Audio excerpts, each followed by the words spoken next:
Hi everyone, I hope you are enjoying the coverage of the FIDE World Cup 2025. I want to give you an important update. Chessbase has just launched its newest version. It's called Chessbase 2026. Chessbase is a software that was launched way back in 1985. Great players like Garry Kasparov and Vishy Anand were the first users of the Chessbase 1 software. And then over the years, the newer versions have come in and all the top players have been using it for their preparation. As we speak right now, almost all the players at the FIDE World Cup are using Chessbase for their preparation. The new version that has been launched, which will be like a new opening report, new ways to search the games, new ways of engine analysis, and along with it, the Mega Database 2026 also has been launched with 11.7 million games and 114,000 annotated games in it. Any ambitious tournament player to get their hands on this, and it will be very helpful in your chess journey.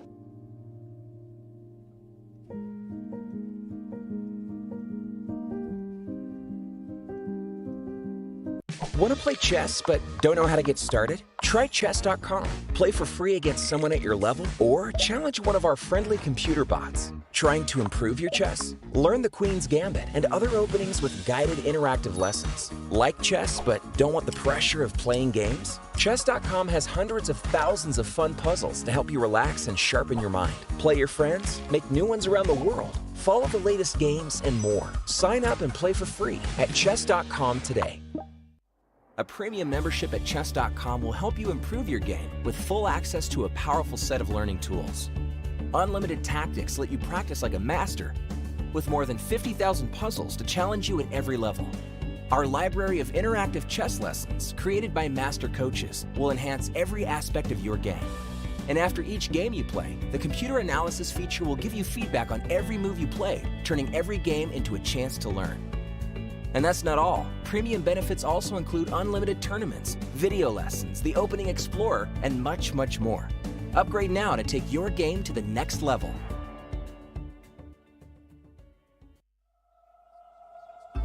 The crucible of competition. The eyes of the world. Goa, India, hosts the 2025 FIDE World Cup, where over 200 of the top chess players in the world face off in an 8-round knockout tournament. This queen has nowhere to go. That is the end. Excellence, perseverance, and stamina bring glory, national pride, and a spot at the illustrious candidates tournament. The globe's best chess players hope to add their name to the list of champions. Ooh, he made a move in 1 second. The 2025 FIDE World Cup. Let's get these games started.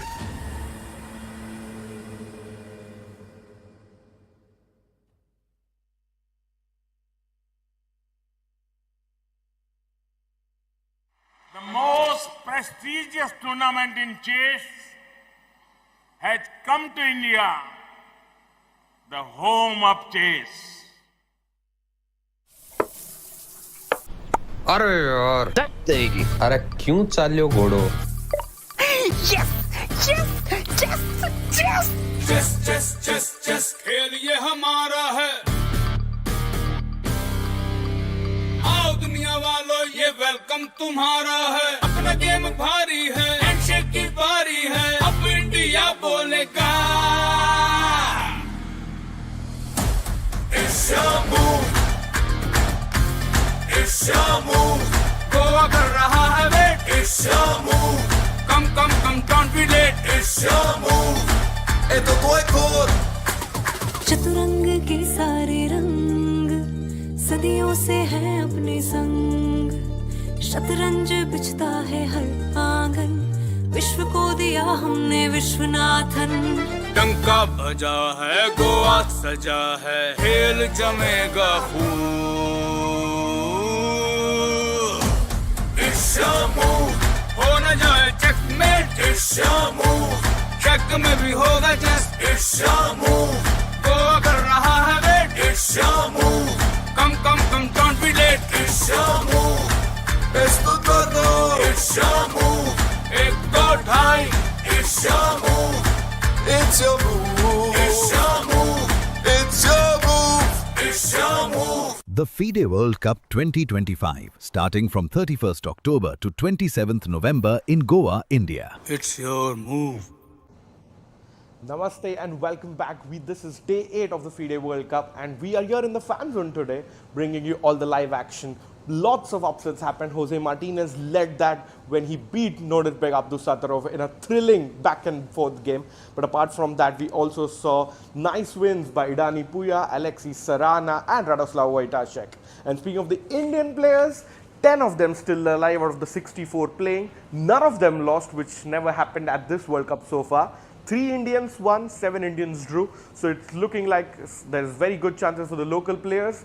And of course, Gukesh, Pragg, Vidit all drawing with the black pieces. So they definitely want to win with white today. And remember, 1.5 is the dream score to go through. Because if you score 1.5, you don't need to play tie breaks. If no tie breaks, maybe no chance of a heartbreak. So we'll see who gets there. And lastly, your very own in the studio, Peter Leko, also won on a very, very nice game against Kirill Alexienko. And he just needs a draw to go through. Everything to play for. And we'll see who gets there into round 4. Back to you guys in the studio.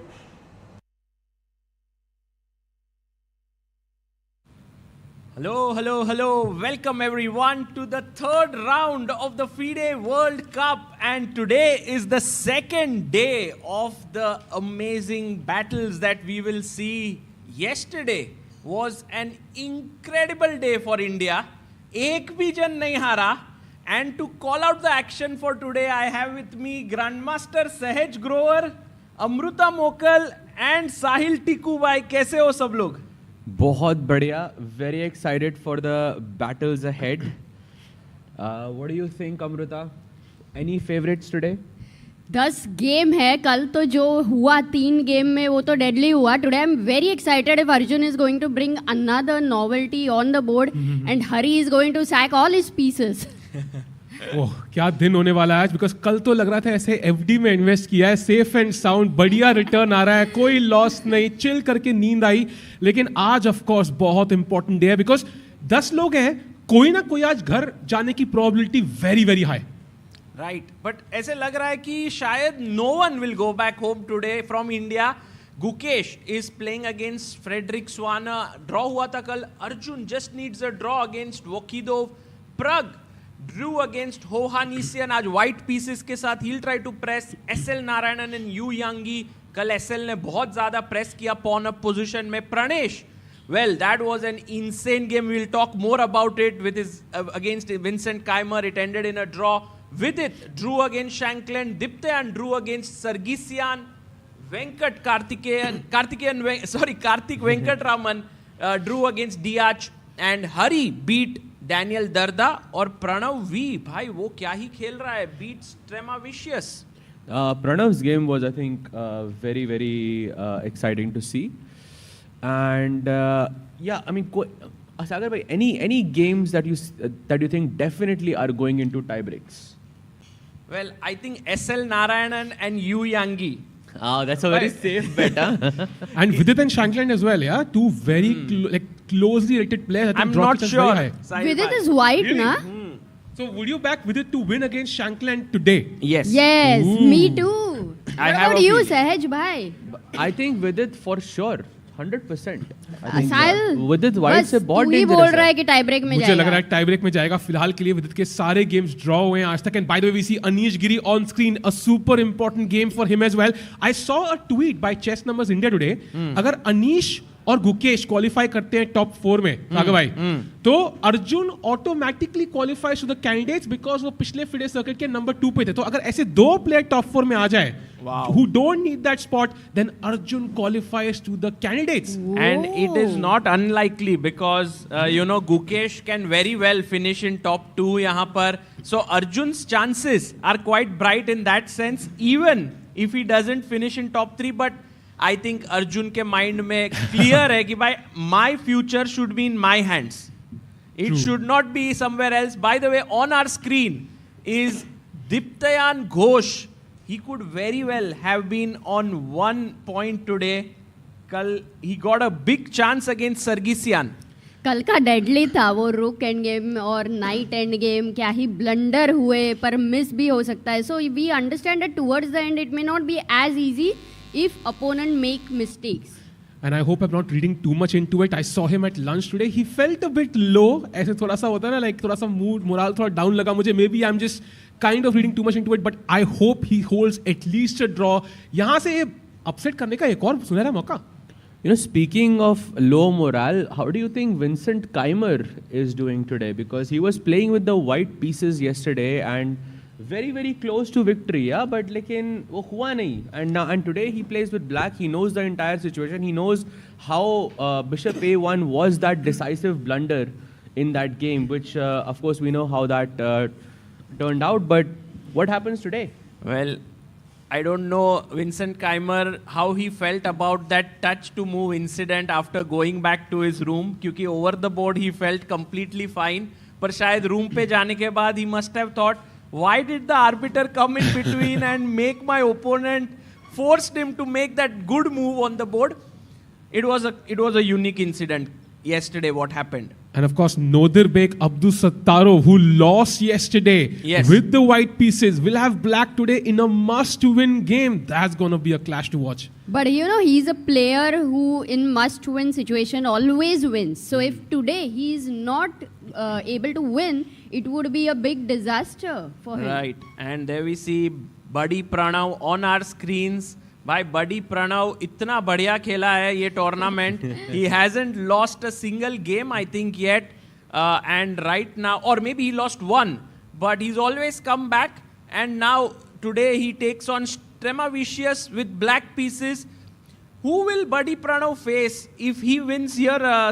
Sahil bhai, you had mentioned, yeah, he's going to face someone not super strong in the next round. Yeah, I'm trying to open that document. I'll let you know in a few seconds. Sure. While Pranav, by the way, is a left-hander, तो वो अपना score sheet लिखते हुए यहाँ पर also representing Indian Oil there. So every chess player generally after reaching a specific level has a sponsor, and there we see Yakubov, yeah, very likely. Yeah, Yakubov or Thai Dai Van. Correct. I believe he was bowed to gold medal for the Olympiad, yeah? Yakubov. No, Thai Dai. Thai Dai Van also. Budapest I mean, Olympiad. both players kind of very evenly matched, yeah, there. So कोई भी लग सकता है Buddy Pranav को. It'll be interesting to see whom he faces. And Pranav looking in good spirits क्योंकि draw ही चाहिए ना. कर रहा है वो. Draw ही चाहिए आज तो ज़्यादा कोई ये नहीं है. Also, let's see the other games. What about Gukesh today? Gukesh has the white pieces against Frederick Swanner. I feel like he will go all out today for the win. And if he manages to score a win. Gukesh generally मुझे लगता है last आता है. Generally और Pragg I don't know if Pragg Gukesh Vidit बहुत सारे लोग आए हैं नहीं आए हैं नहीं सब लोग एंड में आते हैं I think they all come in the end so that many people are standing outside to take photos and autographs but game के पहले I am sure like players are in a different mood it's not easy but still people get a glimpse of them which is very nice. I think we have so many people here guys. आपको कोई players मिलने को मिला क्या when you were waiting there? Did you get to meet anyone? Arjun, Pragg was also there. Vidit also. Oh wow! So a lot of people today have come. Today we have a packed house in the fan zone here. अरे but हर्षित भाई भी बैठे हैं और कुछ अलग ही लग रहा है एकदम हेयर कट वगैरह किया है लग रहा है. हाँ भाई कुछ तो किया है. Harshit bhai, can you please tell us what is the secret of today's look? Maybe can we have the audience camera? I think he just wants Gukesh to have a clean win. So उसने clean shave किया है. मुझे लगा football की तैयारी चल रही है. I don't know.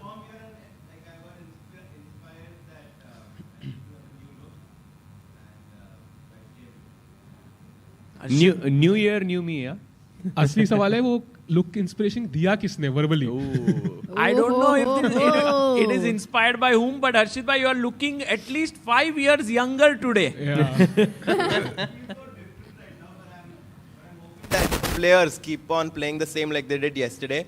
because India had a fantastic day yesterday. Hari Krishna had such a clean game yesterday. Yeah. And I think today's where we'll see some of the Indian players go to round 4.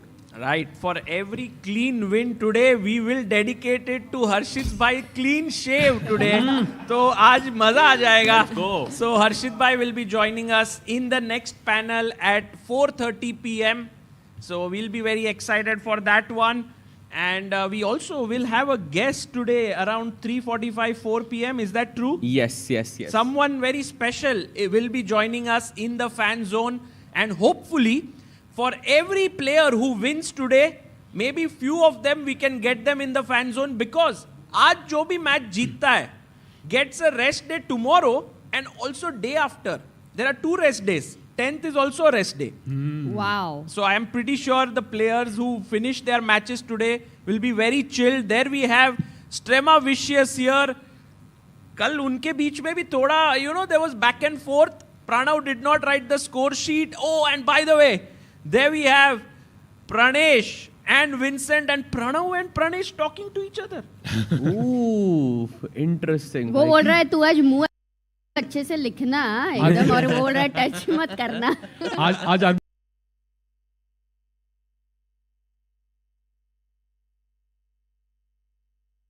please. Meanwhile, in the background, we saw Ajjubai moving towards his board. If we can go to the board of Ajjubai, he's arriving there. Vincent Keimer was there. He's the highest rated player currently, or on the live ratings. Has Arjun Erigaisi surpassed him now? Yes. Yesterday he did, yes, because he won his classical match and Vincent drew. But I think 1-2 point, actually no, not even 1 point, it is like 0.3. 0.3 difference between these two players. So not really that big. Aaj bhi change ho sakta hai. I have a question in terms of Gukesh, Pragg, Arjun, the top 3 among the Indians. सबसे ज़्यादा डर किसका लग रहा है हमें? Okay, डर तो किसी का भी नहीं है, but relatively, who are we the most worried about कि maybe an upset could happen? Not Arjun, for sure. Yeah. I mean, he's looking so confident. He has won his game yesterday. I don't think Arjun I'm worried about. I am a bit worried about Pragg. He doesn't seem to be in his best form here. He struggled a lot against Temur Kuibakorov in round 2. But kabhi-kabhi, when you have a very tough match, you then become so eased out because you faced it all in that match. For sure. I mean, I think for me, maybe Pragg as well. Arjun, I think, is unbelievable performance. Yeah, I think yesterday he just showed how much he has prepared and how dominant he is against anyone who is below 2700. It is just, I mean, that type of dominance, I think, for such a player is almost unheard of. कितनी बार किया है और वो भी उसने, मतलब ये सिर्फ इस टूर्नामेंट पे नहीं है. Every single time people are really thinking कि ये मैं कैसे करूँ, ये प्लेयर्स को कैसे क्लीनली हराऊं. इसके लिए आज हर्षित भाई भी रेडी है. But what about you? डर के आगे जीत है भाई. डर मेरे को किसी का नहीं लग रहा है. आई थिंक अर्जुन स्टार्टिंग में हल्की सी कम अपॉर्चुनिटीज मिली तो he was forced to increase rating in open events. And open events, I think he was kind of forced to beat these 2650 players and probably has more experience dealing with them. We are all forced to beat, we just don't. But there are only very select few who can actually do it on demand, and I think Arjun is the only one who can do it so consistently. Right, and look at Arjun there. By the way, with his left hand like this, sitting there, just focusing in, and we have the world champion Domaraju Gukesh on our screens. Whoa! Will Gukesh be able to score a win with white today and move into round number 4? He is going to take on Frederick Swaner, a very solid player from Germany. Not at all easy when you face such an opponent, who's around 2670. But let's see what Gukesh and Gayu have cooked today. But Gukesh has a positive record against Swane in Title Tuesday. He has beaten him twice this year actually. Okay. So I think classical mein hi aaj khatam kar sakte hain, because remember last time also the same thing happened. The first match was a draw and the second match he very convincingly outplayed his opponent. Against Nogerbek. Yes, exactly. The Karo-Kan battle there with Gukesh winning, and there we have Frederick Swaner, German chess. is seeing a huge resurgence recently with all the players doing so well. Vincent leading from the top. Matthias Bluebaum being the candidate. We have Frederick Swana. We have Dimitri Kolars. We have Rasmus Swana, who's the brother of Frederick. मतलब बहुत सही चल रहा है उनका. By the way, super chat है सागर भाई कि Mr. Randy say कि rooting for Arjun to get his much deserved spot the candidates. Saga bhai, hope you have figured out by now how to pop the party popper. अरे भाई मुझे लगता है ये चीज सिर्फ हर्षित भाई ढूंढ सकते हैं. हर्षित भाई के ऊपर आज पूरा डिपेंडेंस है to pop the party popper. यहाँ पर इतनी पार्टियां अटेंड की लेकिन फिर भी हर्षित भाई भाई मुझे क्या लगता है पता है, the party poppers which we are given ना वो इतने अच्छे नहीं है. ये देखो हाँ, मतलब एक्सपायर्ड है क्या? हाँ ऐसे लग रहा है कि जो चल नहीं रहे थे वो वाले दिए इस ट्रायल के लिए. मतलब अब शगुन बड़ा ऑडियंस को देना चाहिए बाद में. कोई भी अगर कर पाएगा सागर. नहीं भाई ये ऑलरेडी थोड़ा तो इट इज. देखो ना सहज भाई ये क्या क्वालिटी है. थोड़ा सा तो है. हाँ maybe we are hoping that we can get new ones. Imagine today. We are saying we don't know and just pops.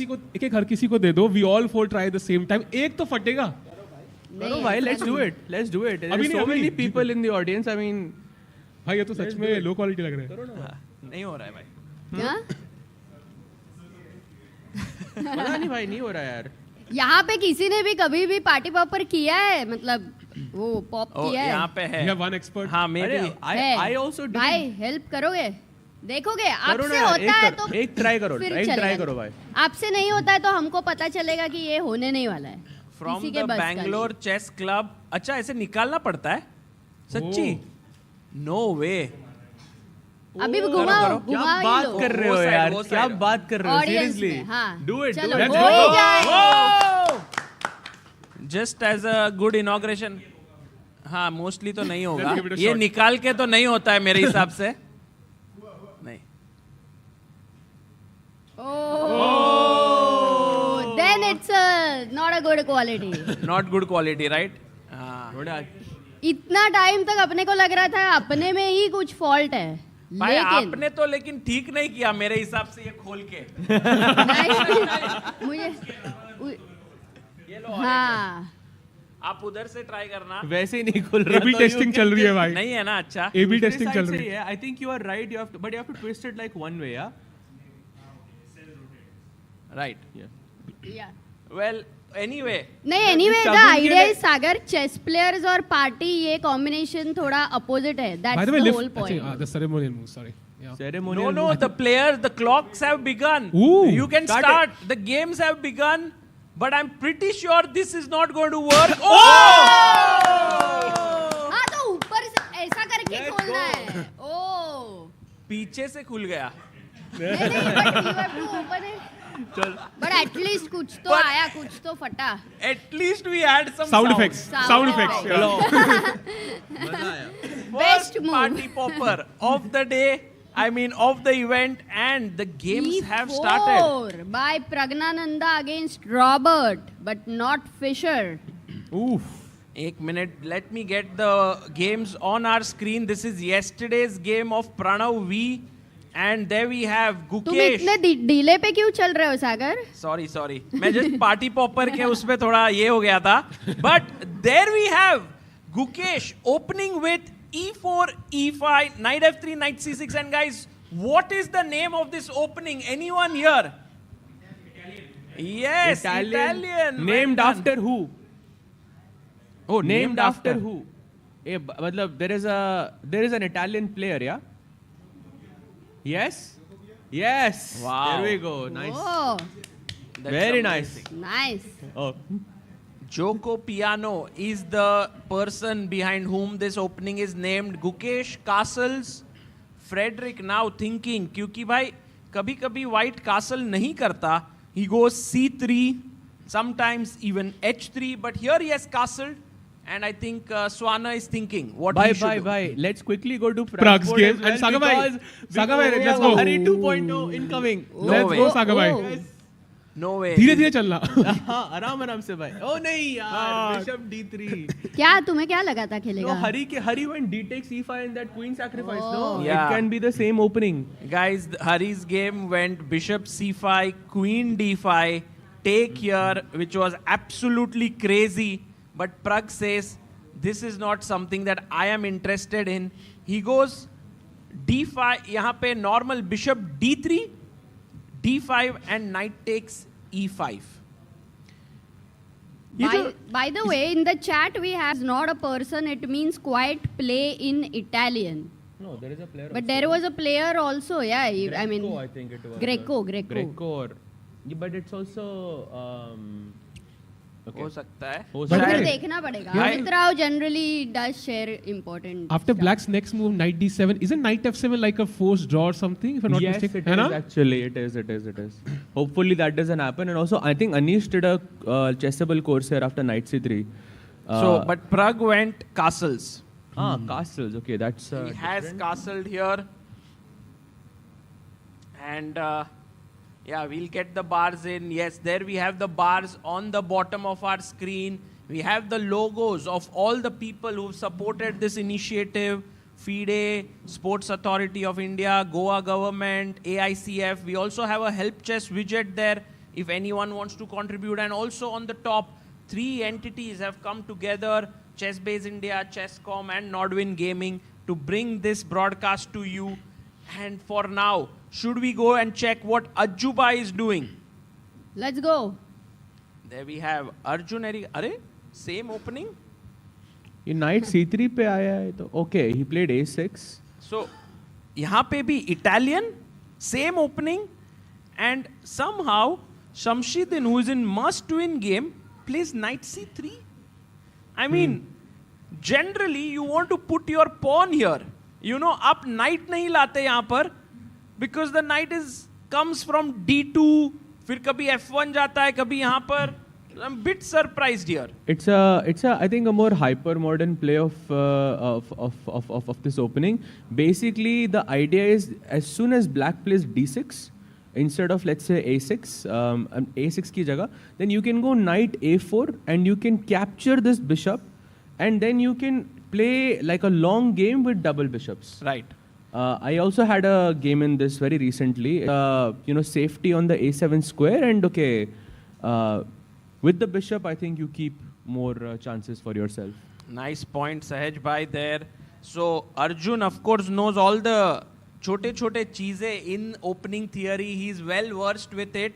He castles here, Shamshidin, and Arjun is thinking. Arjun सोचते हैं तो मेरे को कभी-कभी लगता है कि क्या हो गया?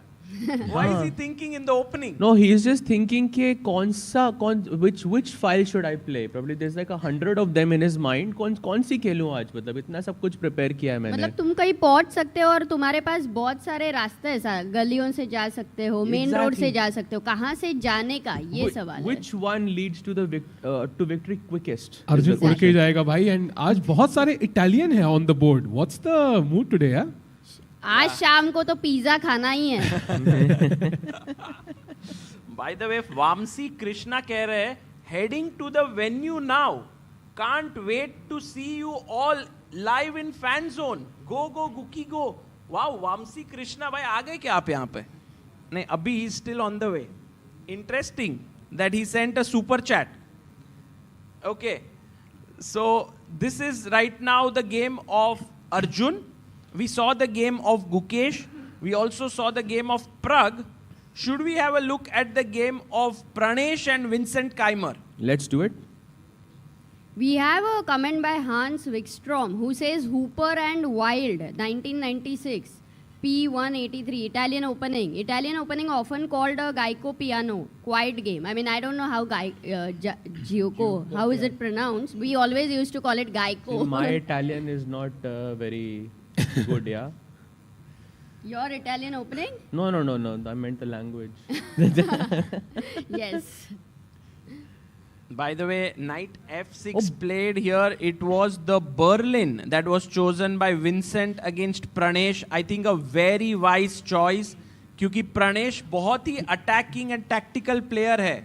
And he often goes for tactics and also Vincent is like सबसे solid खेलता हूँ, कोई tension नहीं. Yes, सहज भाई आप कुछ बता रहे हो?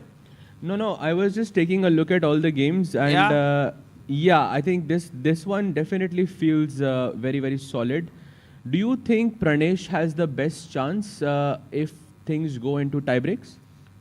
Knowing his tactical prowess? I mean, I personally think that Vincent is slightly superior than Pranesh in all formats.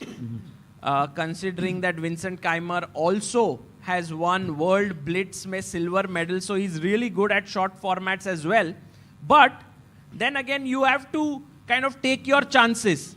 Chances मिलते रहेंगे ये tournament में, and if Pranesh manages to convert, it would be great. I have a question to our viewers here. If black castles and white gets greedy and takes here, is this a mistake? But why is it a mistake? Can anyone here tell us? Black to play. Queen D4, brilliant guys. It is a double attack. Well done. What's your name? On the knight. Takes here and well done. Excellent. And this is a winning position for black. So it's not really hanging. वो pawn अभी. Can we also check out Hare Krishna's game? Because एक interesting move है वहाँ पे. Let's We go. would love to know your opinion. I think move number 5 पे. Sure. Let's go to Hari. He is taking on Daniel Darda. Whoa. Oh, very interesting choice by Daniel there. Yeah, a bit offbeat opening. B3 on the board. B3 खेला गया है. E3, Knight F6, Bishop B2, G6. ये reverse Queen Indian लग रहा है ना? हाँ, he gives this check and then drops the bishop back. That's very interesting, right? Right. And अभी यहाँ पर साहिल भाई आप बोल रहे थे कोई interesting move है. क्या है? कुछ तो यहाँ पे crazy है हरे कृष्णा के पास. If he can find it over the board. Black to play, okay. Do you want to try? Anyone in the audience and chat as well, guys? मतलब एक normal move is to Hey Sagar, wait, take, let them right? try. Or castle. But there is something special here. ऐसा move जो थोड़ा ऐसे offbeat है, something very sharp. D4, yes. किसने बोला? अरे. Well done. D4 is very good, and if I take your pawn because it is a free pawn. Maybe we can ask them some more things Sagar, later once they say the move so that we all. Yeah, he has the mic. So यहाँ पर क्या खेलोगे? Just knight e4. Knight e4, maybe I'll kick you away with my pawn. Knight is not very stable. Knight, moving the knight is correct. क्योंकि फिर आप यहाँ पर एक pin ला रहे हो, but you move it to h5. And the idea is to come to f4. And wow, suddenly he's taking over. Yeah, this is very interesting. This is interesting. It's very similar to white playing knight h4. Yeah, can you show that line? Yes, it's very well known. So अगर white से अगर हम देखें तो बहुत बार d4, knight f6, c4, e6, knight f3, b6, g3, bishop b7, bishop g2, c5 को खेलते हैं. d5 takes and knight h4. तो ये बहुत ही कॉमन वे है. आज यहाँ पर एकदम ऐसे थोड़ा डिस्को टाइप फीलिंग आ रहा है. ऑन हो रहा है, ऑफ हो रहा है. Off and on. This doesn't happen every day. But the amazing part is यहाँ पे everything is working as it is. Right. This is so good. I think everywhere in this commentary, not just our commentary, Sagar, but FIDE's live stream, all others live streams, it's all with the power outrage also perfectly working. Generators and everything has been set here. After all, it's a massive event, right? World Cup. And so many, there are people from 80 countries who are here. So Wow. I think top-notch arrangements have been made. Amazing. Amazing. Which other game should we go to, Sagar bhai? Maybe Vidit. Yeah, let's check out Vidit. Let's go. Also, another very interesting game is, of course, Nordirbek, yeah? Maybe we can go after Vidit there, but Nordirbek's opponent has gone for Alapin. Acha. So very, very good chance. I mean, you generally go for Alapin when you want to, have a solid game and not really go into any type of mess. I'm really sorry, but can we go to the game of Vodacek versus Fedosiv? This is insane. What's happening? Crazy, What? yeah. You will I not agree believe with it. You will not believe this. It's yes, 6 yes, moves we need and to go there. this feels like a online bullet game, yeah? क्या हो गया भाई? Bhai, you will not Jao believe it. Sagar, jaldi. No chance of World you Cup game. You have to go there. Okay, because today Fedosiev has to win. Wow! First मुंह से दिखाओ, ये कैसे आया? नहीं, ये बहुत ज्यादा रिस्क ले लिया है. Fedosiev कल हार गया था. Wojtaszek had won. Today Wojtaszek is white, so he's like very solid. He plays d4. Opponent e6 खेलता है. वो c4, b6, e4 पूरा सेंटर के पे कब्जा. Now bishop b7. He attacks here. Bishop comes out. Now Wojtaszek sees that the g2 pawn is hanging, so pushes f5, which is dubious. Saj bhai, any words on the f? I would push? like to refrain myself from commenting here. By Fedosiev, F5, not a bad move though, but yeah. Bishop, No. Question mark Bishop G2 पे आया था. I'm just saying. भाई मुझे तो ऐसे लगता है कि Fedosiev is just kind of playing in a gambit. ऐसे वो ये रहता है ना कि we are going into a casino आज. Opponent को कुछ पता नहीं रहेगा तो जीतेंगे. I'm pretty sure Fedosiev knows his stuff. या ये बहुत बार मतलब बचपन में हुआ है ना Queen H5, G6 ऐसे टाइप के positions, white to play and win वगैरह. हाँ. Definitely, and also in this on the chess.com database, I'm seeing around 44 games being played in this position alone, and How many white ones? Hikaru has played this before. With the black pieces? With the black pieces, Hikaru has played this And before. he beat his opponent. Yeah, but I think it was a sort of 10 चालों में जीता by the way. And look Hikaru. at this. Black से. Sagar bhai, can we go G7 check, King F8, and now taking on G8, making a new queen is a big blunder. Yes, this is the Why? trick you want to play for, because after king takes, the queen is hanging and you will also win the rook. तो okay, right. ये ठीक है, but you know what? There are almost all other moves are winning for white. Like bishop g5 is winning, knight e2 is winning with the idea of knight f4, knight g6, knight c3 is even winning. मतलब आप सोचो Fedosiev के मन में क्या चल रहा है? In a must-win game, he goes for so much risk. It's crazy. It's already around +2 the position, and a move like knight c3 is also simple development with no real threat is also winning for white. Well, the reason for it is, of course, that you go, I think, bishop g5, knight f6 here, queen h4, and this plan of knight e2, knight f4, knight g6 is so strong. I mean, in general, this is very, very dangerous. But do you think he selected this opening because he was already very, very heartbroken yesterday and many players just don't feel like playing the next game? Or do you think it is to trick his opponent? What do you think, guys? A bit of both, yeah. I'm sure he's hoping his opponent gets tricked. And I think I went further in the line. I think white has to play some only moves. For example, in almost all variations. They're very natural moves though. So that's my confusion as to why he went for this. You know, Sahil bhai, even when I was playing, I had studied this as white because I was a d4 player. So I'm pretty sure कि Wojtaszek जैसा player ने तो ये study किया ही है. Who's been a second for many. Yeah, it's a. I think it's too much of. नहीं, but risk. study नहीं किया तो भी can you calculate it all on the board? ये भी question है ना एक. Study तो किया होगा, but like याद रहेगा कि नहीं, that's another story also. हाँ. Like G7 check probably you know. भाई वो तो कर ही लेंगे और फिर यहाँ पर और क्या सोचना है, ये नहीं मार सकते. Just bring your knight out, give up this, put your bishop out, bring your knight here, knight c3, long castle. I mean, it's also like if how deep is Fedosiev's preparation also here? I mean that has he prepped something Arjun level? Around these, I mean that's the only way you survive in a situation like this. I'm ready to be proven wrong here. You think it's gone for Fedosiev? I think it's already a very bad choice. But look at his time, Wojtaszek. Sagar. 1 hour, 29 minutes, 25 seconds. But yeah, exactly. I can be proven wrong if Wojtaszek wins this. I mean, sorry, Fedosiev wins this, I would learn so much. But मजा आएगा भाई, बहुत मजा आएगा इस game में आज. Very, very interesting what he has done. We were actually going to look at the game of Vidit, right? Yes. So let's have a look at Vidit Gujarati. He is playing against Sam Shankland. I'll ask the director Saab if we have a shot, long shot like yesterday. Yeah, there we have Vidit Shankland. और ये जो playing hall है, if we can also have the playing hall on the full screen, guys, I think many of you will go to the playing hall later in the day. It is becoming more and more ऐसे free, right? पहले एकदम भरा हुआ लगता था, अब ऐसे 3 ही line है.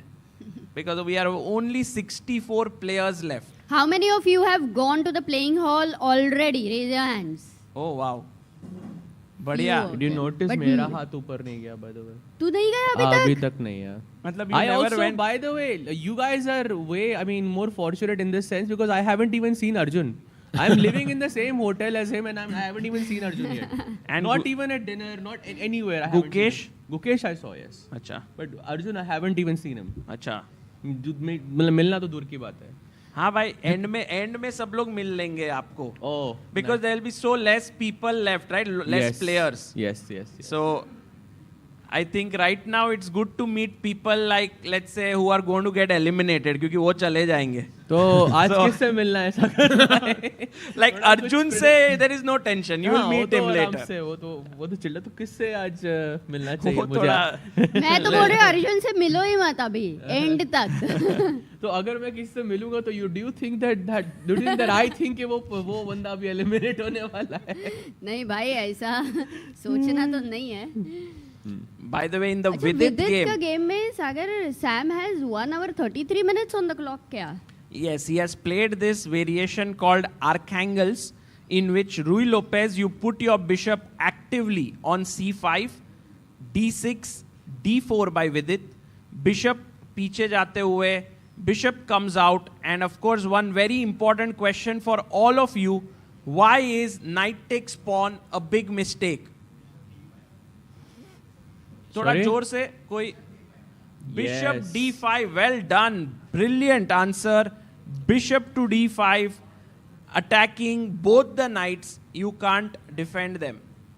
So castle kiya, knight comes out to d2, and now Sam played his pawn to h6, h3, takes, knight jumps in, attacking the bishop here, and Vidit Gujarati goes back, bishop c2.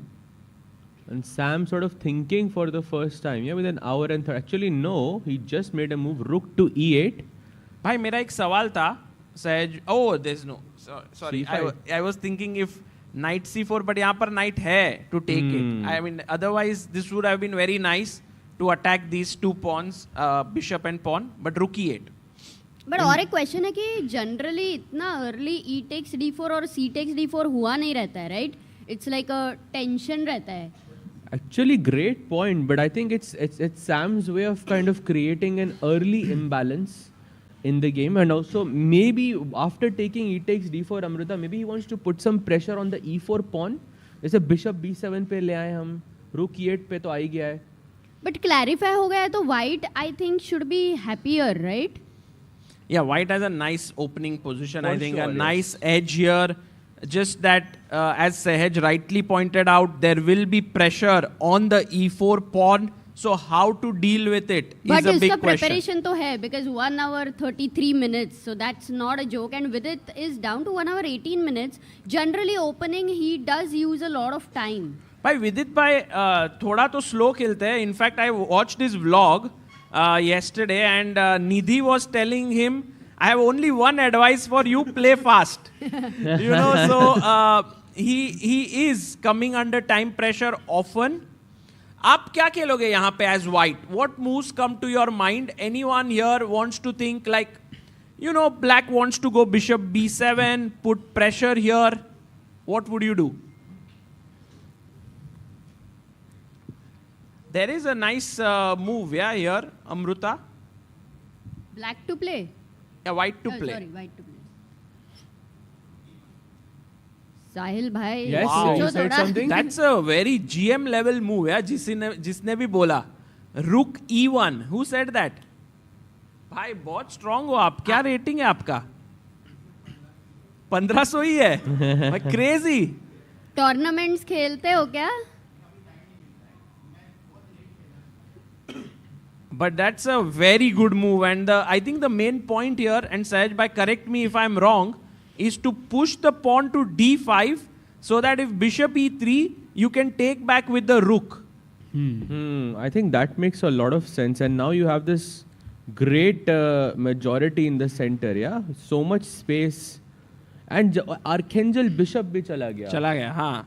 तो rook e1 बहुत ही सुंदर move. I mean, such moves are difficult to make, but it's very deep and nicely pointed out by our viewers. And I think, guys, if you are back home and watching this and enjoying it online, think about it. Goa में ऐसा tournament हो रहा है. It's not too far for you, yeah? I mean, it's just one flight away. और trains also are good, Sagar. हाँ, train से भी आ सकते हैं, करेक्ट. वो कभी-कभी टिकट नहीं मिलता है ट्रेन का.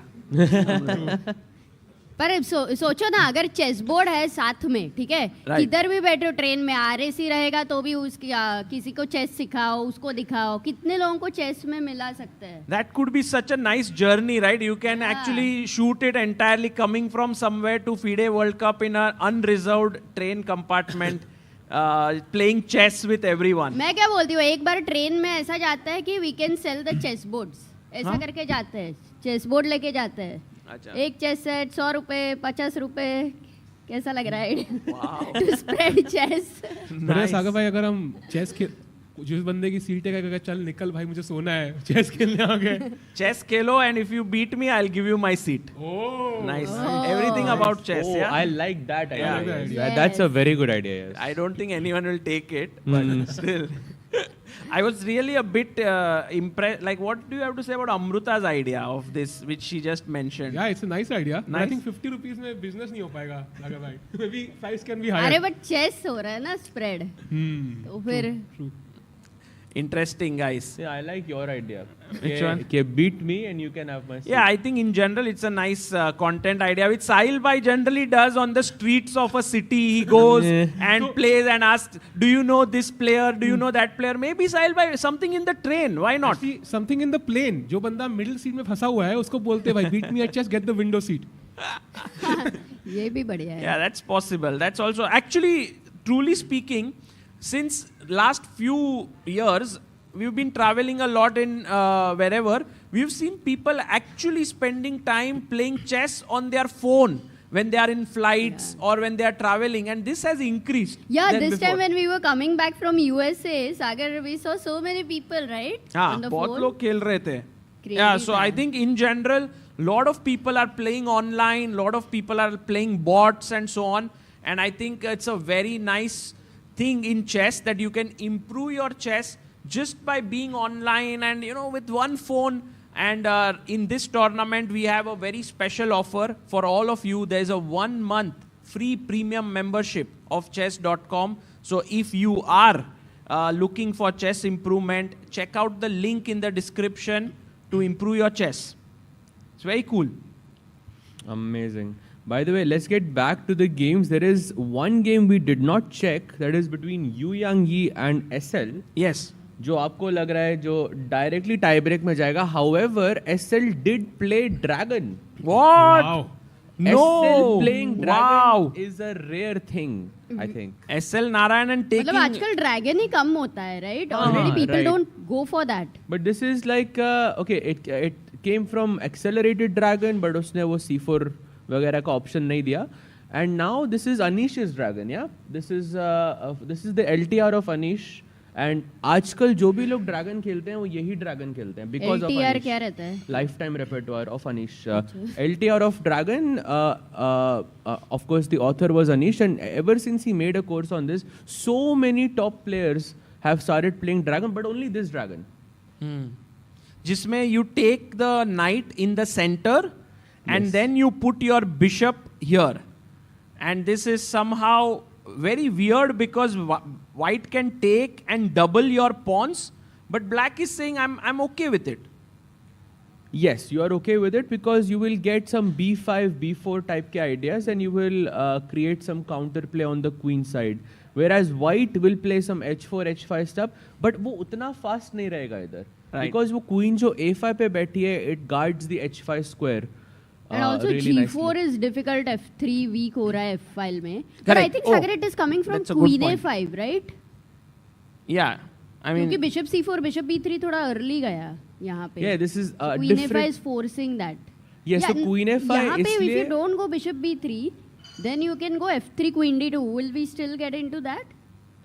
No, I think if you play instead of bishop b3, f3, then There queen is- b6 is very strong. Yes, I have actually fallen to this before. Bishop yeah. b3 only move रहती है इधर, and queen a5 is a nice move. It's also something that provokes white to castle on the short side. अगर मैं queen a5 directly खेलता है इधर तो. Actually, हाँ, this stops the f3 queen d2 long castle idea क्योंकि जैसे ही आप अगर f3 खेलते हो यहाँ पर, I guess you can push d5 maybe something here, but in the game he played d6 which actually allows this one. I'm not sure, Sahaj bhai, maybe queen a5 also f3 and there you can go queen d2 long castle. Maybe, but कुछ है इधर. Like generally speaking, if we check the games, I'm sure you go short castle. Like I've played a lot of. Yes, h3 खेलते हैं generally. कुछ यहाँ पे d5 का option रहेगा black के पास. Maybe not immediately, but e6 d5. I'm guessing. I'm not sure. I'm pretty sure f3 is less popular than short castle here. That is for sure. कुछ है इधर. Right. But d6 में you can go f3. That's what I remember at least.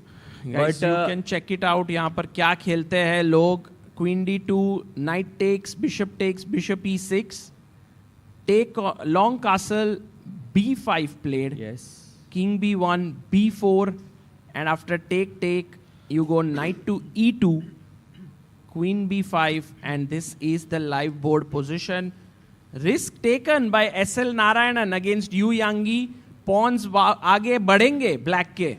So एक small nuance, instead of bishop takes e6, Sagar bhai, the normal move is knight d5. So here in this position, this is what they always play. Like bishop takes d5, e takes d5 रहता है, and black tries to push a5, a4, कुछ queen side के plans, and white tries to play in the center.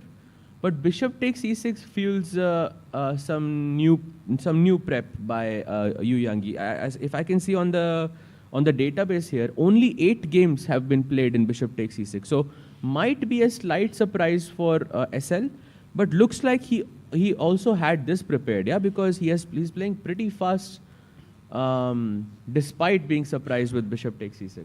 Yeah, knight e2. SL Narayan के पास है 1 hour 33 minutes, which is really very cool. A small note on Narayanan. We made a small video today. He's from Kerala. He's a very top player. He is his highest rating was 2698. 2700 तक पहुंचने ही वाले थे. And one of the things that he has faced throughout his career is a lot of financial issues. You know, like he didn't come from like a very strong financial background and so on. But the guy has sort of powered through the difficulties, and right now, even after coming down, is quickly making his way back to the top. And to beat Vitugo in round 2 just shows that by talent बहुत है उसमें. For sure. Well, I think a very solid player, and on a good day, he is very capable of defeating anyone. Yeah. But I think he plays the long game always. That's why uske perspective se Dragon is a bit surprising to me. I think he's sort of experimenting with his style a bit. Because usually wo bahut solid khelta hai, and the more, you know, he goes in, like even with Vitugo, he was going into the tie breaks, and that's where he struck. I don't know how many games he has played so far. It's around 14. Okay, this is his 14th game, and he has not lost a single game. Yeah. So far, that's sort of his main skill. है वो हारता नहीं है. हारता नहीं है. Grand Swiss बिल्कुल नहीं. वो हारा नहीं था एक भी game. Also, I think he's very good at this short time control. मुझे याद है कोई I think CCT tour, online tour का एक match था. Like top 4 में he qualified, and the other 3 were like Magnus, Firuzja and Hikaru, and he kind of lost to I think Hikaru or somebody in the semi-finals. So very very all-round player, and World Cup में he could kind of have a great run. Right. But आज क्या होगा, हराएगा क्या वो ये position से you Yanghee को? Yeah, it's early days, Amruta. Yu Yangi definitely थोड़ा सोच में पड़ गए. So time-wise, the opening experiment has worked because he has 1 hour 33 minutes. तो ये game पे हम वापस आएंगे. Let's go to the game of Gukesh, the world champion here, and look at what Gukesh has done, guys. उन्होंने last move खेला है pawn to B3. Ow. भाई ये मूव करने का क्या लॉजिक हो सकता है? बिशप C4 पे अटका हुआ है, but there is no knight A5. Yeah, I mean, why would you put pawn to B3? Like you could play knight F1, I would understand. You could play bishop B3, I would understand, to put the bishop here. Why would someone play pawn B3?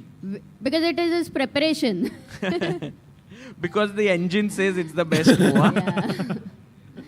Bishop B2 खेल के D4 के लिए he's going to try, or is he planning to keep the bishop on A3? Not I sure. like this actually. I like this idea, bishop B2 with the idea of D4. Oh, very nice. Maybe that's his plan. And guys, यही छोटी चीजें if you see, yes.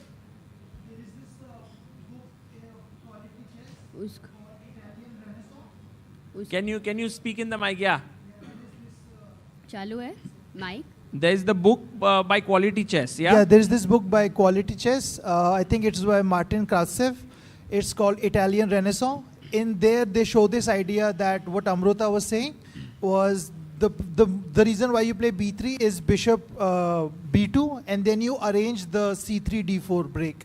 Wow. And that becomes really difficult for black to handle, especially because of the bishop on D7. The queen is not directly looking at the D4 break, so it becomes slightly difficult for black to arrange a counter D5. Beautiful. Why Wow. have you read this? Exactly. But can you give him the mic again? Wow. भाई साहब, Very mic deep दोगे inside उनको? there. Yeah, maybe he can be given the mic again. Yeah, you read this book? Yeah, actually I already played something similar in like online chess. So I've read the book, like there are 2 volumes to the book. So I've read parts of both the books. So I know about this idea. Crazy. What is your rating? My FIDE rating is 1635. Online I'm 2250. Theoretically, you're so strong. 1600 doesn't do justice. I have a question actually. I think earlier books were the main source of knowledge, right, for majority of players. But nowadays we have courses and online stuff. Like, do you guys also still like focus mostly on books, or I think has that changed over the years? I think one of the things which for me works really well is a mixture of everything. Like you learn from everything. And I believe that's also the approach which a player like Magnus has taken. कि वो था ना 3 Idiots में dialogue, knowledge सब जगह बह रहा है, जहाँ से मिल रहा है ले लो. You know, so something like that could be a right approach, I feel. I think Vidit, I think said it in an interview once, and it really stuck with me. Ke, every book sort of teaches you one thing, and for him that is enough. And I think that's a very beautiful way of looking at sort of books or courses or anything along those lines. एक चीज अगर आपको वो सिखा सकती है कुछ भी which you don't know, that's good enough. Yeah, and one more thing is like books earlier for openings were very important. एक नया opening book मतलब novelty was का जो value था ना वो अलग ही था. It was like gold, platinum. But अभी क्या हुआ है, because you know engines are so fast, the opening books I think may have lost some value. But all the other books like Endgame, मतलब Dvoretsky की तो बोलेंगे ही बोलेंगे, याकोबागार्ड के books बोलेंगे ही. Like there are some books which are just classics and you must read them. और Hikaru एक ही Tuesday में ओपनिंग थोड़ी चेंज कर देता है तो Hikaru E4 E5 Queen H5 भी दिखा दिया है सबको. By the way, guys, जो B3 move यहाँ पर खेला गया है, whether that is a good move or not, maybe it's a good time for us to ask someone very, very strong, you know, someone who has been the coach of many, many strong Indian players and who is officially here in the capacity of the Indian team coach, which very few people are aware of actually here. And if we can go full screen here, we will have a small addition in the panel. If in the chat, people can guess who this guy is.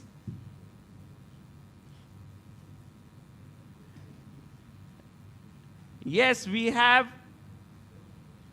the one and only Grandmaster Srinath Narayanan here. Woo!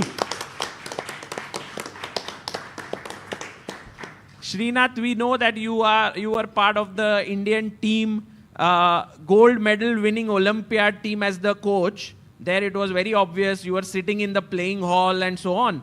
But here also you have an official role, which is not very known to the people because you are not there in the playing hall. I think you are working from the room and so on. Could you tell us a bit about what is your role here? So here I'm the coach of the You'll Indian... have to talk into the mic a bit. Yeah, it's yeah. So here I'm here as the coach of the Indian contingent, which is a 24-strong contingent, 24 players. And you see, a role like this, generally it's evolved when usually the tournaments happen outside India. Yeah? This time we have it in Goa, which is very nice for all of us. But usually the tournaments happen outside and you need someone who is there to take care of all the different things and coordinate everything. So that's one of the aspects of that role. And aside from that, I'm in general available for any of the players to ask help anytime they require. So all 10 players can come to you?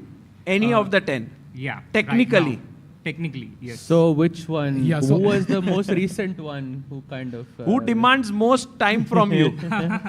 That is a bit of an open secret, but for now I'll keep it under wraps till as long as the tournament is going on. So on an average day, how many players ask you for help? It's a pretty small number actually, because if all the 10 people ask for help, then it's not going to be helpful for anyone.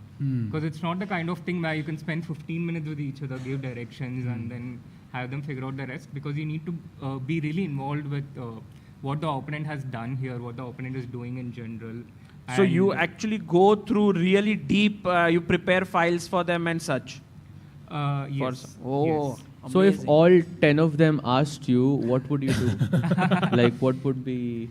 I would organize time slots and divide it equally, which is what I'm doing right now in a different way, but it's much more manageable because it's a very, very small number of people that I'm actually helping directly.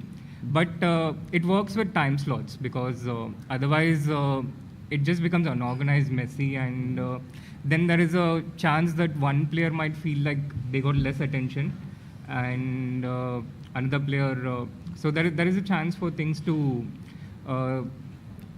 look biased in favor of someone. So it's equal attention to whoever asks. Right. Yeah, we don't, okay, you don't have to tell us in specific what the names are. Any game you want to go to specifically, any Indian player. Just let's go to the game of... I don't know if Srinath can help us here. If any Indian player you want to look at, I don't know, immediately you're... That would be giving it away, huh? Okay, while Srinath He's not sure whether to use reverse psychology or not, yeah? ये थोड़ा एकदम open ये हो जाएगा. But I think Srinath, while you think just from the interesting positions that are out there, if you can choose some, I want to just tell the viewers here and back home that we've been talking about Indian chess doing so well, and of course the players in particular deserve so much of the credit, but there is always this role of the coach, which is so important. And Srinath here has played such an important role in building up Indian chess.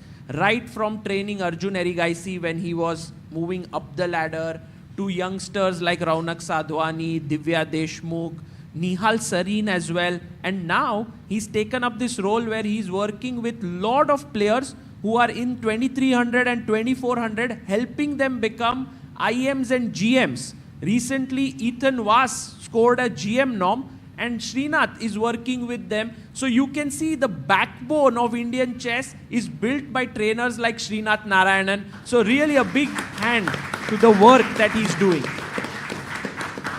It's phenomenal. You know, Shri, maybe there's one game where you will not reveal anything at all, and that is the game of Feather Sieve. Would you ever recommend somebody going for such a crazy choice? Because we saw F5 on move number 4, and since then, it is absolute mayhem. Like, this is an insane choice, yeah? Yeah, it's an insane choice. Shows how chess is changing, you know. I can't imagine a choice like this being made like 5 or 10 years ago. But with more online chess having grown enormously in the last few years, I see more and more people making choices like this. This is an extreme choice where the computer is showing an evaluation of +3. I can't imagine people willingly going into such positions, but Fedosey probably understands that his opponent is not going to check this variation, because when you see +3, you're probably like, okay, I'll figure this out over the board. And he goes for it. I think a massive gamble. Also, a very interesting choice made by Martinez yesterday against Abdus Saturoya. He played the Philidor, which all my life has been considered a dubious opening. But computers these days analyze it to an equal position. And that is one of the massive changes in chess, that there are so many new options, especially as black, and so many different ways of playing now. And also, because of this, a lot more of the practical skills coming into the fore. How quickly you can calculate, how quickly you can take decisions, how quickly you can pose problems to the opponent. And people who are very good at online chess are very quickly also becoming very good at classical chess. The more and more they play, the more and more events they get opportunities at. How tricky is it to find the only move that leads to an advantage for white here from Wojciech? The move is knight d2. I don't understand it, basically. Why this is the best move? The engine says this is the best move. I would play knight c3, by the way. Oh, and played, by the way. That's a mistake by white there. Oh, and he gamble has paid off. Wow. No, this kind of gamble also reminds me of when Pragg played this against Vidit, if I'm not mistaken, in the candidates, then that Royal Lopez that delayed f5. I mean, it was very shocking, but it actually paid off then as well. Ironically, Surya was the first to show that idea to me and Arjun when we were there at Vike. We were the only Indians, and Surya showed that idea. And ironically, Surya was the second of Vidit during the candidates, and it just came back. Yeah. Wow. Crazy how things move here. But any reason why knight d2, just for our viewers to understand, why is knight d2 better than knight c3? To knight c3, the best move is e5. But to knight d2, what would be the point? Is it just to play f3?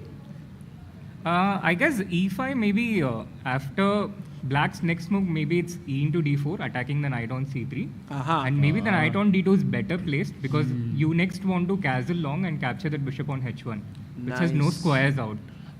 That's a very, very subtle point. So it's just about the placement of the knight. Here it gets attacked by the pawn, while here after e d4 you just take the bishop, take the bishop here and winning for white.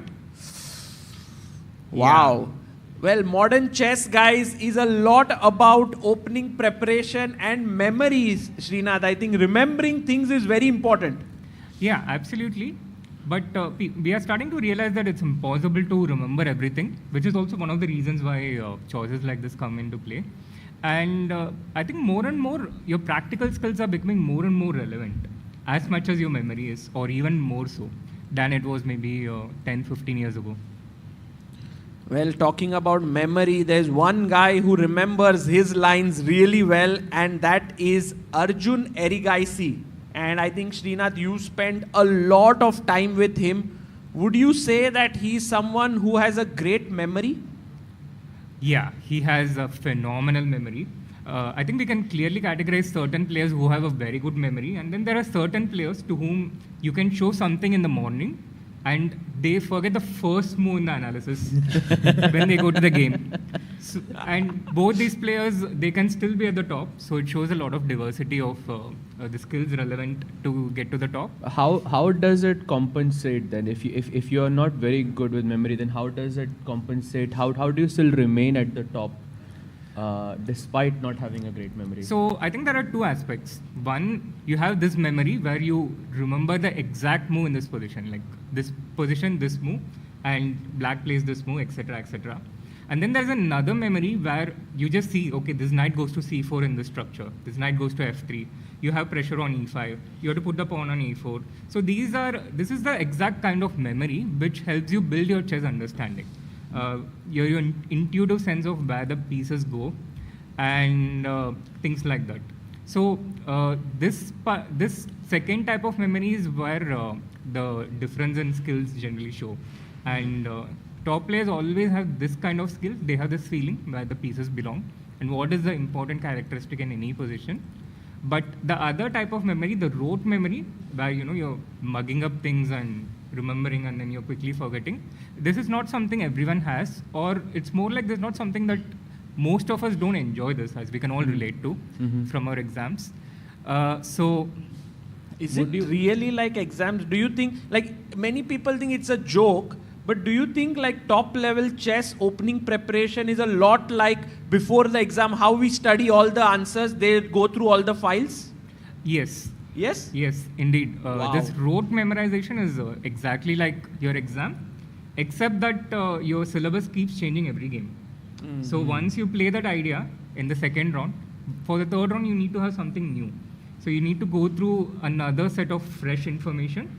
And then again, once you use up, it becomes not as useful. Then maybe you play it in a rapid game or an online rapid game, but it doesn't become as useful in a classical game. And this is one of the reasons why chess is becoming more and more younger. Because when you're 35 or when you're above 40, you don't want to be doing this every day in your life. Right. You want to, like for example, if you are Magnus Carlsen, you want to play with your son who's born now, you are married, you have other responsibilities. While these youngsters are single-mindedly focusing on chess. Exactly. And particularly during the pandemic, they had lots of time to do this all day, 10 hours, 12 hours of studying chess, which gives them an enormous advantage and is one of the aspects which led to them improving so much during those years. Wow. And about Arjun, I think especially in this event yesterday, we saw some 20-25 move prep by him. And I mean, also when it comes to his style of play and his consistency against the lower rated players, when I say lower rated, of course, they're still very high rated. What is that one skill that Arjun has in this regard that makes him consistently perform so well against, let's say, 2,700 players, 2,600 players, and so on? Actually, I was discussing this with a colleague recently, and we thought maybe one of the things is that Arjun just simply doesn't respect a lot of these very strong players. Oh. So what is that barrier where they respect Starshri? So you see, but Srinath, I think is very humble and respectful guy, Yes, he's very polite, but when he estimates the chess skills, he takes a lot of gambles because he kind of figures that they might not be able to find it. Whereas someone else might not be able to take that same gamble because they would expect their opponent to play the very best move. So he understands these differences between a top player and a very strong grandmaster who is very strong, but not as good as a 2750. And I think he understands this difference really well. So he takes more chances against them. Whereas the absolute top, they don't take as many chances. And I think another factor is when you're playing exclusively against other players about 2750, that also has an effect on how you prepare and what skills you develop. There, it becomes very important not to lose. You become incredibly solid. And this sometimes comes at the cost of your risk-taking ability. But being able to play consistently against players at 2600, 2400, which Arjun did a lot in the opens, it also developed his ability to do that better. But has he not shifted already now by playing at top level so many tournaments? He hasn't played, I think, as much. He hasn't, like for instance, he hasn't played exclusively top level tournaments. He still plays a healthy amount of players with below rating. And also I think part of it is just in his attitude that he wants to He wants to win very badly, and he's willing to take the risk of losing in doing that. Amazing. Is it at all possible for Arjun to be able to do this against the very top players in the world? Not to respect them in his No, mind. I mean, I'm not saying not to respect them, but I'm saying this style of play, this consistency that he has, if he continues this, maybe finds a balance. Is it at all theoretically possible? It is theoretically possible if he gets to a level where he's stronger than everyone else, like Kasparov once was, or Magnus. Then yeah, it is possible. Even with Magnus, you see the openings he plays and how he plays in general. He takes a lot of risks. He doesn't just play a Berlin and semi-Teresh and like knight a3, for example. Yeah. Yes. That would be just. So everyone in the audience, I did play against Magnus, and he played knight a3. At least two times that he has played knight a3 against me, Sagar Bhai, and both times I have lost. First move, yes? First move, yes. Please Wow. don't show that. Knight a3. Nice. Magnus takes odds the previous week, right? On what first move to play. No, it's just I don't think it's a coincidence that it happened twice. Like it's not a coincidence. It's not a anymore. coincidence. I feel like the second time was on purpose, but yeah. No, Chad is saying this is an insane amount of knowledge for free that we are getting right now from you. Right. No, it's really amazing, these insights, guys. It's not easy to get them, and really thanks, Srinath, for sharing this freely. Right now, do you think Arjun is safe? He needs to draw today to qualify to the next round. The engine gives slight pressure to White. Yeah, I think he's far from safe here. It's a very nice position that White has got in a situation where he needs a must-win game. Again, when you have a must-win game, generally the strategy is to try and go for something slow, because your opponent is very eager to directly force a draw concretely. So you try to go for something slow, and if your opponent gets impatient, then they start making inaccuracies in their eagerness to try and make a draw. It's like how in cricket a player is near a milestone and they are near a century. They want to get that single as quickly as possible. This situation is very similar. You want to try and get a draw. You want to try and force it as quickly as possible. So White is aiming for something slow, and he has the perfect position for that, where he can just play around with his pieces, later aim for a f4 break maybe, the knights go to f5, and then slowly prepare g3, f4 and try and open the g file. Very interesting. So here Arjun will have some work to do. We go to Gukesh's game, and I have a question to Srinath. You see right now Gukesh maybe just played the move b3. One of our viewers here also explained it, but I have a question which is very interesting.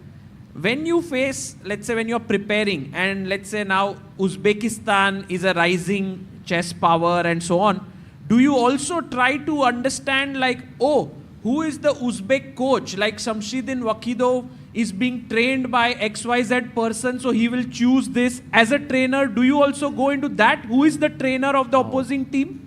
Definitely, for sure. Especially if the trainer is also a semi-active player, then also many times you start seeing similarities in the repertoire of the coach and the player, and based on that you can deduce who is probably coaching that person. Wow. It goes both ways. Sometimes of course you can also be confused and start preparing for all kinds of things.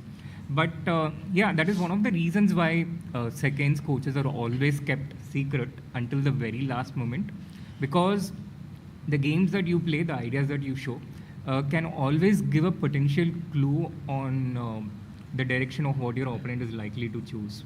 And this has been so from time immemorial, when people used to be recruited as opening specialists in the team.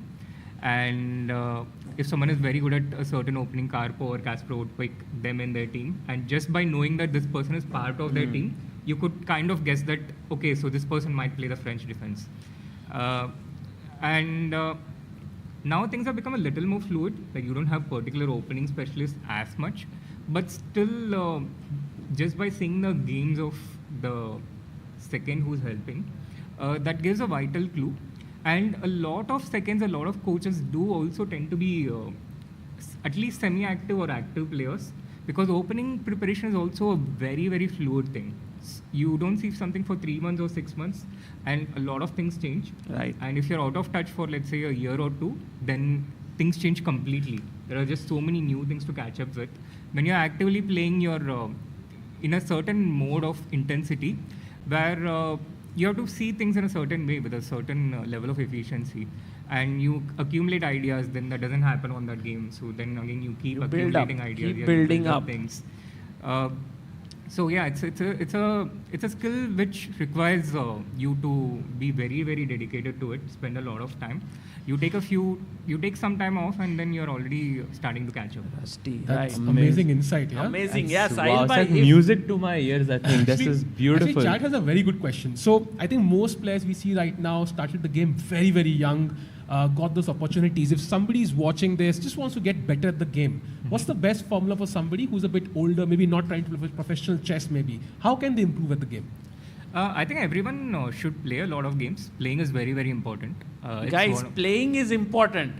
सब लोग यहाँ पे जो भी who's trying to improve, they should think about playing a tournament, right, Srinath? Absolutely. And I'm sorry to just, this is all great, but I think we have a 2700 player sitting in the audience. Really? The only grandmaster who's a medical doctor, Dr. Oh, Amin Baser. Thank you so much for being here. He's actually the highest rated player in whole of Africa. Yes. The only ever player from Africa who's crossed 2700 ELO. So thank you, Bassem, for being here. Yeah, amazing. Now I'm getting a bit nervous, yeah? Yeah. Sri, you were saying. I forgot what was it. No, you have to playing games. play a lot of tournaments. Oh yeah, playing games is I think very important. It's also something we especially realized post-pandemic. A few people figured this out I think long time ago, starting from Vishy at the Tal Chess Club to later Nihal, Alireza, Arjun playing lots of Blitz online. But during the pandemic, everyone was forced to do this, and a lot of people improved just by playing a lot. Apart from playing, I think it's also very important to analyze the games that you play, the ones you play online as well, and learn from the type of mistakes that you are making. Because if we don't do that, again, we tend to get stuck at the same level. Just playing and repeating the same mistakes doesn't help. So playing, analyzing, and the third aspect is observing how other people do it. Just like how we learn a language, just by picking up things, watching others speak, reading different things. The third, I think these are the three most important parts: playing, analyzing, and watching others do it. Wow. And we have a lot of people in the audience and in the chat as well who have started chess at a later age. Would you say that age is a factor when it comes to playing chess, reviewing chess, or would you say that it doesn't really count for much? It becomes a factor from a social point of view, I think, because the main thing about age, aside from, I think you retain the ability to learn quickly even at a later age, although it's not as much as when you're like, let's say 5 years old. But the biggest difference becomes the amount of time you have because of the other responsibilities in life. That is the biggest difference. Otherwise, I think regardless of the age, you can learn and pick up things pretty quickly. So if you have no responsibility, you can be a good chess player. But right now, till we go to our next break, we have roughly 15 to 20 minutes, Srinath. I would love, and Sahil Bhai, Sahaj Bhai, should we do this? We go through each and every game, 10 Indian games, try to sort of see what's happening, plan, so on, who's better, make a prediction, get Srinath's thoughts, whether today also will be a day where no Indian will lose. Let's go. Should we do that? Yes, okay. And Srinath can choose the first player that he wants to look at. Yeah.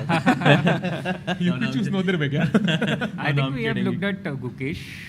So have we looked at Gukesh? Yeah, we can just start with Gukesh's position here. It's right in front of us. It seems like he's slightly better. Are you feeling positive here? Yes, here I feel positive, especially seeing that Black cannot achieve the d5 break as easily in this position. So it's a bit challenging for Black to understand what he needs to do next from this position. White is slowly building towards the d4 break, but Black is not able to respond with d5 anytime soon. And I also like the fact that Black played bishop d7, and then after b3 he went bishop e6, kind of course correcting. And now after bishop b2, he probably wants to play rook e8 and d5. But it's not so easy for him to achieve this break. White will try and respond with bishop b5. He has the outpost. The knight goes to c4. And there will be constant pressure on e5 until white is able to achieve d4. So the entire center of battle is in the center. And Gukesh is, I think, leading that a bit. And I think it's also a very positive sign that against someone like Frederick Swane, Gukesh has such a big time advantage. Because Frederick is someone who's very well prepared. He always has above 130 when during the opening. Okay. So this is, I think, a very positive development. Wow. So great insights there. Gukesh looking good. You would say he'll win today? Yeah, I think he's very high chances. Very high chances to win. Okay, going to the next one. We spoke a bit about Arjun's game. I think nothing much has changed. He has still a lot of work to do. But do you think he'll hold this one with black? I'm optimistic that he will. In general, if you want to be optimistic about anyone, that's Arjun.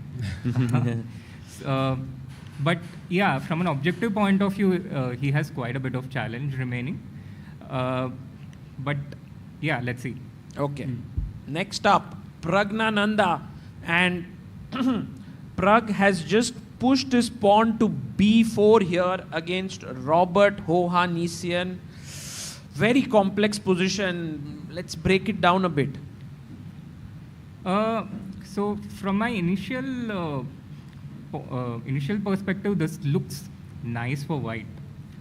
Good position for white. He goes 94. That's a slight mistake. Big mistake, actually. Bhai, from like it's +1 for white now. It's a big error. Wow. That's exciting. I mean, I would think like you just take the knight, yeah? What else to do? It's actually this position I'm not able to speak with a flow because it's taking me a bit of time to understand what's going on. This is, I think, a little more complex than the previous two positions that we saw with Gukesh and Arjun, which is straight out of the opening Italian slow position. Here I see a lot of concrete play, a lot of concrete things at work, and also not easy to understand immediately why knight e4 is such a big mistake as opposed to the other move. Maybe like just you take the knight and that pawn on e4 could be a potential block for the bishop on b7. And do you think like check, king h8, and then just avoiding the queen trade with something like queen h5? But it doesn't feel like, oh, it's like losing or a huge disadvantage, right? Yeah, it doesn't feel like immediately, but I trust Pragg to figure it out. And as I'm spending a little more time in the position, I can understand a bit better that white is, for instance, getting the control of the d file, and then the pawn goes to e6 next. Now, if you allow this pawn to come to f5, then the e6 pawn is going to be super strong. If black prevents it, then the white rook comes in with rook d7. Wow, that's nice. That is deadly. Very, very concrete, yeah? Yeah, it's very concrete. Time plays a very important role. It's very dynamic. But I think Pragg will be able to calculate this.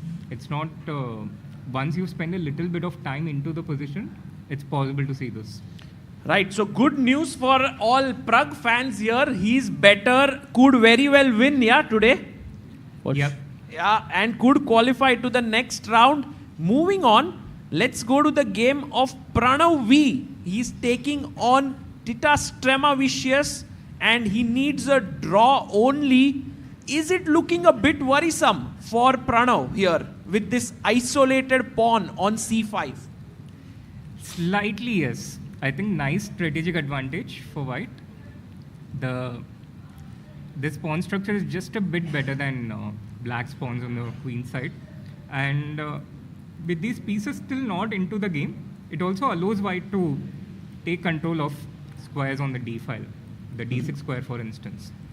So just gives white a comfortable position to keep playing, to keep the game going and keep exerting that pressure.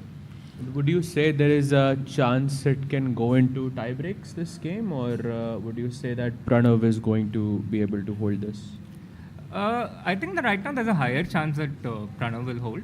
Okay. Because the drawing margin in chess is huge, and Pranav is also very skillful practically. So a long road ahead for white to try and convert this position. Although it's a perfect position to get when you're in a must-win situation. But I'm just a little more optimistic that this will be a draw rather than white winning. Also very interesting to see Arjun and Pranav being in this situation where they need to make a draw with black, which is a very tricky spot to be in. And Arjun and Pranav, they are used to going with the hammer, yeah, and suddenly they have to hold a shield, which is completely different. Can't they go with the hammer even with black? It's risky. Because some object comes, the hammer doesn't protect it as well. Maybe they can hit them with the shield, yeah? Yes, that they can.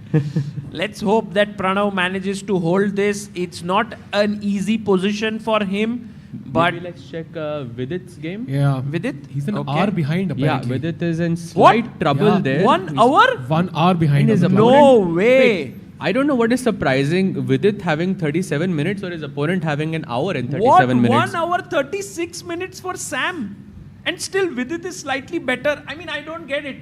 Like, if Sam is so confident and in his preparation, why is Vidit still better after 21 moves? Or is it just normal, yeah? Like, this is still opening theory. Yeah, probably what has happened is Vidit has continued to find the best moves, and therefore that is the reason why Sam is still in his preparation, because when you're preparing, you anticipate the best moves from your opponent. But there is still a few more moves to make, few more correct moves to make in order to reach that point. And if white doesn't do that, then this game might just peter out into a draw. White tries to capture the c4 pawn, black captures the e4 pawn, and it mutually gets compensated. So what's the way here? Sorry, Sahaj bhai, you were saying would you say that Vidit should be happy with the draw here, or do you think it is a bit too early to say? Right now, I think he shouldn't mind a draw. 1 hour time advantage. His opponent is still in his prep, which effectively means Vidit has been playing against Stockfish, and he's found the... Oh, he pushes e5. Vidit is also playing like Stockfish. Yeah, that's very nice. Although by taking a lot of time. Yeah, by taking a lot of time. And let's see if Sam responds instantly. I would be a bit scared. Agar usne move aise hi kar diya, bhai, fir lagega ki... Yeah, that would be... And he's also sitting at the board. I mean, I don't know about you, Shri, but... Oh, he's playing. Wow, Bishop takes maar F3. diya. Sam Shankland still in his preparation. Oof. That is crazy. very impressive. An hour and 37 minutes for Shankland. Yeah, this is a number you don't see often. Yeah. I think Vidit will take queen into f3 for sure. Yeah. I think knight d7 will also happen for sure. Attacking the pawn here. Yeah, attacking the pawn here. And now there are interesting choices for white. Either likely you want to try and defend the pawn. It's the most natural thing. I would consider something like queen f5 first up, trying to go directly for the checkmate. And I guess black can defend it either with a knight f8 or g6. But another sort of interesting move here I see is this e6. And Shri, I don't know, like, why is this move good? Like, why do you think removing the f pawn in this situation is like a good situation here?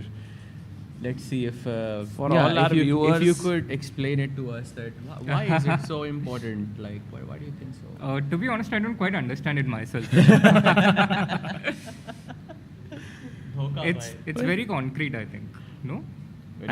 I guess it's also about some rook coming in this way and the queen coming in this way, and it's very aggressive. But I think what Sahaj always mentions, and I think we must start paying a bit of attention to that, is that there is something called as the golden pawn in chess. That is the f7 and f2 pawns. Whenever they move forward, if they are not for an aggressive or attacking purpose, they can create a lot of problems for the side that moves it.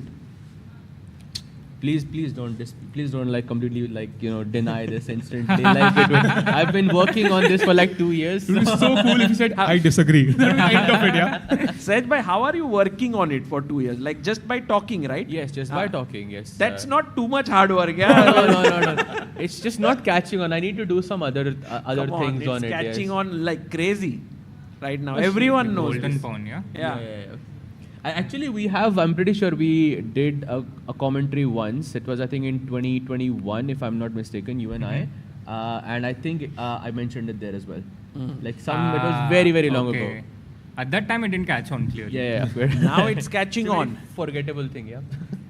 By the way, guys, so here Vidit, maybe equalish, very critical phase of the game now. Sam Shankland, perhaps for the first time, thinking here. He's already played. Khel diya? Yeah, Queen A5. No, really? Oh. What? Queen A5, very interesting. Oh my goodness. Okay, this is... Bhai, ye to daravna move. Guys, can't take here.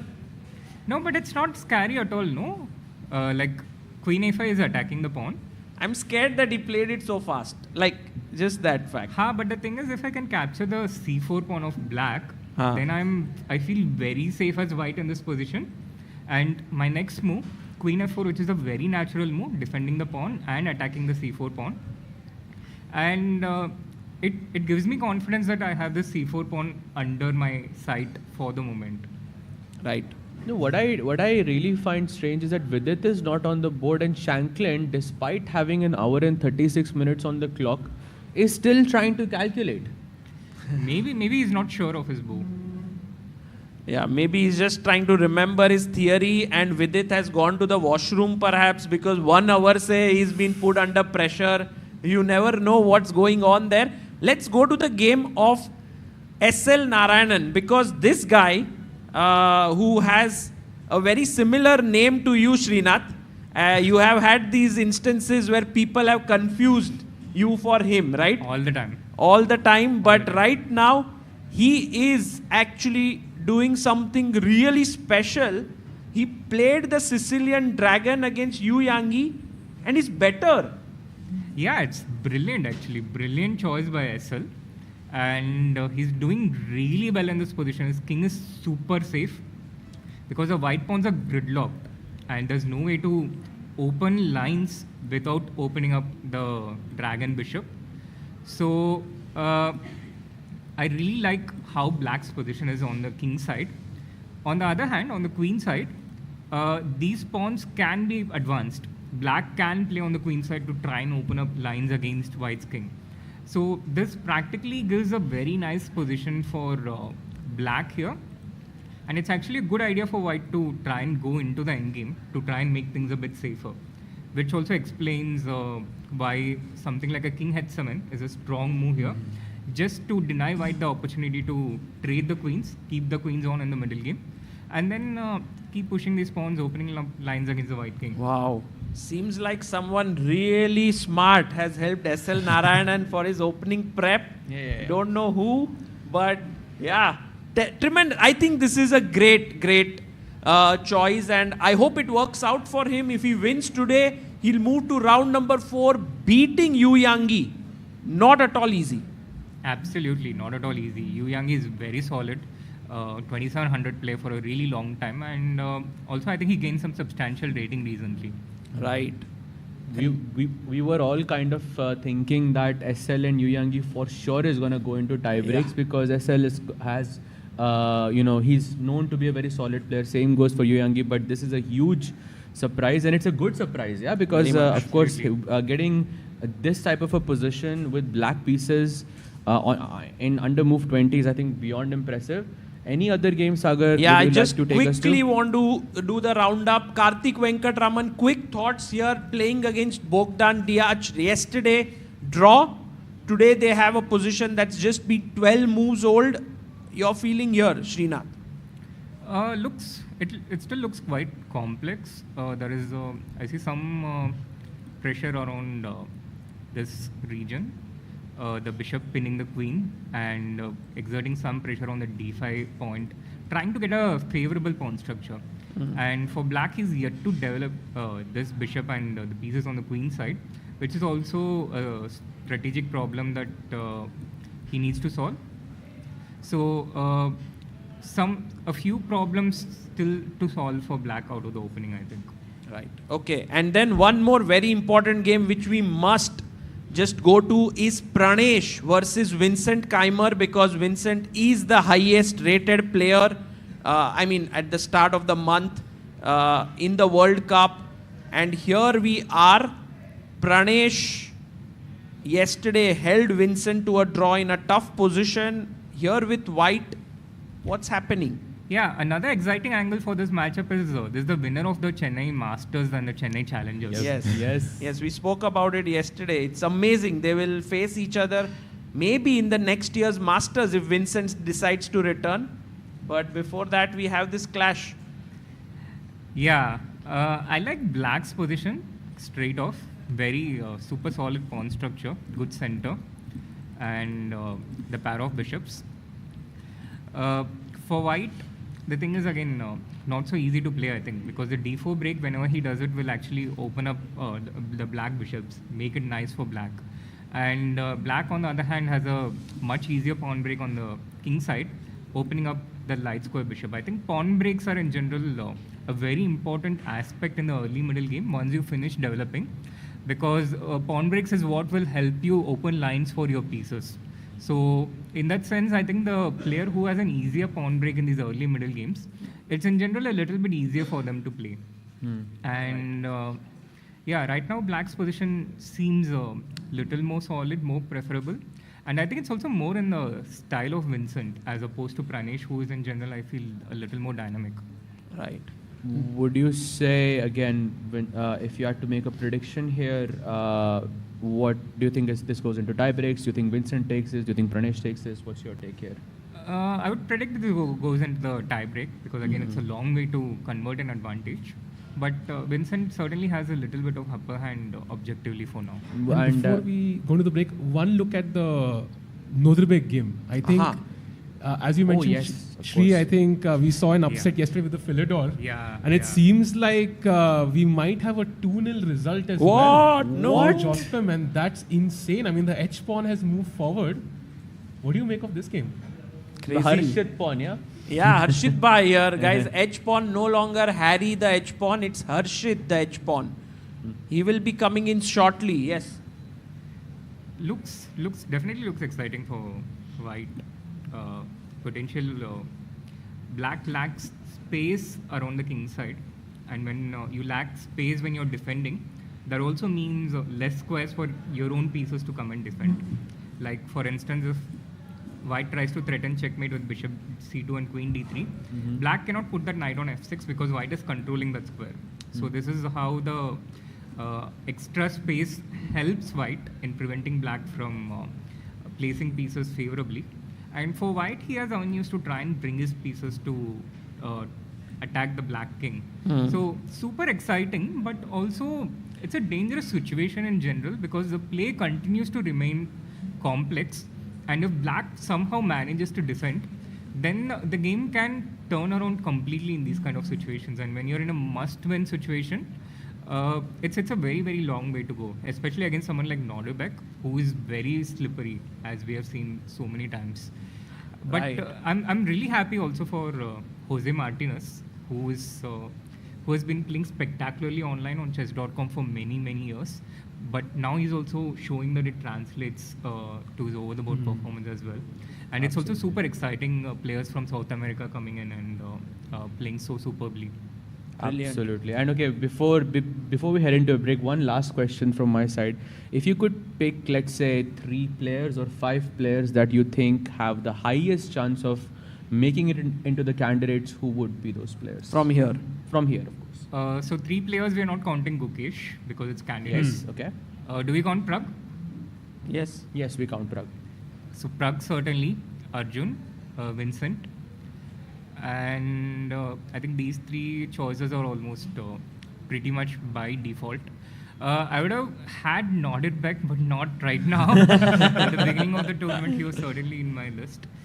I think MVL is someone, and and maybe Levon. He was actually for me as well. Yeah. Wow. Nice list. Great list there, and there are a couple of more games which we will see. One is Hari Krishna, the other is Diptayan. We will be looking at them after the break. But for now, guys, let's have a huge round of applause for Srinath here. He came in. He free-flowingly shared his insights with us and also is playing an insanely important role for the Indian players here at the World Cup. We don't know who he is helping right now, but I hope they go the distance. And Srinath, we hope to have you back again at some point in this tournament. Thank you, and we'll be back after a short break. Hi everyone, I hope you are enjoying the coverage of the FIDE World Cup 2025. I want to give you an important update. Chessbase has just launched its newest version. It's called Chessbase 2026. Chessbase is a software that was launched way back in 1985. Great players like Garry Kasparov and Vishy Anand were the first users of the Chessbase 1 software. And then over the years, the newer versions have come in and all the top players have been using it for their preparation. As we speak right now, almost all the players at the FIDE World Cup are using Chessbase for their preparation. The new version that has been launched, which will be released on 12th of November, has some excellent new features like a new opening report, new ways to search the games, new ways of engine analysis.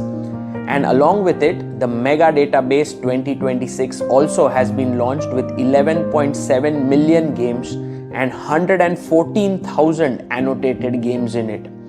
I would highly recommend any ambitious tournament player to get their hands on this, and it will be very helpful in your chess journey.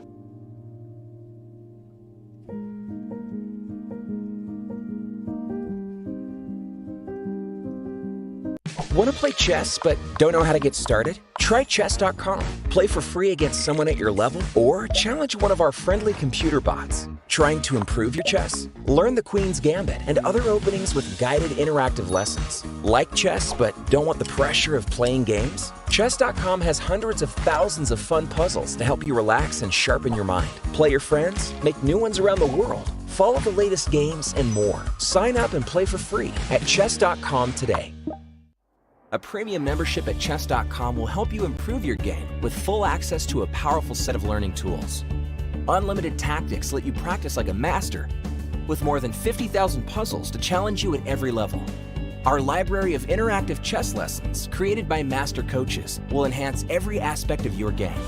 And after each game you play, the computer analysis feature will give you feedback on every move you play, turning every game into a chance to learn. And that's not all. Premium benefits also include unlimited tournaments, video lessons, the Opening Explorer, and much, much more. Upgrade now to take your game to the next level.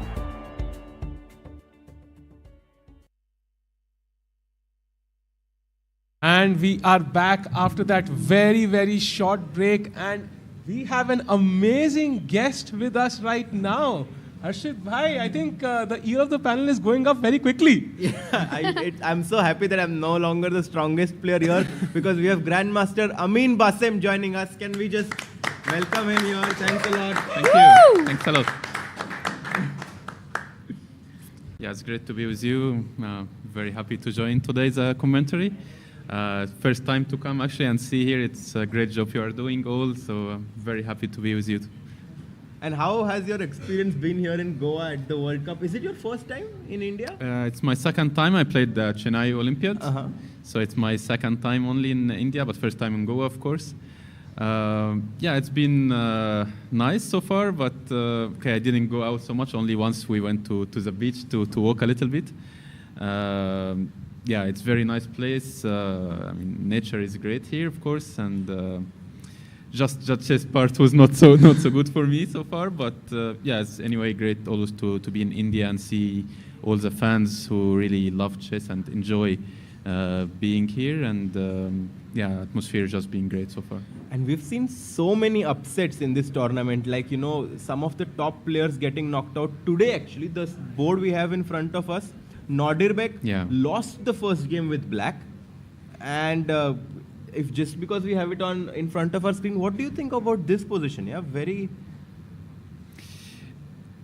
Okay, I mean, it's a must-win situation for black. So, of course, C3 Sicilian happened, which happened also in another game with Livona Ronian against Salim. It's a typical reaction to Sicilian when you want to be solid and avoid all the complications of Sicilian, you play C3. And then problem if black wants to keep the game going or try to avoid forced draws, usually you end up in some worse position. So it's very difficult when you are playing black and you want to win, but you get C3 Sicilian. It's always quite unpleasant. So here, of course, okay, Nordirbek has to take risks, of course. At least he got a game, even if you are slightly worse, but still anything can happen, and white has to be active to prove his advantage. But now it's I see it's getting even worse. Yeah. I'm just afraid that knight g5 at some point, Sahil bhai, and then maybe not now. It doesn't work, but at some point knight g5 and it's dangerous. Yeah. Also, some bishop c2 and some battery. Yeah. By the way, the last move, a mistake, and apparently now you can just castle queenside, bring the rook to g3, threaten rook at bishop h6, and many other ideas. Yeah. So many weaknesses because the knight on c7 is also very passive. Yeah. If it was an f6, maybe. But yeah, many weak squares, also g6. He had to prevent knight e5, I guess that was the point of d6. So if Abdul Sattarov loses, huge win for Jose Martinez.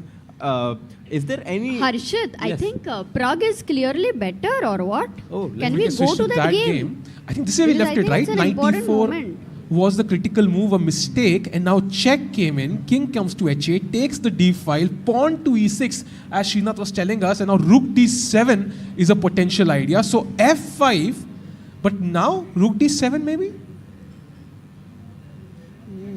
That looks completely crushing. No, but rook d7, maybe bishop c6 is a small problem, yeah? Ooh, but if I take the pawn? But bishop d6, rook f7 and... Very interesting, actually. But also, what's the correct approach do you feel in a World Cup? Yeah, because 2-game match, one mistake and you go home. Like, for example, we saw, Fedosiv, right, going all guns blazing in that match. Do you try to drag the game as long as possible in a comeback game, or do you try to just find a crazy opening idea and go for it? Okay, we saw Hari Krishna, last round. It was fantastic opening idea, and he went for it. Of course, engine says black is much better, or actually significantly better with the queen up, but practically over the board, and you see this for the first time. It's shocking, and it's very difficult to play. Moves are very hard for black to play, so you can this kind of risk sometimes you can take. Also in World Cup, it's really risky, because if it goes wrong, you're just out, no other chance. And if you have confidence and you prepared well, you have done your homework, and you have I know I can do it, then you can take this risk. But other player approaches, I play normal chess. If I get very slight, then I can just play long game and try to outplay my opponent. This could be a strategy for others. But just as you say, one move, Nordirbek, he was almost winning at some point yesterday, and just one bad move. His F5 came and then... Exactly, he played bishop d4 just quickly and finished. He didn't get any chance after that. Yeah. And I think this confidence, even if you're in a bad position, if you believe you can win, I feel these players are always getting some chances. Yeah, I mean, it's like Arjun, he's very famous to have, not great positions, but he keeps on fighting, and he managed to always survive. By the way, rook d7 played. Yeah. Also, one question over here for the people over here in the audience and also the chat.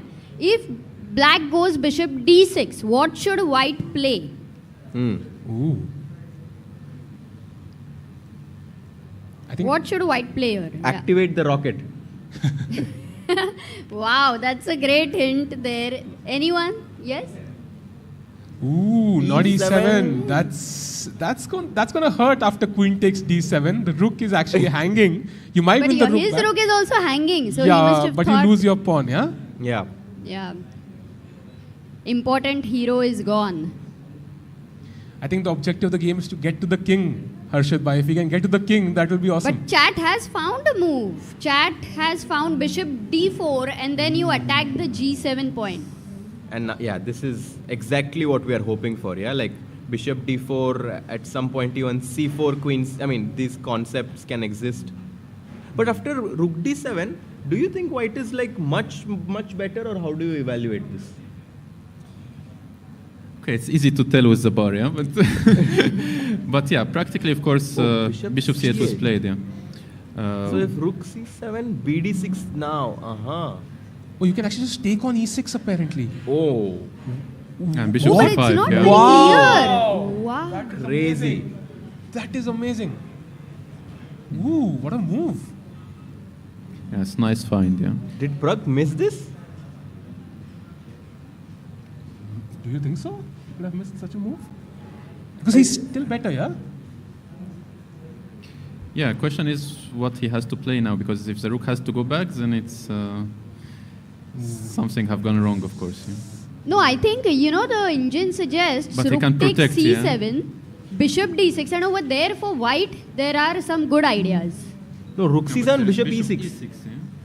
Rook c7 is directly playing bishop e6. Yes. Ah, okay. And it's just working tactically. Because of queen e6, bishop c5. Yeah. Wow, this is incredible. Just to show, if queen e8, bishop e3 check, and then you take the queen back, and black Suddenly, is back. Yeah, white has to defend. So going back, the live position, this one. And apparently the best move is bishop to h5. And the only way for white to, get advantage. How hard is that move? I mean, to find over the board. Okay, first of all, you have to realize rook c7 is not working. This is the hard part. And then you will start looking for alternatives. So, okay, maybe sacrificing the rook on d7, like playing rook fd1 or something, just to consider. Then you realize, okay, maybe it's okay, but it's not much also.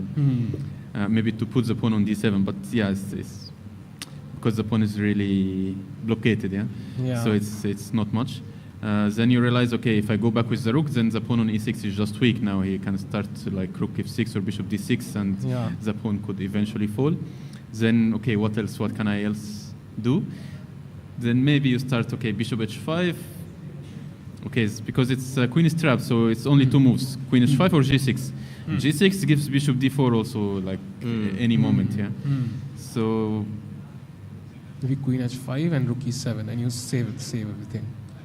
Yeah, now bishop d4 is very strong. I mean, how to stop? He has to play rook e8 probably, yeah, to try to exchange this rook. Or maybe queen h4 also, like. But yeah, queen h4 is and rook c7 simply, yeah. So rook e8 probably has to be the move. And now if we take on c7, maybe you take on e6. Then bishop e6, yeah. But this is the opposite colored bishop, and who should be happy over here? Usually the one attacking is in opposite color bishops. They say, okay, it's like having extra piece. So if you are the one attacking or your bishop is attacking, then you should be doing very good. Especially the bishop on d4. Now, if he managed to keep the rook on c7 with bishop on d4, then white is doing very well.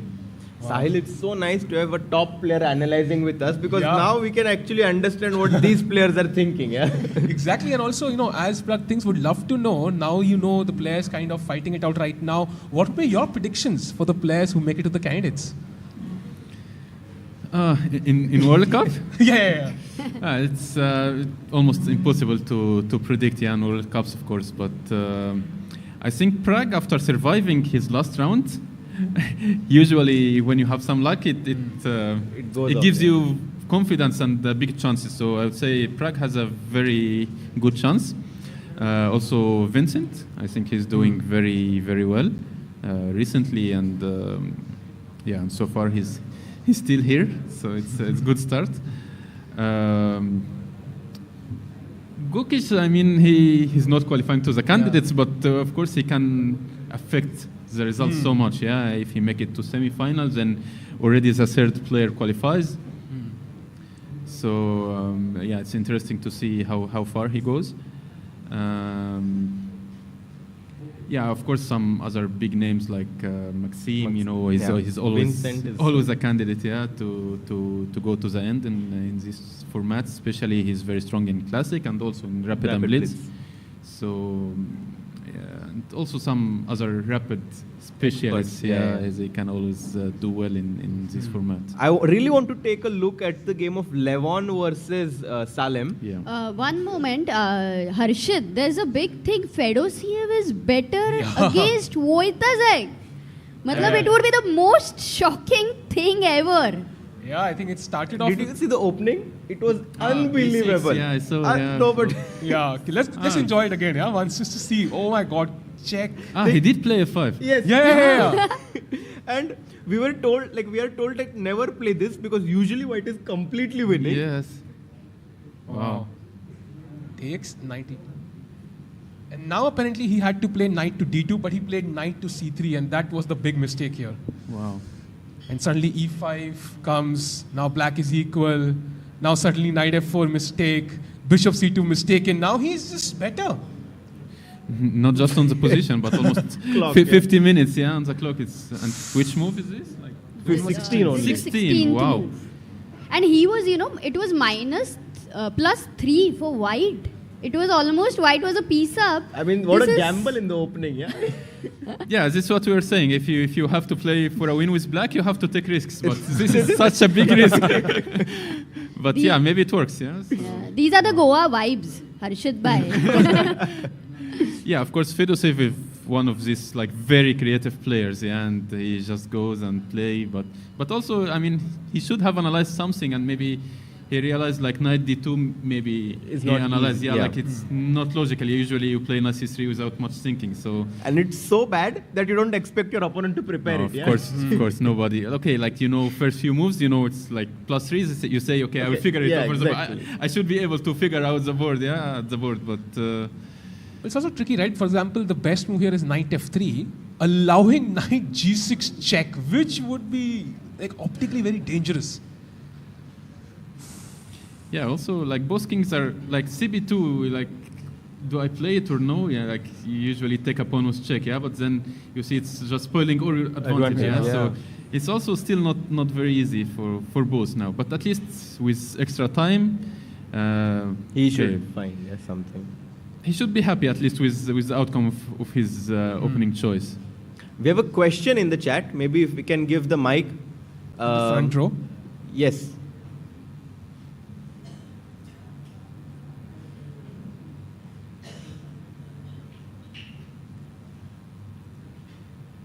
Hi. What opening was used in this game? The mic is not working. Maybe 1 second, na? But we have a result as well, by the way. Okay, now you can speak. Hello. What opening was used in this game? Can you speak a bit louder? What opening was used in this game? In this game, it was very weird. I don't know what it is called, to be honest. This E6 B6. Do you know like this opening name? The B6, Bogo no. No, it's not Bogo. Okay, some courses were made. English defense. Yeah, I think like it's some sort of this fianchetto idea where black is trying to go bishop b7, and usually after e4 they go bishop b4 check or something like this. And this is kind of more well known, but this is completely new. Like f5, like I've almost never seen this. Okay, it starts sometimes with like e4, b6, d4, bishop b7, bishop d3, and now f5 is a bit more... It's bad, yeah. It's also very bad, of course, yes. Yeah, it could be in some positions, but in this move order, it's... But I don't recommend you to try this. So yeah. By the way, we have our first result. That is Yu Yangi versus SL. I think we were expecting him to push a bit, but then they have repeated moves, and that is the first draw. So they go to the tie breaks. They go to tie breaks, yeah. Yeah, SL is a specialist now, playing so many games in tie breaks already. So and he did not even want to try because it looked like he's slightly better, but I think with black, you usually just before coming to the game think that draw is a very good result. And then if you get a chance, he's just made it. Yeah. I had one question besides the tournament to you. Everyone calls you Dr. Bassem. Like, are you pursuing chess full time right now? Are you doing something in other profession or? Yeah, I mean, at the moment, I'm just playing chess professionally. Starting 2016 actually after graduation, and I had my army service also. And after that, I decided, okay, I want to continue with chess professionally. So, starting March 2016, almost nine years now, I'm playing chess, mainly professionally. And right now you are living in Cairo, in Egypt. In Cairo, yeah. And how is chess like in Cairo, Egypt? I've never been, how is the chess culture there, and how has it been to represent Egypt for you? I mean, it's increasing now, the chess, it's not like India, but it's getting a bit better. We have much more chess academies now, so it's helping to make chess more popular, starting to have more tournaments. Not big international tournaments yet. I hope this next step for us. Many young players are coming, so it's good to see the work of academies and you, of course, you're inspiring so many people. Yeah, I hope. I also have an academy. In You Egypt. have a lot of academies, right? Yeah, in Egypt now, many big academies. So especially in big cities in Cairo and Alexandria. I'm originally from a city called Tanta. Also, our academy is starting hopefully in a couple of months. So I hope, in my hometown to get more player involved in chess. That's amazing. But one more question to you is, what do you like more to be addressed as? A doctor or a super grandmaster? Yeah, of course, it's very big titles, both of them. But in chess fields, it's good to be different. Yeah, no one. Yeah, you're the first grandmaster and doctor, right, in the world. Wow, a big. Not first. I think there are many grandmasters, but not. Who has not reached 2700. 2700 level of grandmaster and doctor. But guys, a big round of applause to Amin Basim, because it's such a difficult feat to achieve. Thank you. The question is, how did you find time for both? Yeah, we can't each you one. During studies, of course, it was very difficult. You have to do extra effort, especially if you are playing and you're missing a lot of lectures and stuff. So.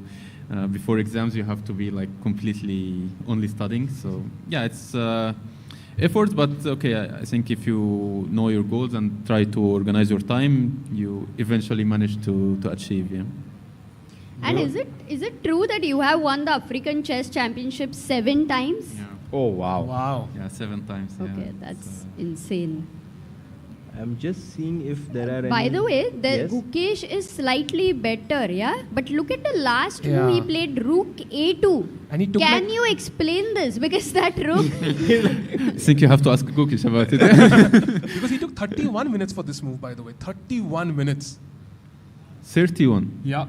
So it's first move after preparation, probably, or... Yes. No, maybe not, yeah? Because he's 51 now, so... Wow. Rook to A2. Yeah, I mean, it's one of these moves, it's so hard to explain, yeah? Yeah, it's hard to... sometimes you try to protect F2, but if you take on E6, then F2 is weak, then it's typically... But in that other positions with Bishop on C1 before played, then Rook A2 is kind of typical. Good idea. After Knight F1. But, do you think Queen A1 is his idea? To go D4? Where is the queen going? I mean D4? Or even B4 in the Queen future A1, D4. sometime? Yeah, but problem if you play D4 now, then he can take ED4, CD4, and Knight B4 comes with a tempo, yeah? So Rook A2 didn't really help there, but... And B4 also pushes, I don't see how to make it work. If it's good at all, so... Maybe it's just improving, because the Rook would not do anything on the B1 and C1 square. So maybe he's going Rook A1, because sometimes, as you said, Knight F1, Bishop C1 or A3, and then maybe the Rook can help... Yeah, I mean, that's how... it's just maybe a waiting move, trying to see if Black will try to play D5 or Rook E8, or maybe he wants to take on C4 and try to also it's to play F5. You're right, Bishop E6, first Bishop E2 and then Rook A2. So it's yeah. And it's I feel when Gukesh plays this move, Frederick is like, oh my god, what is the idea of rook a2? But for example, if one of us played it, Frederick would be okay, amazing. That's true. No, I think one of the main point could be that also the queen on d1 doesn't want to be on e2 because of rook e8 in the future. So the queen doesn't have a good square. Also knight on d2 wants to stay there after bishop c4 to capture with the knight. So maybe queen a1 is a direct plan in the. That's what I feel. But we have to see. I would be extremely surprised if queen a1 happens, but let's see. Let's see. Okay, Guki, let's Quite an go. interesting move, yeah. Only if it is good. But Okay, do you want to see let's go to Pragg's game because Pragg is in trouble Wait, what? because he made a mistake. He played the move. Ooh, he didn't find bishop h5 and now he's worse. Goodness. No, but look, Sahil, we have a super grandmaster here and he did mention rook d1. True. So maybe, intuitively, it kind of feels like... Yeah, it's definitely one of the candidate moves you consider. Okay, first you realize, okay, rook c7 is bad, then I'm not going back. Yeah, then what else? And if you miss bishop h5, then it's normal to play rook d1. Okay, let's say takes. Like, do you take with the pawn or do you take with the rook? That's another big decision, yeah?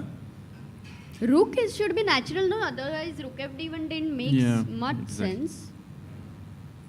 No problem if taking with pawn, then this pawn, okay, because black will get bishop d6 probably at some point, then the pawn is also Could be not easy to keep. Yeah. Wait, but if you take with the rook and I try to just attack it again with rook d8, but then you want to take my pawn, yeah?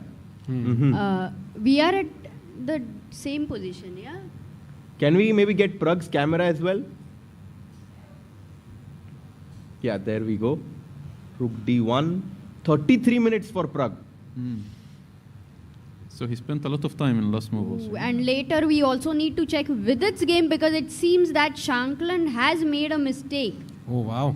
Yeah, So but lots this of is things very happen. interesting. Yeah, I mean, this is for sure a big moment. Because it's not like Pragnananda is threatening anything. Also, So if bishop d7, rook d7, and what if rook d8 is... But yeah, we then he saw takes this the pawn, yeah? c7, yeah. Also, there's bishop d6 apparently. Just trying to basically take this now. Wow. And you have to now probably take this one, yeah? Rook d6, cd6, rook takes... Yeah, I think the main point is to have the rook on the 7th ranks and get bishop d4. Then white has very good compensation, but that's why bishop d6 may be better to not to have the rook on 7th rank. Yeah. In a way, maybe Pragg missed bishop c8, yeah? It seems like that. Yeah, because after bishop c8, he thought for 14 minutes. And to be honest, this move bishop h5 here, it's not easy. It's a bit hidden. Okay, maybe g6 is not clear what you do after g6. Okay, you say, okay, attack the queen, but then my bishop is hanging. And But bishop d4? yeah, king g8, and now the rook... No threat, yeah, now. Then bishop e2 back, yes. Yeah, maybe this, but... King g8 not and so bishop e2 difficult back. also, yeah. Because if you take my rook, Yeah. then ed7 is a disco check. And queen f7, there's bishop c4 and the queen This is finito. Oh, Yeah. nice.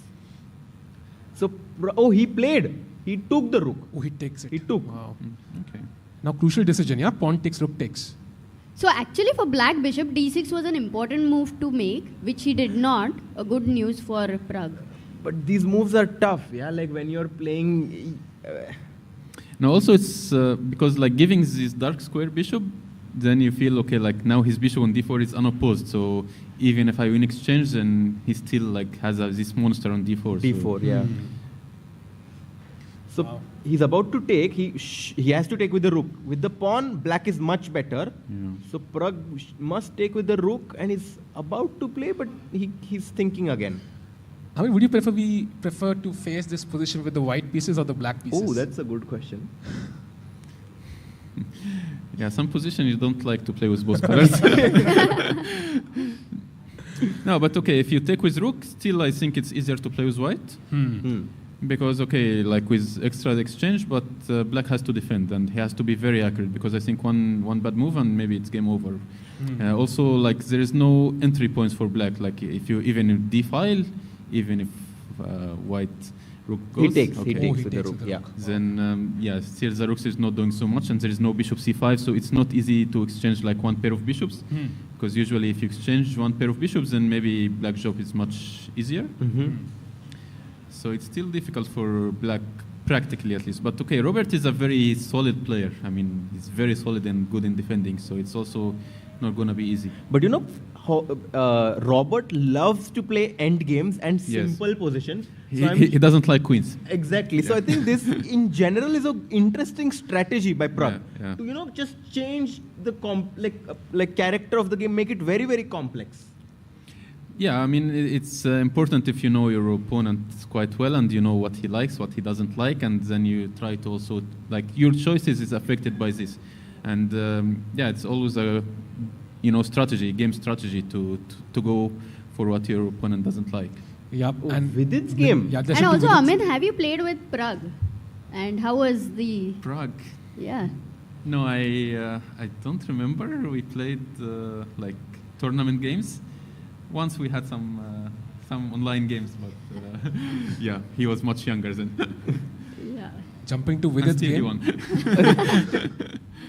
Yeah, what do you make of this position? King F7, the king is moving up the board with the queens on the board. Very interesting, and with it looking slightly better now. Okay, still 1 hour extra on the clock, yeah, but it's not really helping. Yeah, true. King to F7, and do we have but Vidit's which move is this? Yeah, what's 27. the number? 27. So 13 moves to go to the time control. Okay, so... And Bishop B3 played. You can see the crowd there, yeah? Gathered. I mean, it's the most natural, but obviously it seems Engine doesn't really like, yeah? But it's the first move I saw also. Yeah. Because it's most natural move to play, I would say. To be honest, I'm not very sure if this is easy to defend, yeah? I mean, just forget about the engine evaluation. Yeah. I think 18 minutes is a lot for white, because you can never blunder anything. Yeah. I don't see any weakness for white. Black has this static weakness on E6. Yeah, probably Rook C1 is like next move. Yeah. And then, I mean, you can play also G3 at some point to get more space, and maybe Rook C3,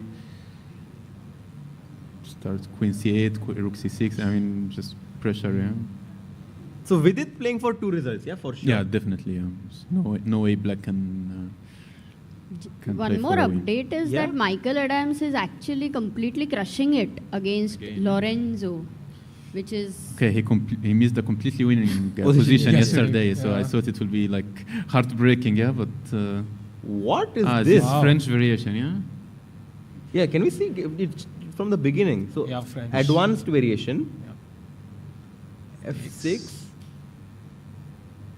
B4. Oh, this is a very old line, actually. Yeah. This is... Oh my god. C4 and then Bishop G4. What a beautiful sequence. I mean, it's, to be honest, it's not easy to understand, but I guess we can say that the white rook wanted to come to C1 on this queen's line. So Bishop C6 kind of closing that line, and now that the bishop moved away from the E6 square, Bishop G4. Beautiful, yeah? I mean, like till B4, it's kind of typical in this structure, but C4 and Bishop G4 are really nice, yeah. And we have the camera as well. Look at Michael, so calm, he knows, yeah? Okay, he has also like significant time advantage, I see, yeah? Like 50 minutes to, 20 minutes more. And very uncomfortable pin this one. And is Diptayan in big trouble? Oh. With the black pieces against Gabriel Sargisan. I mean, big miss yesterday for him, yeah? Like he had an incredible chance, yeah? Yeah, true. Because then yesterday, he was winning, and this would cost him a lot if today he loses. But I think today, compared to all the other days, we have seen big evaluation changes in the first 10-15 moves. And I think pressure and like nervousness is definitely playing a big role already in this round. Yeah, but also many has to come back. Yeah? Come back, then you have to choose something that is not like 0-0. Yeah? So you have to take risks with white or black. So that leads to interesting positions, games. Of course. Yeah. And this position, do you think Diptayan has any chance to hold this, or do you think white has just easy continuation? Okay, first of all, it should be like 2 results only. Yeah, so it's either white win because, free bishop pair, basically, yeah, and end game. Gabriel is like, this is his kind of positions, yeah? He likes to play this slowly positional in games and slowly grind. so it's not the best opponent to defend against. But okay, still okay. White is better, but it's not finished yet. And the knight on A6. We have a saying for this in English, we use in commentary, that the knight on the rim is dim. Yeah. You know. Yeah. Of course, yeah. Yeah, okay, it's mainly defending. Yeah, if it gets to C5, yeah, the white it's knight. nice, but Whoever gets to C5, yeah, white's knight or black's knight, I think will be very happy. Yeah. Yeah, problem white knight can go to A5 at some point, especially if rooks are guns, and follow up with B4, and then you're completely dominating queen side there. So Diptyan in big trouble here. What do you think of Pranesh versus Vincent Keimer? Because they have like around equal time, and by the way, look at Vincent. He's looking so sharp, yeah. And already the bar is favoring Vincent. So this is Berlin, yeah. Did you see the controversy yesterday that happened? You know, the arbiter thing. I saw some recap video, yeah, but yeah, I'm not sure. Like arbiter intervening, I don't know what the FIDE rules are about this. Yeah, the rule is the arbiter should intervene. So it's very good job by the arbiter actually to notice immediately he saw. Guys, especially Vincent didn't claim, or he just wrote the move normally. Yeah, so. Yeah, he was also very nice. For those who don't know what happened yesterday, in the first game between Vincent Keimer and Pranesh was about to make a move, and then his hands were kind of shivering, and he touched the pawn, and then he didn't realize it because you're playing in a few seconds on the clock, so much pressure. Vincent also didn't see it. Back finger, yeah. Back finger touched it also. And then he played a different move, which was actually bad, and he then pressed the clock. But then the arbiter came, pressed the clock, and said, no, your hand touched the piece, you have to move it. So actually, he made him play the right move. Exactly. Yeah? It's like God's hand, yeah. He came in and supported him in that moment, yeah. Exactly, like this goal of Maradona. Yeah. But imagine if Bishop A1, what he played was a good move, and then Rook D3 was a mistake. True. Yeah, it's I think I mean, it was just very random. Luck, but I think great job by the arbiter to notice this within fraction of a second to spot it before even Vincent had time to write down the move. Exactly, yeah. He did this. Now in the second game, Pranesh playing with the white pieces. I think it's very complex. Yeah, this doubled pawn on C7, C5. Engine likes black, but to be honest, I prefer white because knight E2, knight C3 is something that I am really trying to get. I think the point is D5 square could be controlled by C6, but D4 square could not be controlled by pawn. Such a nice point. After knight F8, knight E6, eventually then the knight can get to D4 at some point. Of course, E5 is hanging out queen D6 or something now to protect, and then and C6 can come to prevent knight D5. But again, okay, in these close positions, knights are doing okay. The bishop on A6 is doing nothing now, but eventually it has to come back to C8, maybe rook A8 and bishop C8 at some point. And then black will try to open the position, maybe play H4, F5, and maybe get attacked. But for white, it's not clear because after C4 especially, you cannot play D4 anymore. There's no B4, so white is basically just, okay, I will wait. You know, whenever I analyze with players who have reached 2700, I see such a big difference in terms of their pattern recognition. Many players, of course, are wonder, that once you become a grandmaster, it's all similar. But there is a very big difference, let me tell you guys, between a 2500 grandmaster and someone like Amin. Because to go from 2500 to 2700 takes more efforts sometimes than it takes from going from 2300 to 2500. Because whenever you're playing tournaments, you're playing against grandmasters, and to beat them, the mistake that your opponents make is very nuanced. From 2300, what happens is that sometimes there is a piece mistake or a big strategical mistake. But in grandmaster games, this mistake is so nuanced.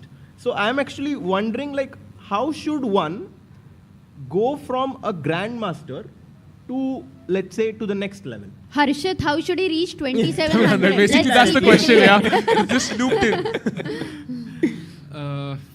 Well, it's very different now, actually. Chess is completely changing nowadays. I mean, like 10 years ago, it was still more. Engines were not the same, openings were not the same, courses and availability of courses were not the same. Now it's very difficult. You need to work much more, I would say, on openings. It's becoming much more difficult to, to survive the opening. I think now it's very important to not to have fixed repertoire like me. It's one of my big problems, I would say. You have to be like a player who play at least 3-4 openings, now is each color, to make it difficult for your opponents to prepare against you. And to do this, of course, you need to work more on openings, but also to play much more training games, either online or with like training mates. Or I'd say, yeah, especially in Grandmaster level now, opening and opening preparation is becoming very, very important. You have to have ideas all the time to be following, like just following games. Like, yeah, in World Cup now we have like 32 games, yeah, each day. You have to go over all the games to be like keeping up, yeah, with all the new ideas because every game there is some small, even very small new idea. You have to be updated with it because it can happen in your game. And okay, I was actually speaking with Salim yesterday and about these following games, yeah, and I say because sometimes you just enter a position you didn't want to enter or you didn't intend to enter, but if you at least followed or saw some games, then you know like the middle game ideas. So where my PC should go, what idea should I go for. So just following games is very important. And yeah, you have to just keep working. Yeah, I mean, you have to be really, this is your goal and you have to be only doing this now. Combining with other job, or other work or other like plans. Commentary, you mean? No, it's so insightful. No, but actually commentary is also chess, yeah? Because like Peter Liku, yeah? I mean, you see he's not playing professionally, yeah? But he's, I think he's updated, much more updated than I, yeah? So he's following all the tournament, all the opening up ideas he's following, he's keeping up. So it's his job also, yeah, commentary, but he's doing it very, very well and very instructive, yeah. He's also one of the favorite, of course, commentators. So we are enjoying your presence here so much, actually. Harshit bhai, after the commentary, you may have to go back, have dinner, and then start playing some training games. You can't go anywhere wherever you go in the evenings and all that, at least. I mean, on your path to 2700, what was one piece of advice that really, really helped you as a chess player? Well, the thing I do, I used to solve like so much puzzles. This was my main training, I would say, to solve puzzle studies and yeah, just try to sit and solve. Yeah, it doesn't matter how much you solve, but how you solve it. So I always say like you can spend half an hour solving 20 positions or half an hour solving 1 or 2 positions. Yeah, it doesn't matter, but just one position, because one position could be very difficult and so much to calculate, and you just have to sit and calculate and try to calculate as much as you can. Be sure of all you calculated everything, nothing is missing.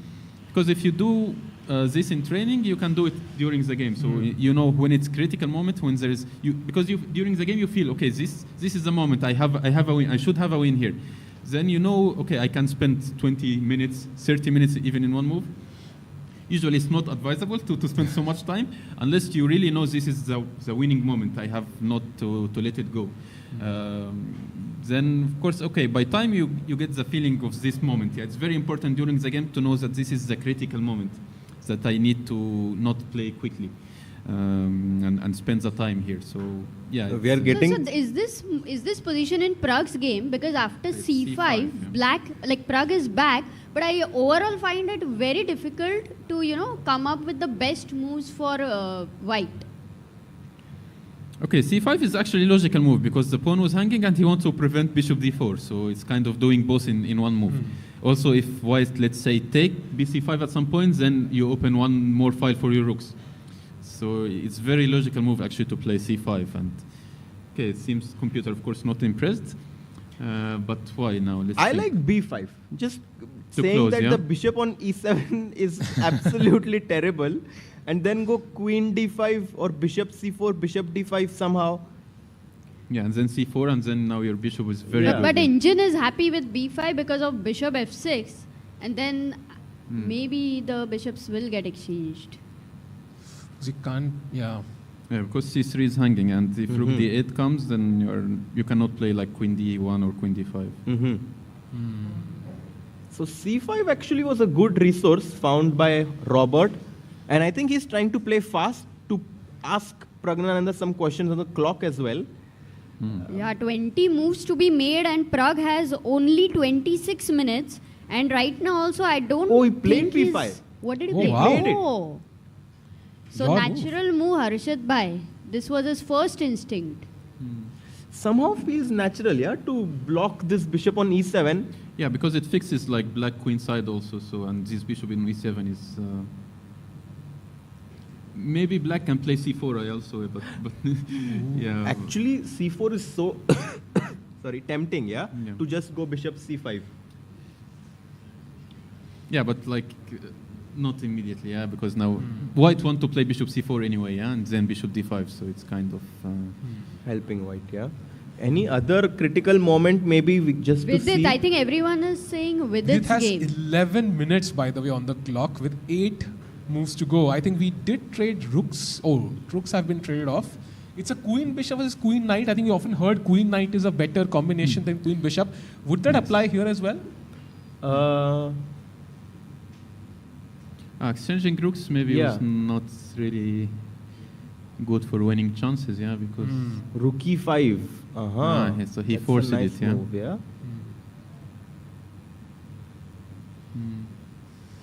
And I think with the exchange of rooks, Sam is closer to a draw, yeah? Yeah, I mean, still he's suffering, but yeah, I think he's much closer to a draw now. Because like knight d5 at least can come at some points, and also this queen e5 checks. Yeah, queen is protecting both weaknesses. It's not easy to with attack this something. game, most likely going into tie breaks, Levon Aronian won the first game with black. Yeah. Now Salim has to win with the black pieces. Yeah, actually, yesterday game was one of these games, you know, when white played, like Salim played a fantastic game, but move 40, you know, like last move in time pressure with seconds on the clock, he just made a blunder and immediately lost the game, yeah. And Salim was even winning at some point, yeah, like he had a winning position, and yeah, but in time pressure, just. But today, do you think any chances for him to come back? Like with black, he has a bishop pair, or do you think white too solid? Yeah, of course, white is too solid, and he's only playing for draw, obviously. I mean, he played c3 Sicilian, which we kind of expected, actually. But yeah, I mean, it's not a bad position to have. Okay, at least it's equal, and you are the one who are playing for a win, so it's not bad. But okay, maybe time situation is not the best, but yeah, the game is still a game. Okay, at least you have bishop pair, and you can push for forever. Yeah? I think if black gets a5, a4, I think then black will be very happy, right? Or yeah, I mean, usually one pawn stopping two, it's good idea, and then. But yeah, this knight on d4 is very hard to get rid of. This is the main problem now, and if you take, then opposite color bishop, so it's yeah, you need to keep the rooks, but probably not so easy also. That's why okay, maybe bishop c5 is preventing like.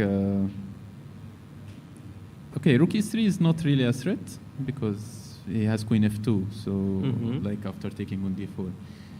But yeah, maybe just controlling the knight and.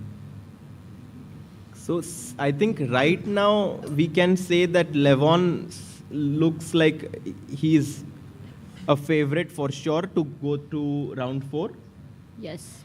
Can we look at Gukesh's game? Game is on. Because right now I think it's a critical moment over there. By the way, he did not go for my, I think now a bad idea, Queen A1. So Okay, yeah, so knight f1 and bishop c1. Okay, this is logical. And now Queen f6 happened. Knight g3 and now... And now for black to continue, the engine is saying he must go for boom, bam, g5. g5. But if it does not go that, then white is clearly better. You know, can I show you a funny line? Let's say black plays rook a d8. Now I will play bishop takes f4. Yeah. And if you take with the queen on f4, guys, can you find the best move with white? White to play. Oh, so cool. Maybe d4, yeah? That's the break you always I do. actually once lost a game because of this Oh. taking on Oh. f4. Yeah. Let's What's the ask the move? chat. Guys, white to play here. A very Yes. good question. Do we have the mic? Knight h5. Amazing. The queen is Because trapped, the yeah? queen on f4 has nowhere to go. The queen is trapped. g5 is controlled, h4 is controlled. And if you take with the e pawn, then knight h5. And also this looks very, very good for white actually. But queen Queen c3. c3. Yeah. C3. Yeah. Oh, rook c2 now. Suddenly the rook on a2 feels like magic in place. Because the queen has to go to b4 and then... Queen a1, yeah? Oh, all the ideas coming into picture. Wow. Some lines are like Let's queen go. Yeah, it's actually good now, maybe. Yeah. So, knight g3 played, and look at the clock situation. Guys, I think Gukesh will win.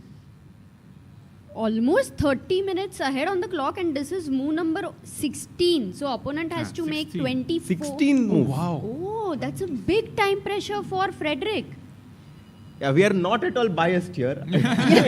Facts. All facts. If Vidit is 30 minutes behind, it's a draw. And if Gukesh is given away, it's winning. By the way, in the chat, Shrija says, I remember Basim's game against Divya, where Divya won. Basim is a great player as well. But Yeah. would you like to talk about Not the Divya? best game to remember for me. Yeah? No, but actually it was like one of the problems of time pressure. Yeah, like I had a very good position. Yeah, also like almost winning after the opening. Yeah, and middle game. But then in time pressure, I completely messed up. Yeah. Also, actually, Frederick was in one of the games in Grand Suisse. He was next to me. Mhm. And he was completely winning and dominating against Jubava, I think. And in time pressure, he completely spoiled his position, and he was very upset actually.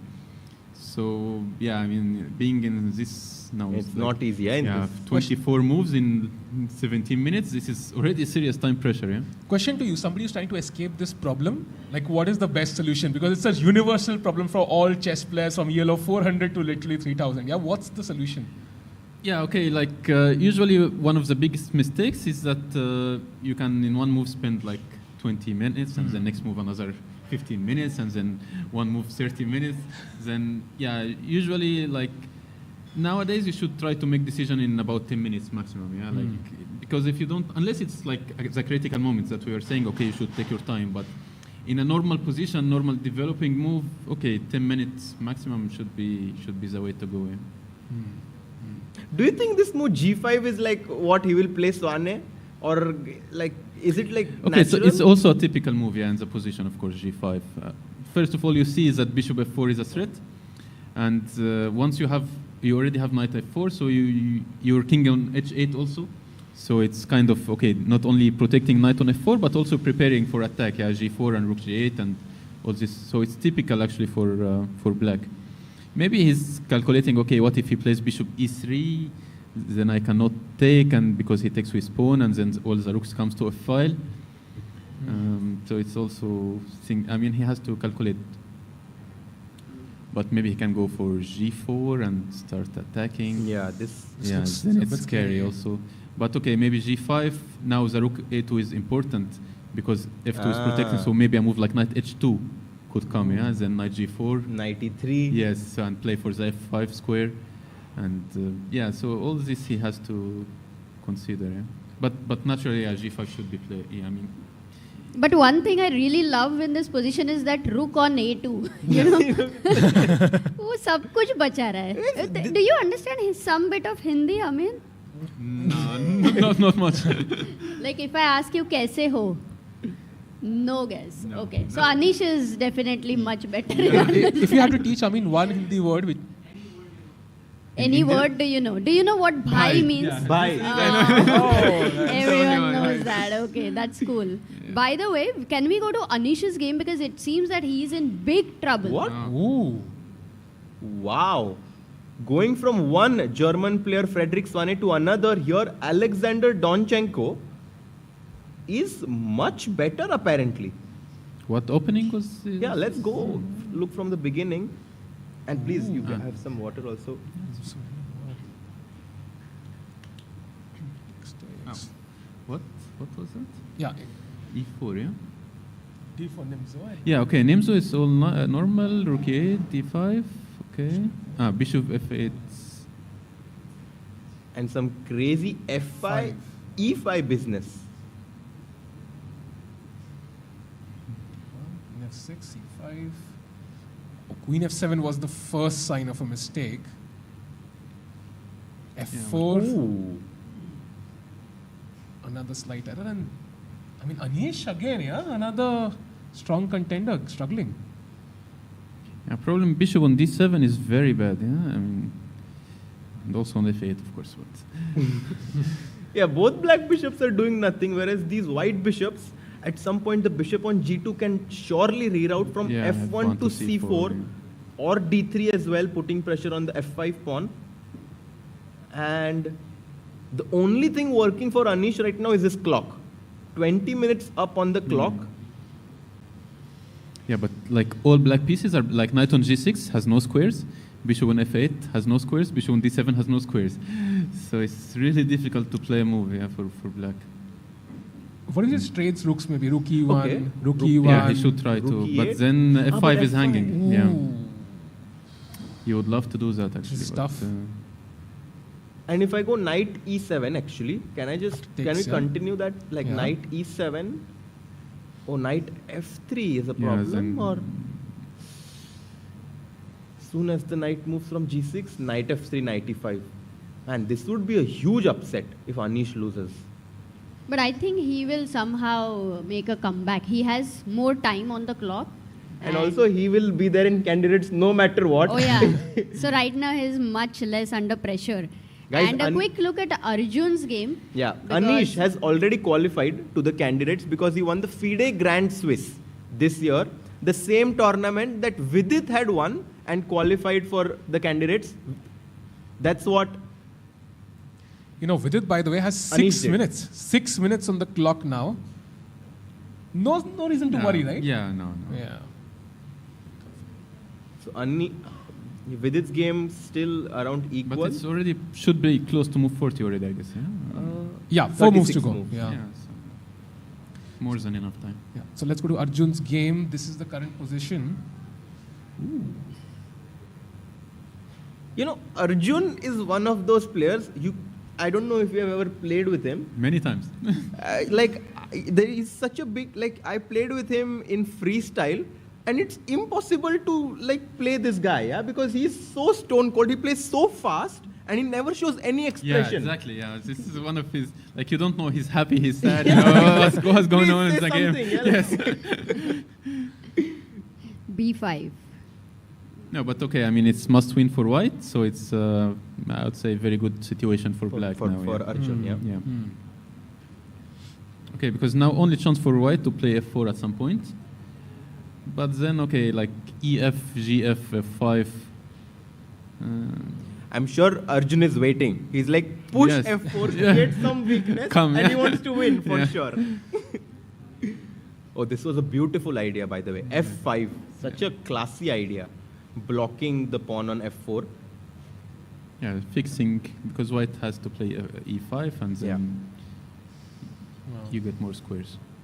So Arjun looking great. So An interesting thing is happening. Pranesh is getting slight initiative against Vincent. Really? What? Oh, the knight is on C3. Let's go. Yes, you would maneuvered it, like huh? this, right, Harshit? Right? Ooh, he put the bishop on F8, not the knight.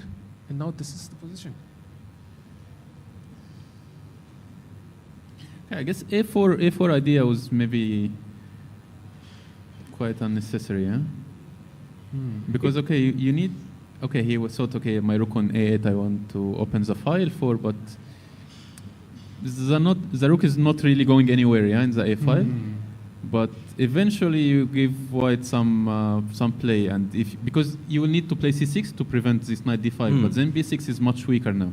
And maybe B4 could come at some point in endgame. But with pawn on A5, it was not really easy. Yeah? I have a question to you, Amin. Like normally they say in closed positions, knights are better. And your white does have 2 knights. So if you want, do you open the position here, like think of pawn breaks, or do you just keep maneuvering? How do you, think of plans? Yeah, I mean, already starting from like the moment Vincent played bishop b7, that's the moment we were checking last the position. His main plan is to play f5. That's why bishop b7 came probably.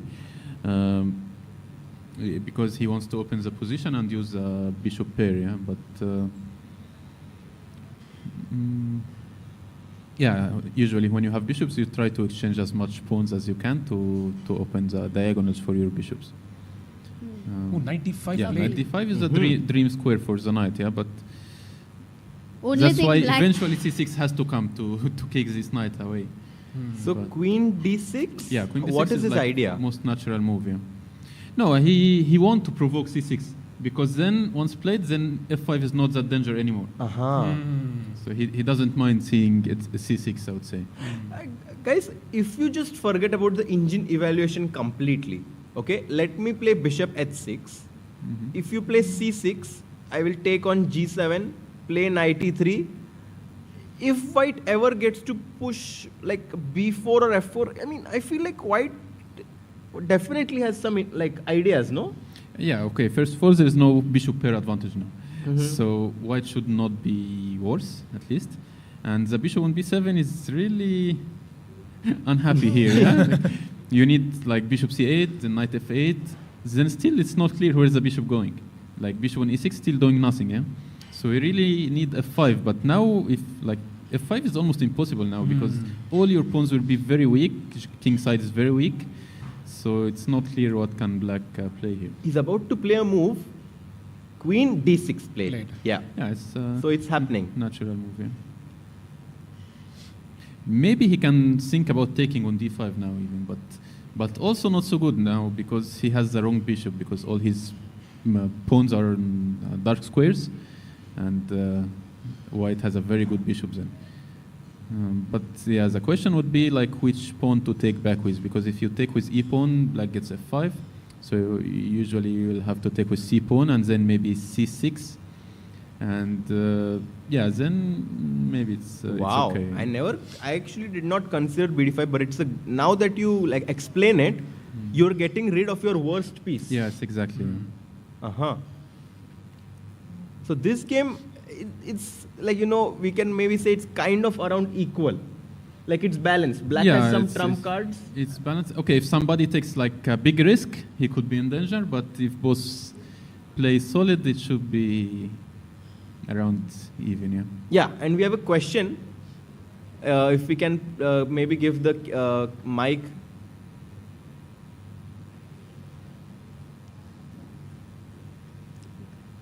Yeah, Gukesh's opponent found g5. G5, yeah, he played it.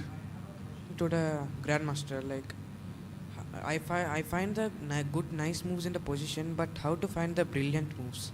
So the question, if I can just repeat, what's your name? Pranav. Pranav asks, he can find good moves, but how to find brilliant moves?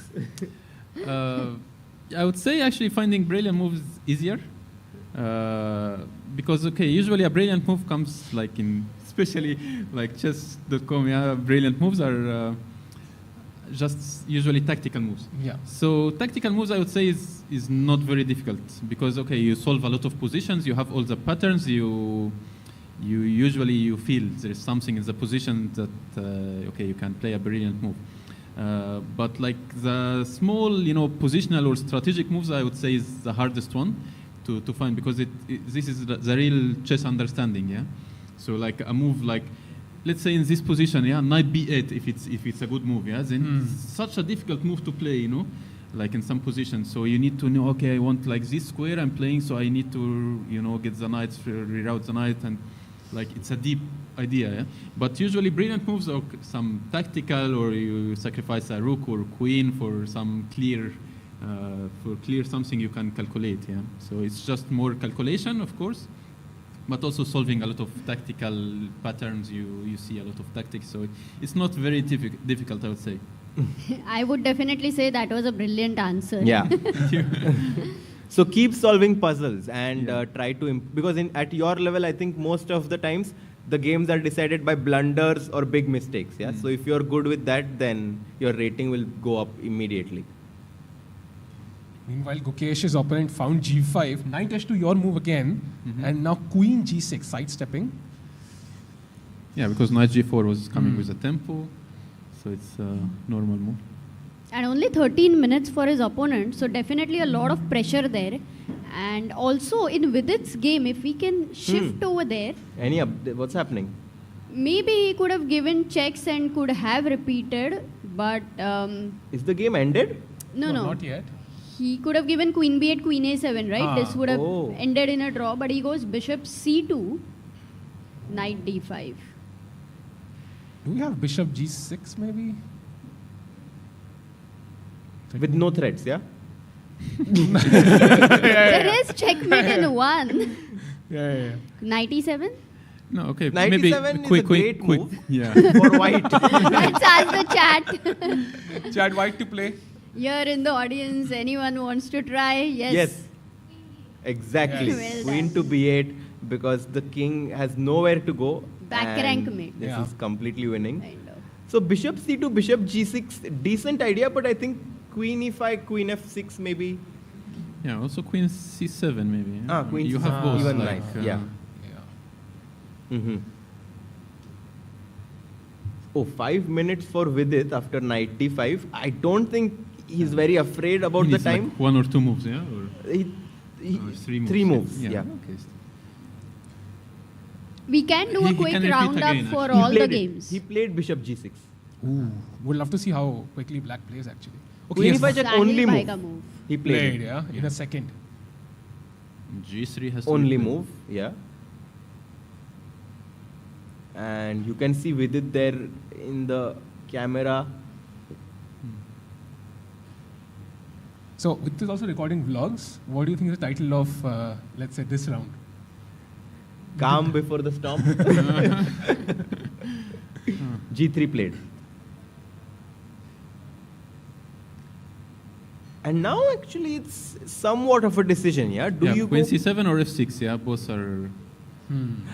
I have to say it's a bit, like for me, to put my queen on C7 and allow Queen 8, bit dangerous, but it's okay, I guess, yeah? It's not a problem. But you are allowing it anyway, yeah? With Queen F6 also. But then F2 at least some... Yeah. King D6. King looks better on F6, right? Like King if you go Queen G2. C7, then King check. Yeah. Suddenly, Knight C7 is apparently strong. Yeah, because you force Queen F7, yeah? Oh, wow. Oh, we don't take, yeah? So Shankland has 1 hour after 38 moves. He can play Queen F6 or Queen C7. Both are okay. If these guys played 100 games from here, with the same time situation, do you think White wins any of them? Yeah, I mean, White can win, of course. Like, White still has a good winning chance, but... I mean, not a good winning chance, but like he can play for win, yeah? But, maybe especially, like, okay, if there is like no A pawns, then I would say it's completely easy to draw.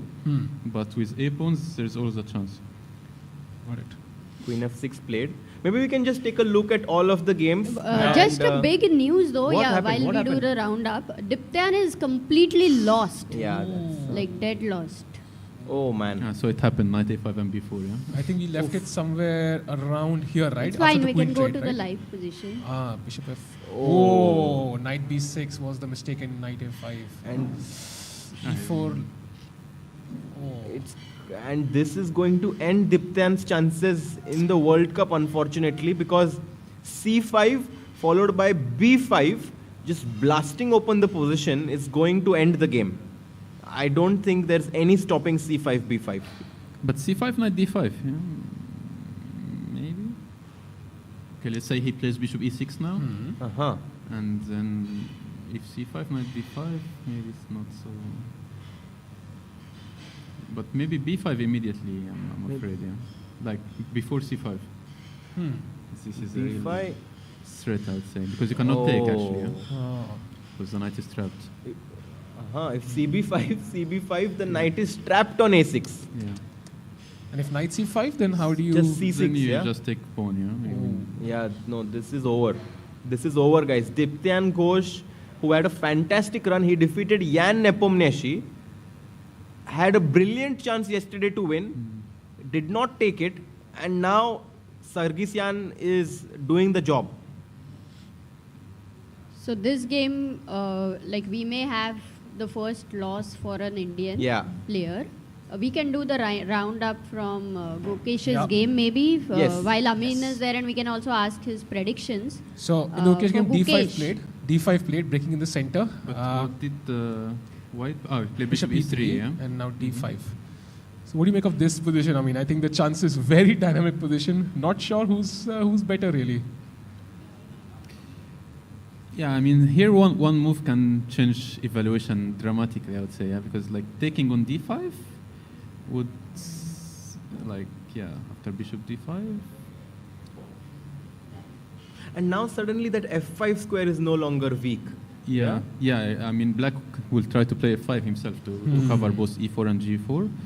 Also, White can never take on F4 now, I would say, yeah, because GF4 is very strong. Okay, can we get the camera of Gukesh, because he has made a move, I think. Oh, E5, he took. He took, yeah. He took. Black also can consider knight D5. I mean, it's not very... He takes with the bishop. Yeah. No, it's normal, of course, to keep the knight, but... He takes with the bishop. Because G2 is hanging now, so it's hanging. Yeah, he can take with the bishop. So White needs to... Okay, your prediction of this game. With Black having 10 minutes on the clock. And it's moved 20 still, yeah? Or 19. 19 even, yeah? Yeah. Yeah, but it's getting also tricky for White now, because Black is starting to have some threats. Also, like if Rook AD8 is coming, it's not easy for White anymore. This knight is a very strong piece. Yeah. I mean, because usually I play these positions with Black, so I kind of feeling it more with Black. Also, I play Italian with White, but maybe not so much these structures, but yeah, it's very complicated. Hard to tell. I mean, it can go like both ways. White can win, but also Black can win. He's going to put you on spot. Yes, exactly. Yeah. So Gukesh wins. Yes, that's the right answer, of course. Yeah. And by the way, Arjun... Oh, he took on B6. Ooh. Just if we can... Yeah, it was important to take there before Bishop D5. And now do you take this as well, yeah? Because, again, still this is hanging. But the moves are so easy to play with Black right now, yeah? I mean, you can never even consider the move pawn to F3, right? Yeah. Like, F3 is just what is my knight doing on H2? The rook will come to D8. Okay, I mean, like, usually the way of thinking should be, like, what's candidate moves, yeah? So G2 is hanging.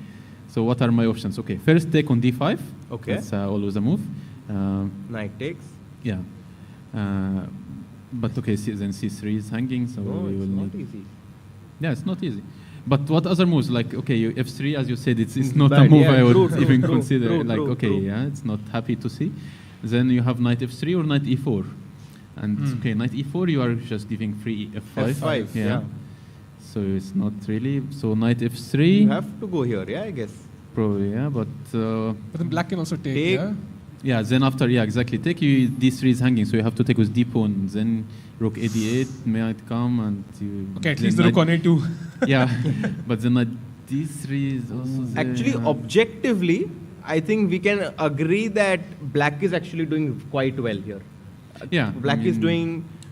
I think he has solved... He's not in a big risk. Yeah. So. Maybe this goes into tie-break also, but as of now, it's the most complicated position. True. And something huge has happened in Fedosiev's game, I think. Let's have a quick look at that while we do the roundup. Oh! What a position! What is this position? Wait, we have to go back. This is where we left it, right? I think somewhere here. I think knight E5 we saw, bishop C2, king F7 mistake, knight H5. Pinning, putting pressure, knight F3 attacking the queen, wait, what? Knight F3, queen F4 first. I thought some magic happened here. This is magic regardless. Knight takes bishop, queen takes bishop, and queen F8, a big blunder. Oh, can you guys? Okay, King E7. King E7. Rook E1 check. I think I know what he missed. King D8. Yeah? King D8. Guys, white to play. Wow. What did he miss? Big miss by big fish. No. Rook E8. Boom. And the knight is pinned. It's over. It's out. I mean, But you know, he had almost got back. He was clearly better. So at least he proved everyone wrong that you can play any opening, any damn opening, and you can still be winning. Yeah, because black was big rook. Yeah, he's rook up. Okay, so this one's completely lost. Anything And can then- happen at the World Cup, yeah? Anything can happen. Never discount anyone. And okay, I think Gukesh we saw, maybe going to Pragg's game now. Pragg's game. I think B5 is where we left it, right? Bishop F6 was played. A4, Queen G6, A5, Rook E8, and A6. So Pragg just kind of pushing his pawns for now. Yeah, and here what's your prediction? Pragg is in trouble already, but still. Yeah. No, but the move is tough. Move is tough. Move is not tough. Like tough, it's like insane move. I think it's very similar to what Pragg had as the best move, right? He had to play Bishop H5 and now Black has to find Bishop H4. It's like, okay, it makes sense that you're attacking the pawn on E6, but Bishop H4, Bishop C4, like it's not very apparent. Yeah. Yeah, why Oh. Bishop H4? Maybe Rook D8. Rook D8, Rook E6, and Queen E6. Some crazy stuff like this? No, but just Too much, simply too if you much. take on A7, maybe Yeah. Queen I don't know. G4. E6? Queen G4 or something, yeah? Rook A7, Rook takes Rook E6. E6, Bishop E6, Queen E6, and mate. Or it's too much. But then Oh my after god. Queen Oh, G- show that yeah. variation Tell us style. again, That tell us was again. very Rook cool. A7, Huh? Rook E6. Ah, you mean Rook Yeah, E6? Rook A7. Yeah, Rook E6, Ah, okay. Bishop E6, Ah. Queen Queen E6, E6. and now we know what the bishop is doing on H4. Ooh. Okay, Queen quick takes. question. Oopsie doopsie. Wow. Chat. Finito. Back rank mate. Side hustle for the bishop, yeah? Delivering checkmate. That's crazy. That's crazy. Yeah, it's very difficult No, to play this that's- Bishop yeah. H4, yeah. Okay, but still, what's your prediction here if you have to give? You can be objective. No, but if not Bishop H4, then what else, yeah? Then, like, let's say black plays H6, yeah, for example, yeah? Then, yeah, it's... Let's say Queen D. Okay, it's Bishop also C4. not easy for white to improve. Okay, you need queen. Yeah, queen is not like you want to play Yeah. queen d5, but then C- c3 is hanging. exactly. Yeah, and C4 just to show then Bishop E- D4. Yeah, big or problem. E6 is also E6 is directly hanging. So yeah, it's not easy to even free your queen. Yeah. And Bishop C4, Bishop D5 is what you want to play, but then you also give some entry squares. Yeah. For, Guys, for the we queen. need to move from here because something has happened in Vidit's game. But Oh, he's better, actually. King F7 is a mistake, but really, is it a big one? He left it here, Queen C5 check. And 40th move. And he had 1 hour on his clock. And he just played King F7. And it's almost +1 now. Yeah, it's very logical move actually. No, but still, what's happening? But what's the idea? I think Queen this is takes hanging. A5, yeah? You, No, but Queen F2. F2. So, F2, so just so- King G2, defending the pawn, and next I want to grab this. Queen B2 here? Oh, Fedosiev just resigned. Oh. Okay, Queen B2.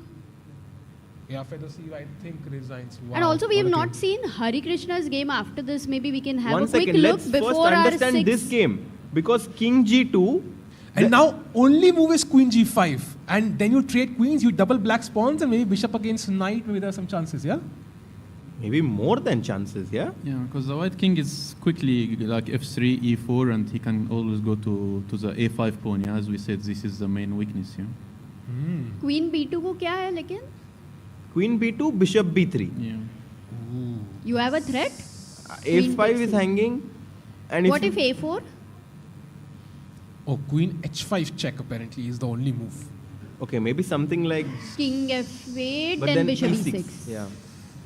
Queen H5 check was nice, Sahil. Yeah, beautiful. idea. Very Okay, tough. G6, then Queen F3 probably. Yeah, after. Yeah. Yeah. Check.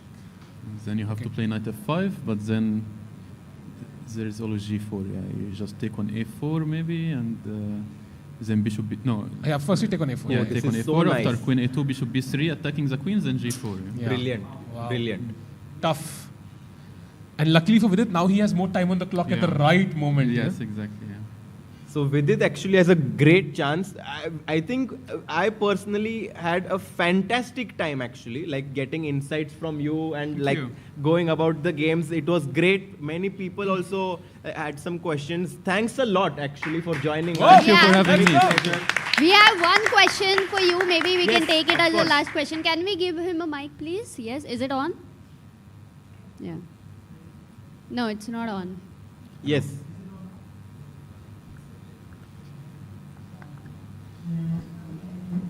Hello.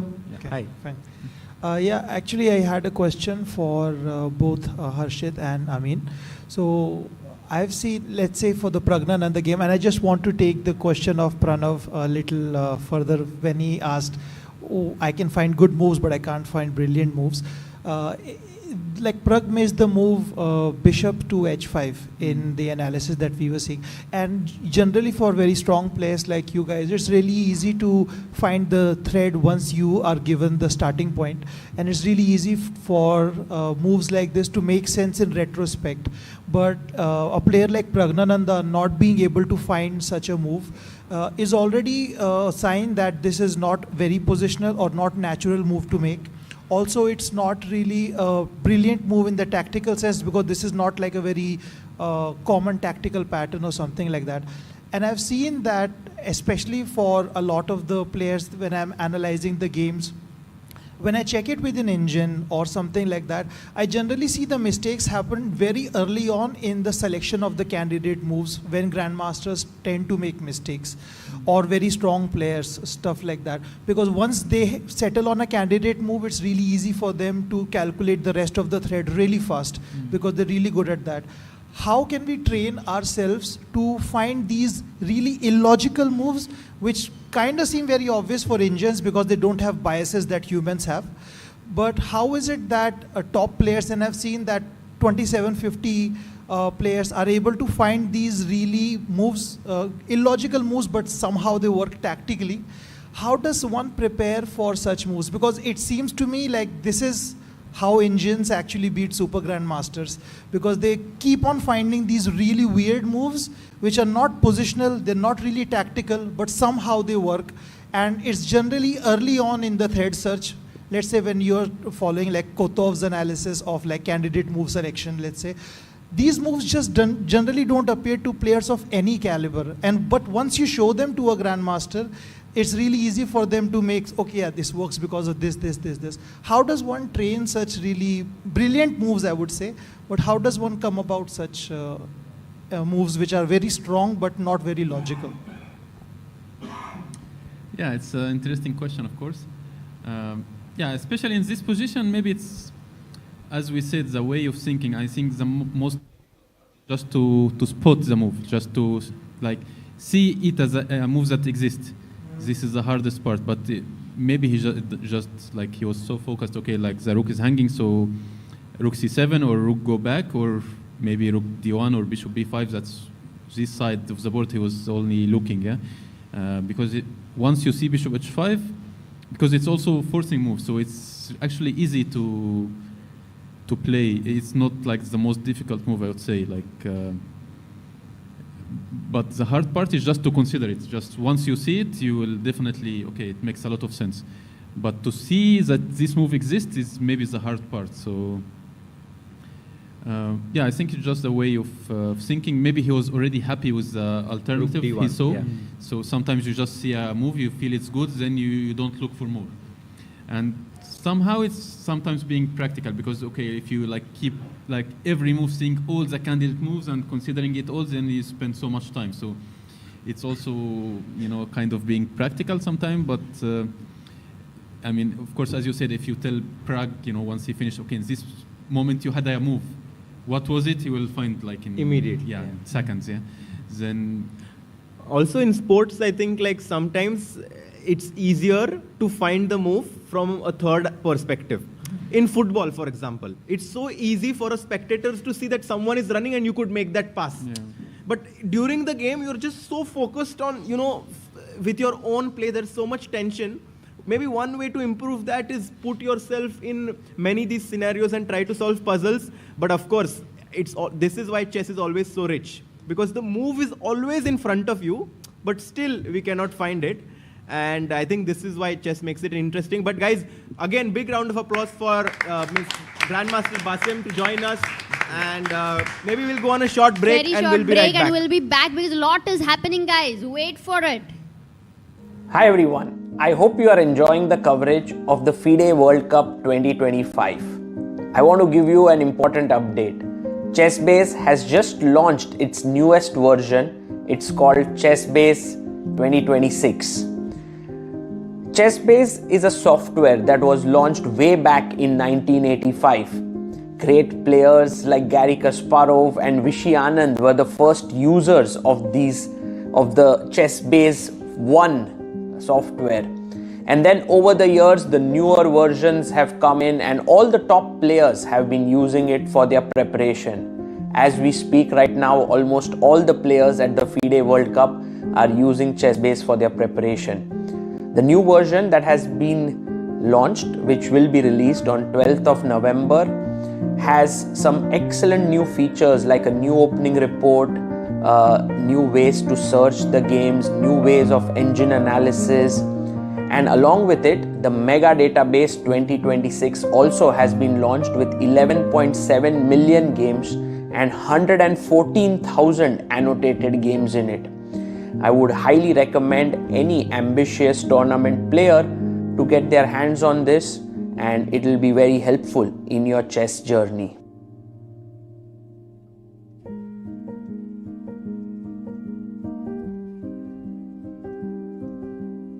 Want to play chess but don't know how to get started? Try chess.com. Play for free against someone at your level or challenge one of our friendly computer bots. Trying to improve your chess? Learn the Queen's Gambit and other openings with guided interactive lessons. Like chess but don't want the pressure of playing games? Chess.com has hundreds of thousands of fun puzzles to help you relax and sharpen your mind. Play your friends, make new ones around the world, follow the latest games, and more. Sign up and play for free at chess.com today.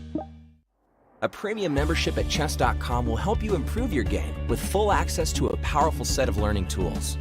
Unlimited tactics let you practice like a master with more than 50,000 puzzles to challenge you at every level.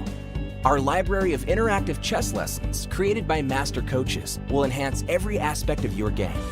And after each game you play, the computer analysis feature will give you feedback on every move you played, turning every game into a chance to learn. And that's not all. Premium benefits also include unlimited tournaments, video lessons, the Opening Explorer, and much, much more. Upgrade now to take your game to the next level.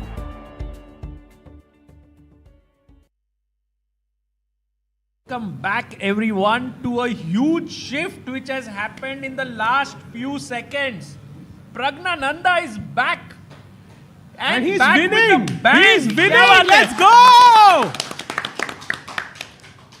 But why is he winning, bhai? The gamble worked. Rook b8, a big blunder, and apparently now just rook takes e7. Simple move. Bishop takes, and now queen to d7. And ये जो white के a6 और e6 pawns है, they're gonna be like होता है ना कबाब में हड्डी घुसते जा रहे हैं बस. अरे. Queen takes a7 and bishop on e7 both are hanging. If white can win the pawn on a7, we now realize the potent that the pawn on a6 has. I think Pragnananda is doing it, yeah? Yeah, actually, Robert Hovhannissian did not play accurately here. I think the discussion was happening with Basim here that bishop h4 is a good move, but he didn't find it. He played rook e7, which was the logical move, but then Pragg was already even. Now he had to bring his rook here to e8, but instead played rook b8. And I think he was stopping the queen from entering in. But guys, queen वहां से नहीं, यहां से enter हो रही है. And ये pawn बचने वाला नहीं है. ये pawn मतलब जो a6 का pawn है कब से रुका है कि कब मैं आगे बढ़ूंगा. Correct. You know, this is amazing news, but थोड़ा stress हो रहा है. बताऊं कि नहीं बताऊं सागर भाई? भाई बता दो भाई. Stress एक good news के बाद एक bad news है क्या? Gukesh की गेम में नजर मारते हैं. Apparently he is worse, slightly worse now. Let's go to Gukesh's board and also Gukesh's scam. By the way, Pragg has taken the rook, which was the best move. But you know what, Sahil bhai, I think Gukesh will hold this. ऐसे मुझे लग रहा है. क्या लग रहा है भाई हर्षित भाई? Yeah. नहीं हर्षित भाई का कॉन्फिडेंस. No, I'm thinking. हाँ वही बोल रहा हूँ. आप सोच रहे हो करके ऐसे लग रहा है कि it doesn't seem that you are confident enough. No, I'm just trying to understand. Like, black has a majority on the king side with this 4 versus 3. The knight on f4 is beautifully placed. The pawn on b6 is doubled, but it stops the white knight from jumping into c5. So black surely for choice right now, but he has 7 minutes. And I think that we need to, we need to consider that when we are evaluating this position, because yes, black is slightly better, but look at him. He's fidgeting with the pawn. Yeah. He looked at his clock right there, realizes he has to make a lot of moves before the time control. And I think this is why Gukesh is still very much in the game. Guys, Absolutely. I just want to take a moment and ask our cameraman to just show what's happening in the fan zone here. It's such a beautiful scene. We had Basim Amin coming here for commentary, and now everyone is talking to him, interacting with him. He's so kind. Yeah. He's spending time with everyone. And I think this will be an opportunity for you if you come to Goa to just be amidst chess lovers, chess fans. तो मजा आ जाएगा. And how many times do you get to interact with such a strong player? And also a doctor. Oh yeah. हर्षित भाई, I don't know if One you of a agree, but kind. अमीन के बगल में बैठ के लग रहा है 25-30 yellow बढ़ गई. हाँ भाई, वो तो भाई पक्का. Oh my God. नहीं भाई अभी घटेगी आपकी है. मैं आ गया हूँ. फिर सहज भाई भी है ना तो उनकी चुरा लूंगा. Oh my God. But another good news I want to give you guys, Arjun Erigasi is better. Wow. Ooh. Oh, that's a great news. In fact, Arjun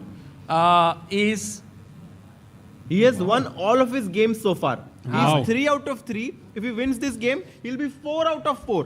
भाई मैं एक बात बोलूँ क्या? Arjun, while he is playing so amazingly well, sometimes it feels like भाई करता कैसे? Everyone else is struggling and he's just smoothly going through. Like how? What is it about I think him? it's him being able to treat this tournament as any normal tournament. I don't think he is taking any pressure just because this is the World Cup. He keeps on, just taking it one game at a time. And look at just the calm face and the calm mindset that he's approaching this game with. That being said, he's very vicious on the board. Today, Srinath gave a very nice point of view. He said that Arjun basically does not respect very deeply his opponents. And मैं अभी next time Arjun, I can never meet him in the same way. मैं जाऊँगा मैं सोचूंगा भाई मन में तो ये बोल रहा है weak player, what a guy. But then he'll be like, yes Sagar, yes. So, yeah, but I guess knight c6 No, coming but back. chessboard पे it is very important to not trust your opponent. And I think even to beat Magnus Carlsen, those who stop trusting Magnus Carlsen, only they could beat him. Yeah, very well said. Agreed. So trust everyone in life of the board, but don't trust them on the board. बराबर? Correct. But Harshit bhai को Harshit trust कर bhai, I सकते हैं? trust with my life. Okay. Oh, yes, I trust him during daytime. But रात को तो हर्ष भाई is not available only. तो हाँ इसके लिए मैं फिर रात को I don't usually spend time with him. तो no one does. So which one should we go to next? इधर क्यों better है वो तो बताओ. I mean the Knight main point C6, is yeah. going back. And the e4 pawn is putting pressure on the d3 pawn. White ka king actually is going to become a bit weak. It's a funny fork. You are forking the rook and the knight.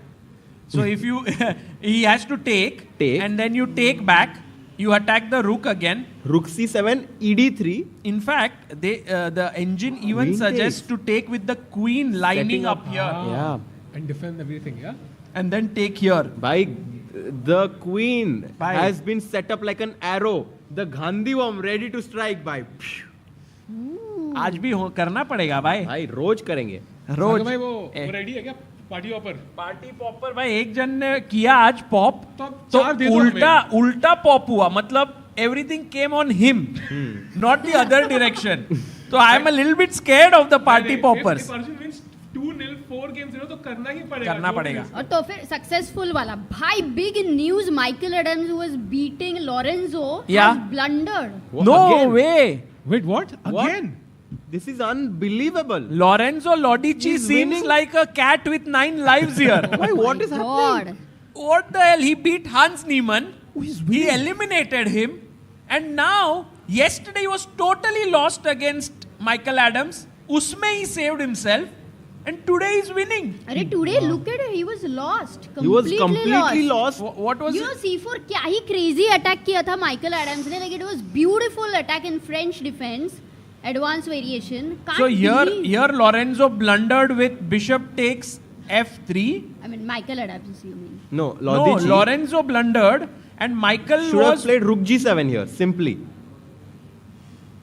and he's totally winning. But he took here and Lorenzo was already better. Wow. अरे तो equal हो गया ना material. नहीं, piece down. Piece down है, पर दो pawns देखो वहाँ पे. Whoa, how to assist this man? Bhai, crazy. Look at the king. Deadly. Running. Bhai, वो pawn भी दे दिया. And now, just one king come लिए लो और queen बना लो. And the bishop is useless, yeah, completely useless. Bhai, this dream run for Lorenzo Lodici continues. After defeating Hans Niemann in round 2, he's about to defeat another legend. I mean, you know, first he beats the younger, young legend Hans. Now, one of the best ambassadors of chess, Michael Adams, a legend from England, is about to be knocked out of the FIDE World Cup. I don't know if the camera is stuck on Michael Adams. No, not really. वो ऐसे पूरा एकदम सोच में है कि भाई ये क्या हो गया, मेरा बिशप कुछ भी नहीं कर रहा. It's heartbreak. It's a big heartbreak because you know you were dead winning. You know you were almost there for the next game. But as we discussed, there is no word like almost which exists in this tournament. Ooh, Yeah. Let's go to Pragg's game, Sagar. Back to him because we need to see how he has the advantage.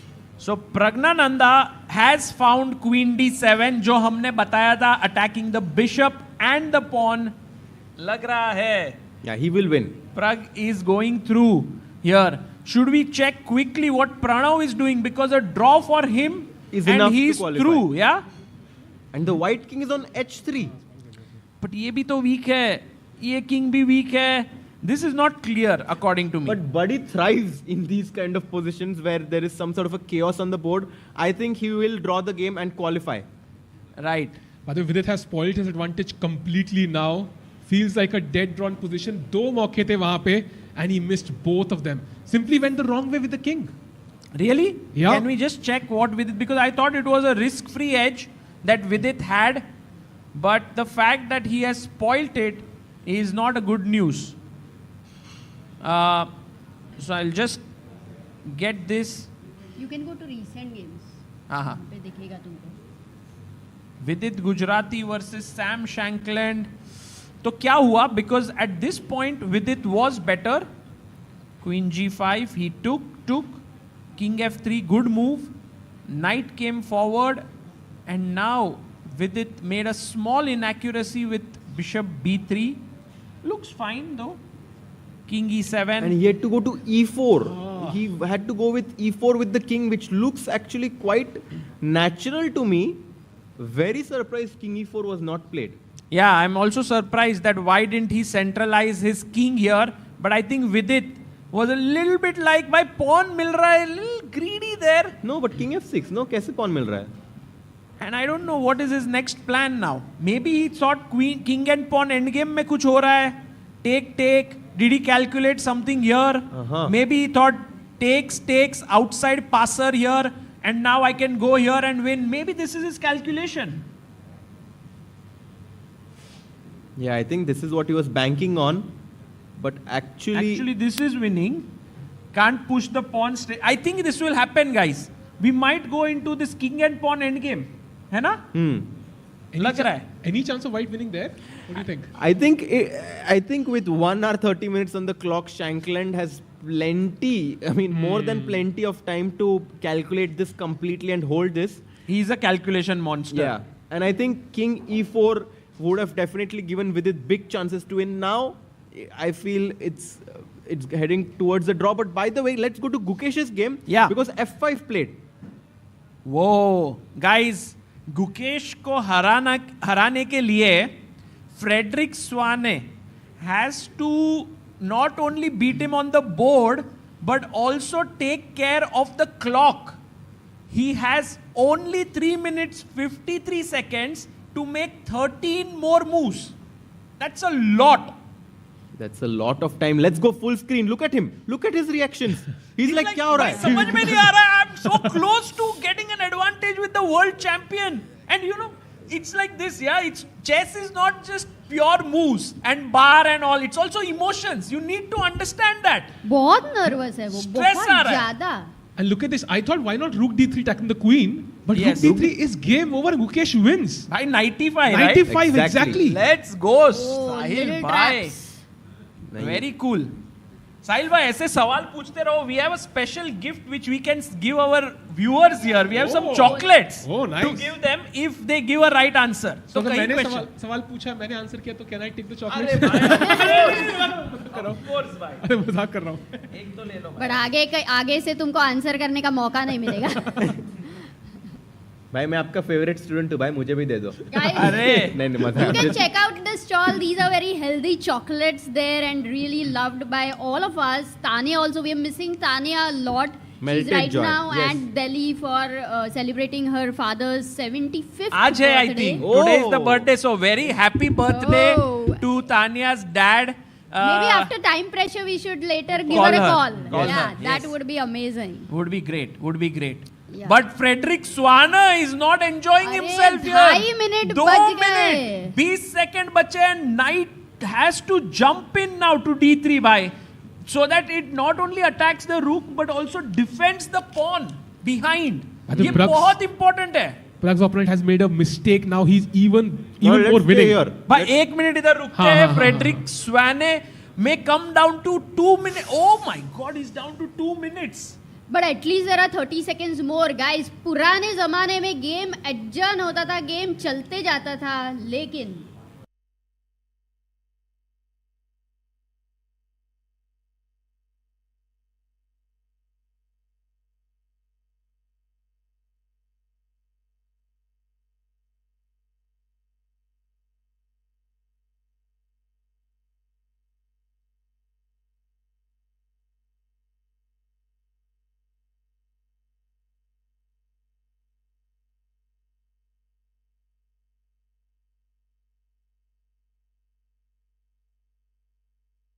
moves he has to make in 1 minute 50 seconds. 13 actually.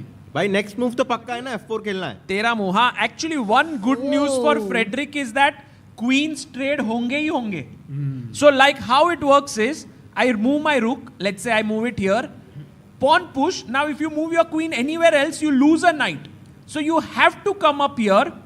And then after this, I take. No, King H7 is better. Oh, just to make sure that my king gets activated, yeah? Exactly. Queen takes, king takes. Now the king, if the knight goes to E4, king F5 potentially. Bhai, king is a piece in the end game. Oh my God, look at this. G4, king takes E4, free piece, Marlo. Guys, you have 10 seconds for someone to give the right answer. White to play. Anyone? White to play? Knight D2. Who was Knight D2? Knight D2. Chocolate. Arey, sorry, bhai. Thank you. Catch करना है, cricket Well भी है done. इसमें. Chess पे cricket player नहीं. Thank you such to a Melted beautiful Joy name. Chocolates also. Bhai, let's यार. come back to the board right now because this has happened. Rook D1. Now down to 1.5 minutes is Swane, and you can see he's nervous. He's nervous. He's playing against the world champion, and this is a big moment in his career. सागर कितने move तूने बोले? 12 अभी. मेरा तो नहीं है यार. नहीं 13. अच्छा, okay. Also, E4 also looks logical, yeah. कि E4 knight defend करो, attack करो, very logical. So he has a choice. But is it a good idea? It's a decent one. It's a decent one. But after Rook D1, you are saying, Yes, right? yes. Rook D1, E4.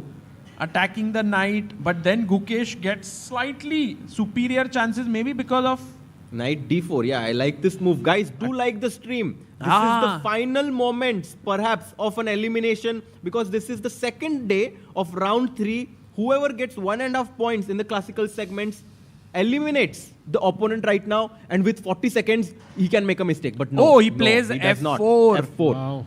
Wow, Queen Frederick E4. Swanner showing his class, and now will he find King G7 or King H7? King H7 जाते हैं ना जा भाई? रहा है भाई, वो जा रहा है. King G7 Knight F5 check आ जाएगा. King H7 played. Finds it.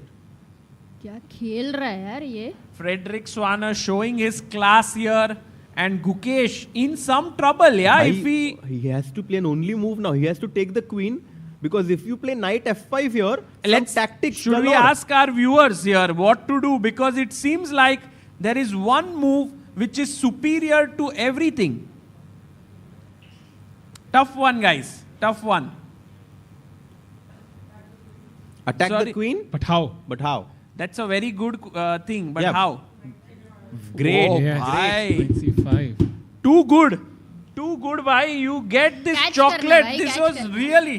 Will you catch it, bhai?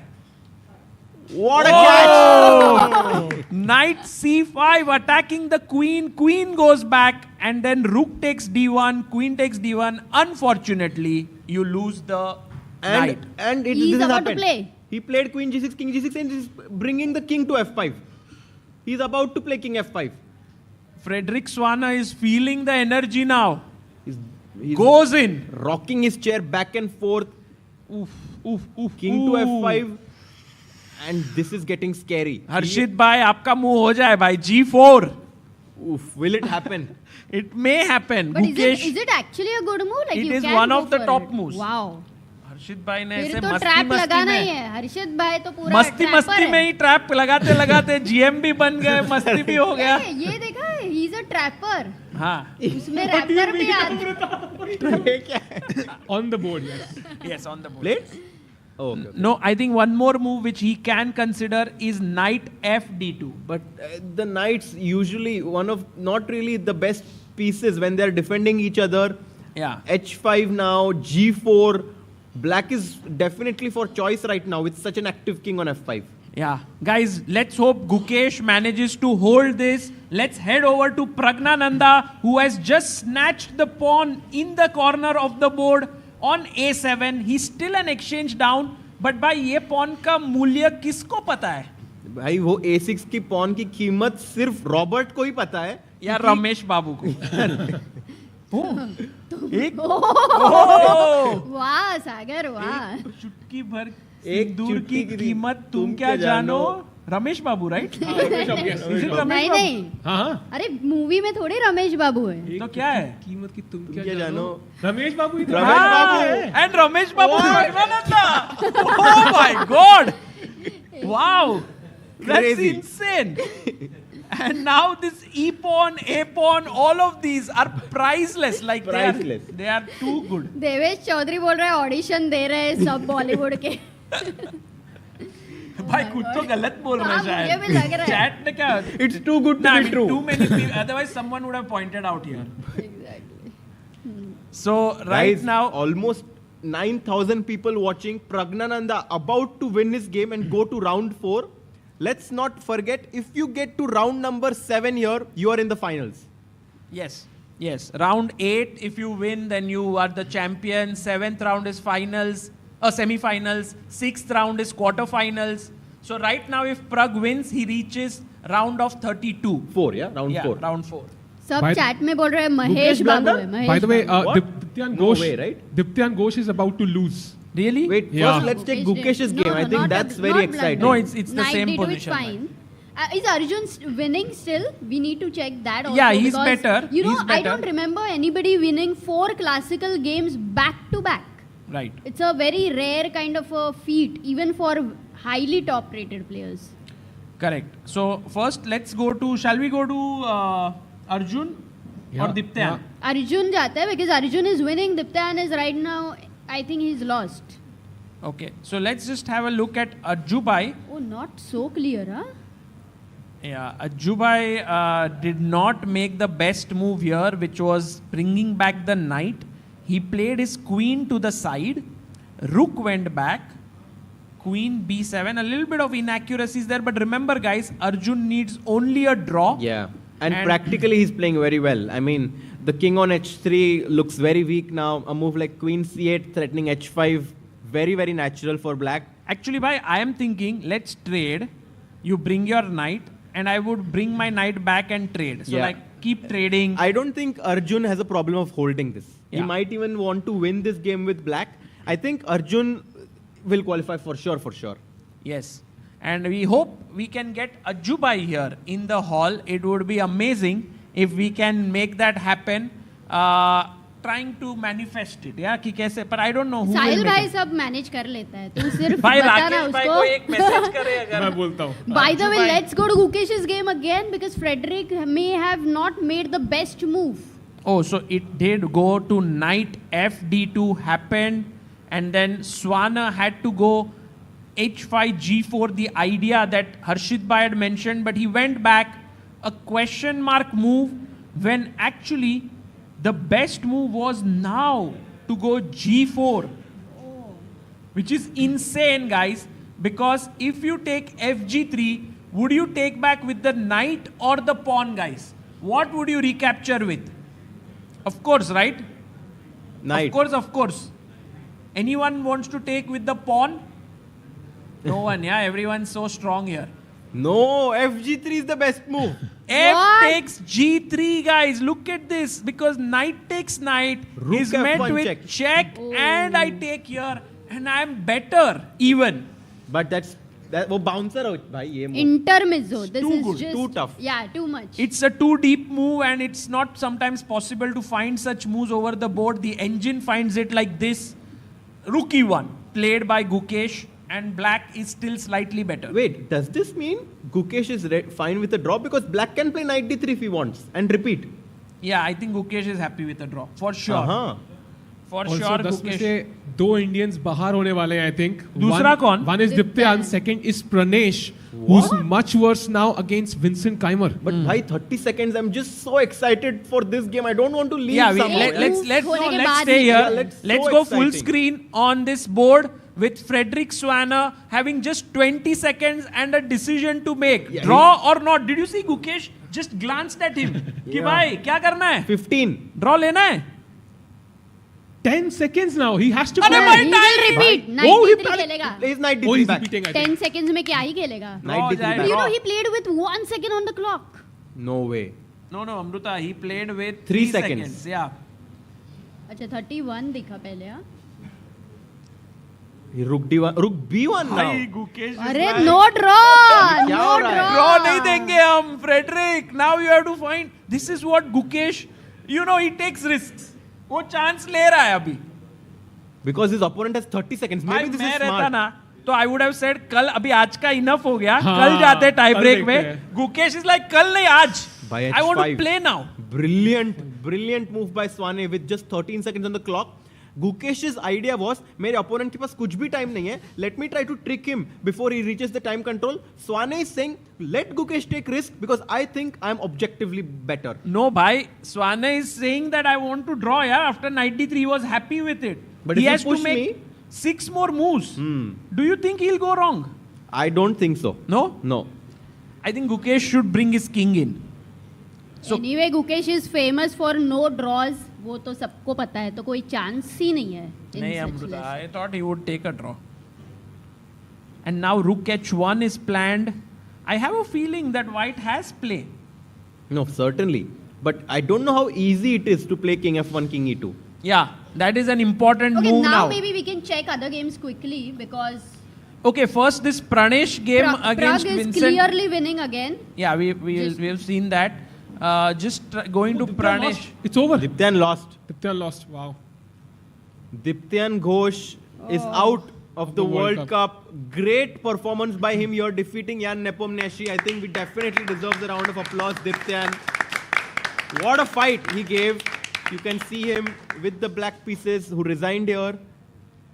Yeah, but I think one of the things that Diptyan will definitely be a bit upset about is his chance yesterday where he could have beaten Gabriel Sargsyan in that rook and knight endgame.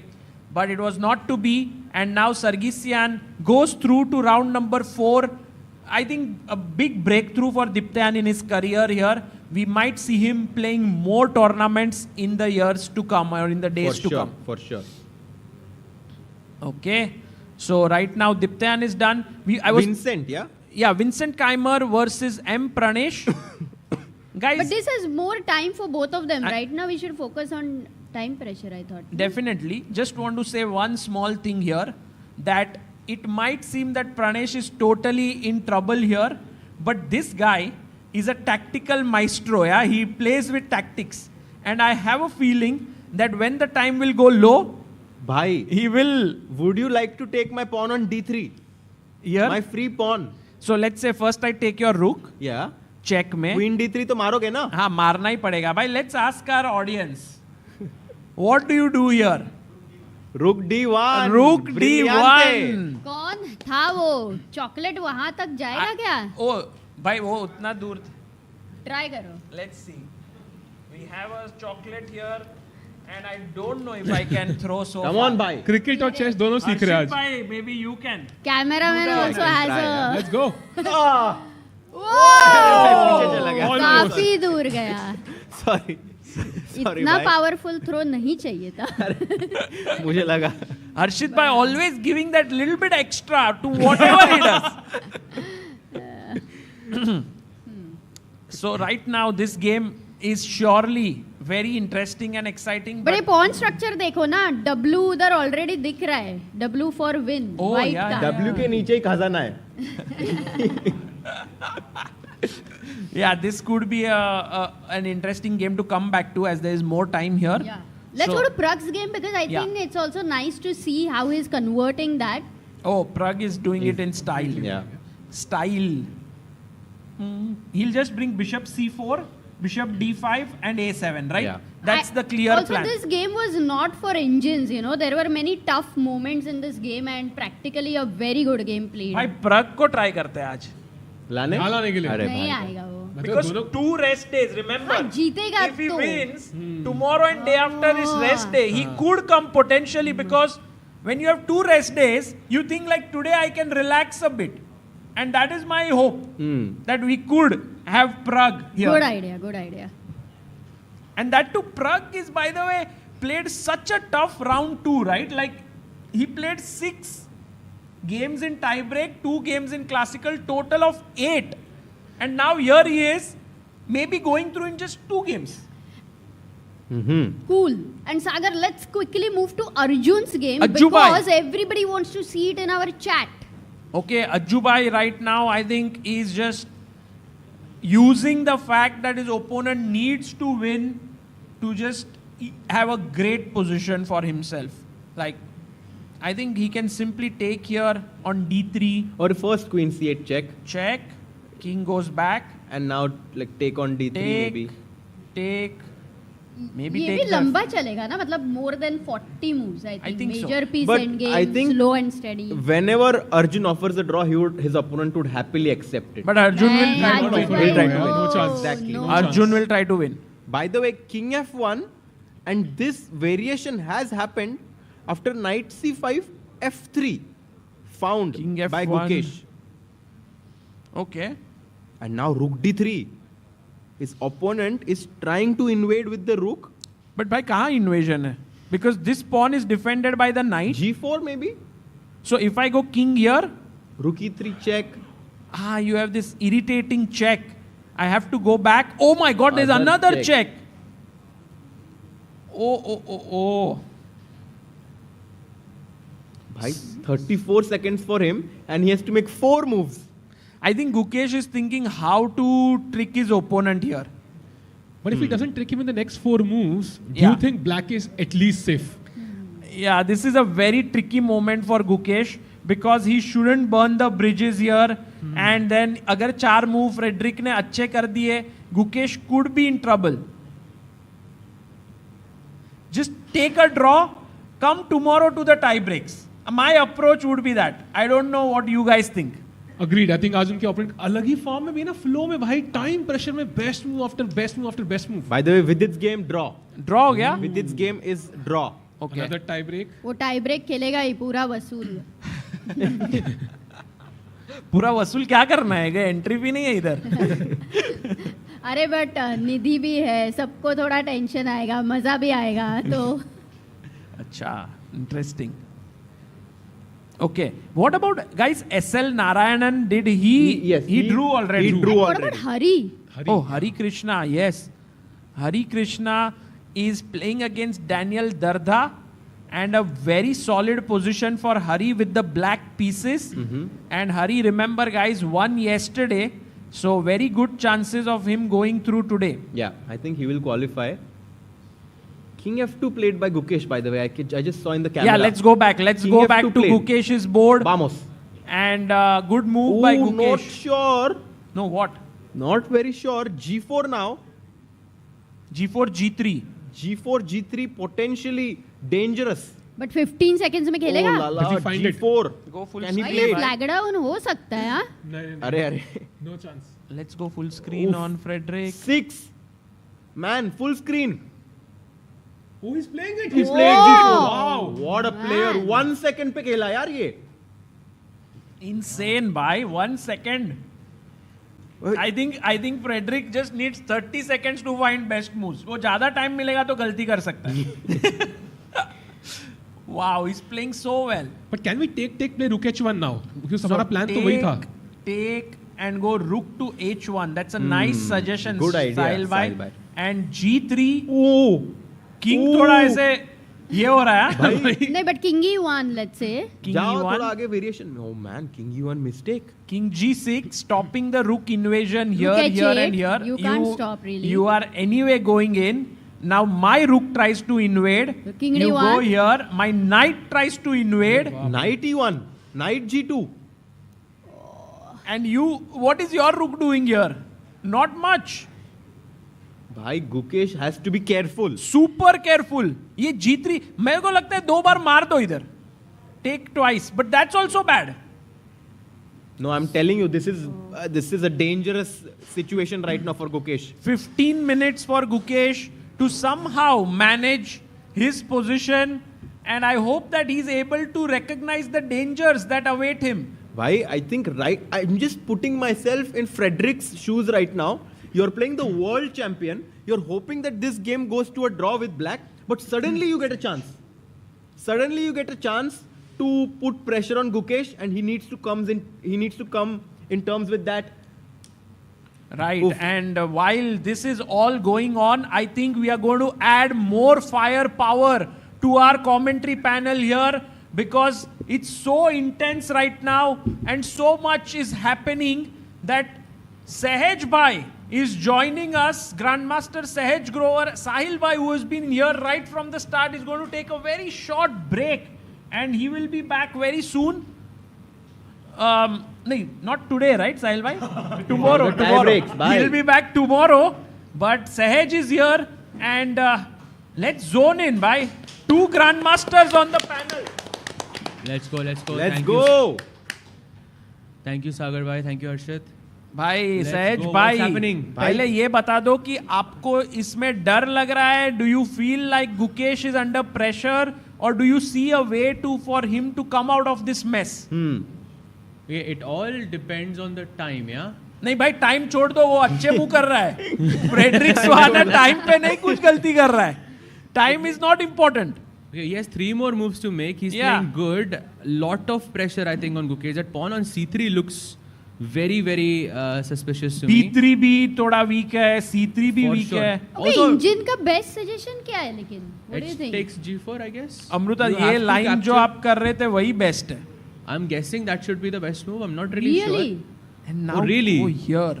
Bhai, at some point, can I like sack my rook on e4, like knight e4, rook e4, or is that not possible? Like when? Now? Like अभी knight e4, rook e4 मर रहा है क्या? Oh That's la la. interesting. Bye. Sahej Grover coming in and saying चल रहा है? भाई रुक क्यों चाहिए? Not a... भाई ये चल रहा है. It's possible. Very good. That's actually Great suggestion. That looks a bit dangerous to me, क्योंकि if I can reroute my knight, let's say to c5 or I don't know, to e3. E3 is even stronger. That looks very Then scary. knight g2 And will be a also he threat. quickly makes 4 moves because exchange है ना, take. Yeah, great point, Amrita. And now Gukesh is like, भाई fast खेल रहा तो फिर Frederick पे कुछ pressure नहीं जा रहा है, मैं ही सोच लेता हूँ. मैं सोच रहा, but now not too many options, guys, here for Gukesh while he's thinking.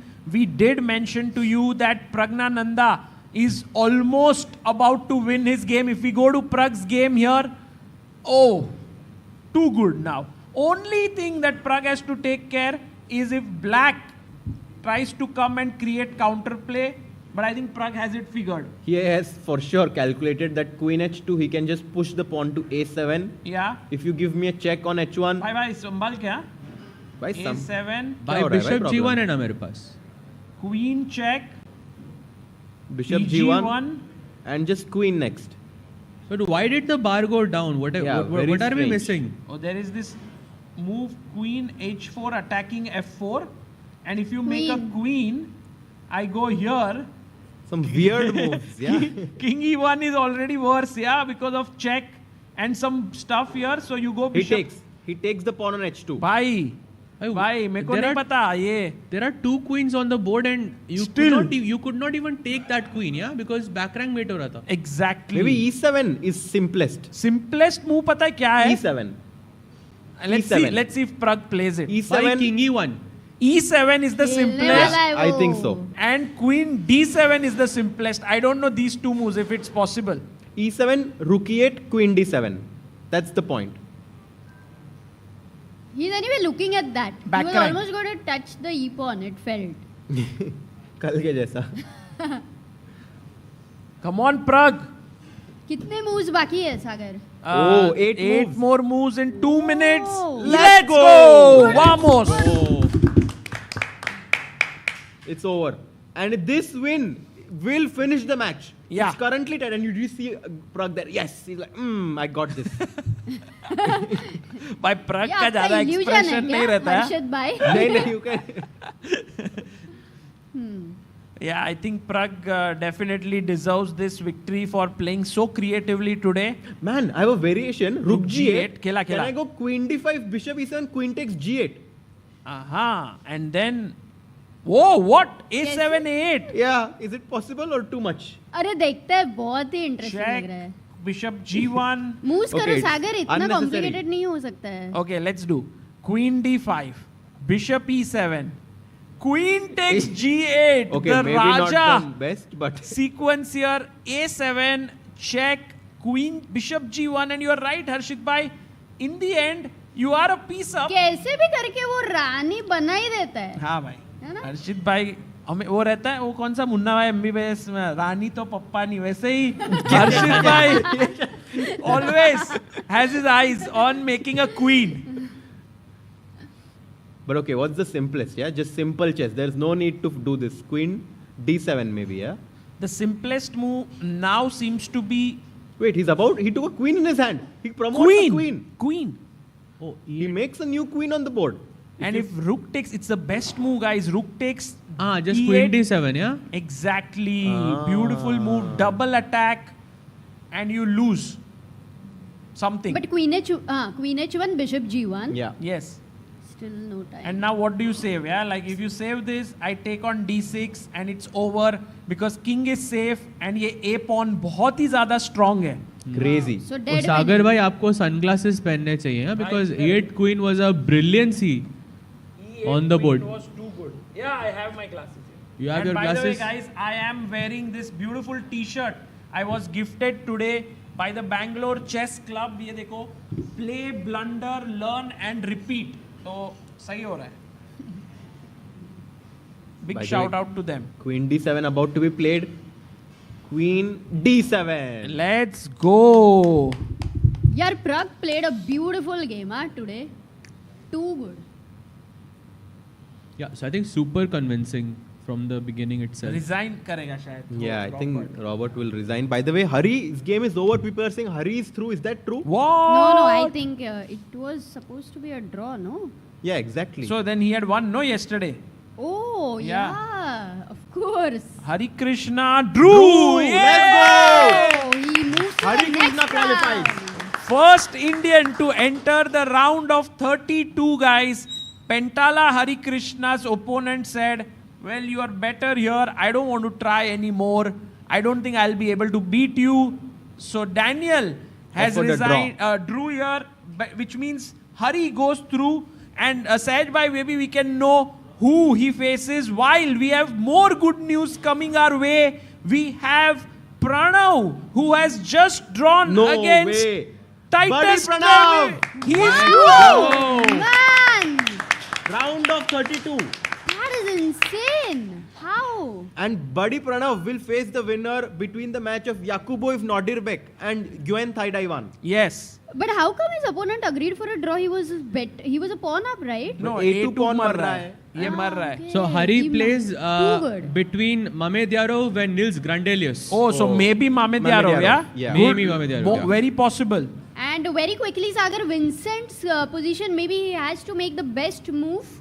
That's what Rakshit in the chat mentions. Oh, let's go to Vincent Keimer. And Gukesh, we have to look at both these games as well. Right. Oh, Vincent just made a mistake with Bishop E6. Not really sure. Oh, he didn't find Queen H3, that means. Oh, okay. I think he's still in control here. जब तक प्राणेश खेलता है ना, trickeries keep happening on the board. You know, he plays with so much of resourcefulness that I cannot write him off ever. So let's see if Pranesh Sagar manages bhai, to get. You know, on that note, I have actually played Pranav in Title Tuesday 3 times. Pranav, yeah? No, sorry, Buddy. Pranesh. In Title Tuesday 3 times and once in Blitz. Each of those games, I was a piece up after move like 15. Acha. And all of those games I lost. Why, This is a true story. Look it up. Like it's a He's true story. very strong, bhai. Very tricky. He's too strong when it to find those resources. Those counter attack mein he's amazing. He's like a snake. Yeah, he wriggles out of the trouble. And I don't think he ever thinks he's in trouble. You know, that's the attitude. You know, there was a player, there is Vijaya Lakshmi. Subramaniam. Yes. Yeah, India's first WGM. Exactly. Yes. And she would never feel any position was bad for her, and always she would make a comeback in the game. Correct. I mean, if you always feel that your position is good, you would never really worry. By the way, guys, Anish losing. Anish Giri Oh my God. just He's blundered. That is huge. massively against Alexander Donchenko. This might be the end of the road for Anish Giri. No way. Just F6 is coming. And look at Anish. He looks at the score sheet there. He knows he's losing. But Donchenko has 3 minutes to figure it out. The Germans are everywhere, guys. Donchenko, Keimer, Swana. Bhai, क्या हो क्या गया है भाई? वो लोग, they're coming. They're coming for us, bhai. यहाँ पे By F6. Blue Bomb. Blue Bomb, yeah. Bomb is a very big one. Insane. Now F6 you can't take because Bishop F6 Queen free hai. piece. I mean, Anish, what did he do? He was fine. He was fighting here. He was worse. He had to give this check. But it was not easy. He was already in a difficult position here. Queen D7 makes it easy for white. He needs to realize that F6. Yeah, but Queen H3 what does he have in mind? Queen H3. Yeah. But just एक ही check है, King G1. No more checks. I think this is potentially what he has missed. Or do you think Bishop takes usko marna hai, but now just pawn takes? And how is it winning? Like, what is happening? Just Queen take D7 here. next, yeah. Take here and take this. Endgame is winning. Winning. Yes. Oh, just take this. Oh my God. Queen H3 check. Any possibilities of a perpetual in that final position, Sagar bhai? Where? No, you have King G1. King Yeah, G1, King no check. G1, Yeah, no always. check. No check. Somehow it seems Anish has missed it. If F6 happens, Anish is out from the tournament. Another huge top-rated player will get knocked out. He's also expressing it, you think, or he's definitely trying to keep a poker face, but Donchenko knows it seems. Yeah, I think for Anish it would be quite a heartbreak, you know, because he has been having such a good run recently. He's reached 2770. And look at the speed with which he's shaking his leg there. He's looking at the score sheet. He's like, कब time control तक पहुंचेंगे? But time control तक पहुंचने के बाद भी it might not matter because on the board, Donchenko after F6 will break through Black's defense. Yeah. But you know, F6 is not even the only move for him to play. Like, there are a number of Even King ideas. G2 wins. But guys, the big news coming in, Karthik Venkatraman has just drawn his Let's game, go. which means he goes into tie break tomorrow. Very nice result. Karthik Venkatraman is like, bhai, chhodenge nahi idhar Goa mein, I'm going to keep fighting. Against a Romanian super prodigy, Deac Bogdan Daniel, I think Karthik Venkatraman firstly eliminated Arvind Chidambaram. Now potentially can go into round of 32 if he defeats him tomorrow in the tie breaks. But 1 minute now. And Look at this. Donchenko. Like, Can we क्या go हो रहा full है? screen? Yeah. Donchenko is like that. भाई ये तो मैं जीत रहा हूँ. He smells blood. What is this? I'm going to eliminate him. Will he forget the excitement clock? रहेगा, right? For a player who like Donchenko who is 26-40 and to eliminate Anish Giri, it's huge. And look at Anish's face. He's trying to keep a poker face, but he knows deep within कि भाई खत्म है. Bhai, I think that face is going to change as soon as Donchenko plays this move F6. Yeah, he will start shaking his head, I think. But Donchenko has सिर्फ 30 seconds. Anish needs to be strong. But it seems Donchenko is happy. Look at him. नहीं भाई, भाई, happy कौन सा angle? Like Amrita smile क्या? on his face. He even Smile did like नहीं है this. वो. ये नहीं smile कोई भी smile एंगल से नहीं नहीं है. है. This is Okay, stress. भाई. स्ट्रेस लग रहा है मुझे तो. भाई उसका हार्ट बीट बढ़ रहा है भाई.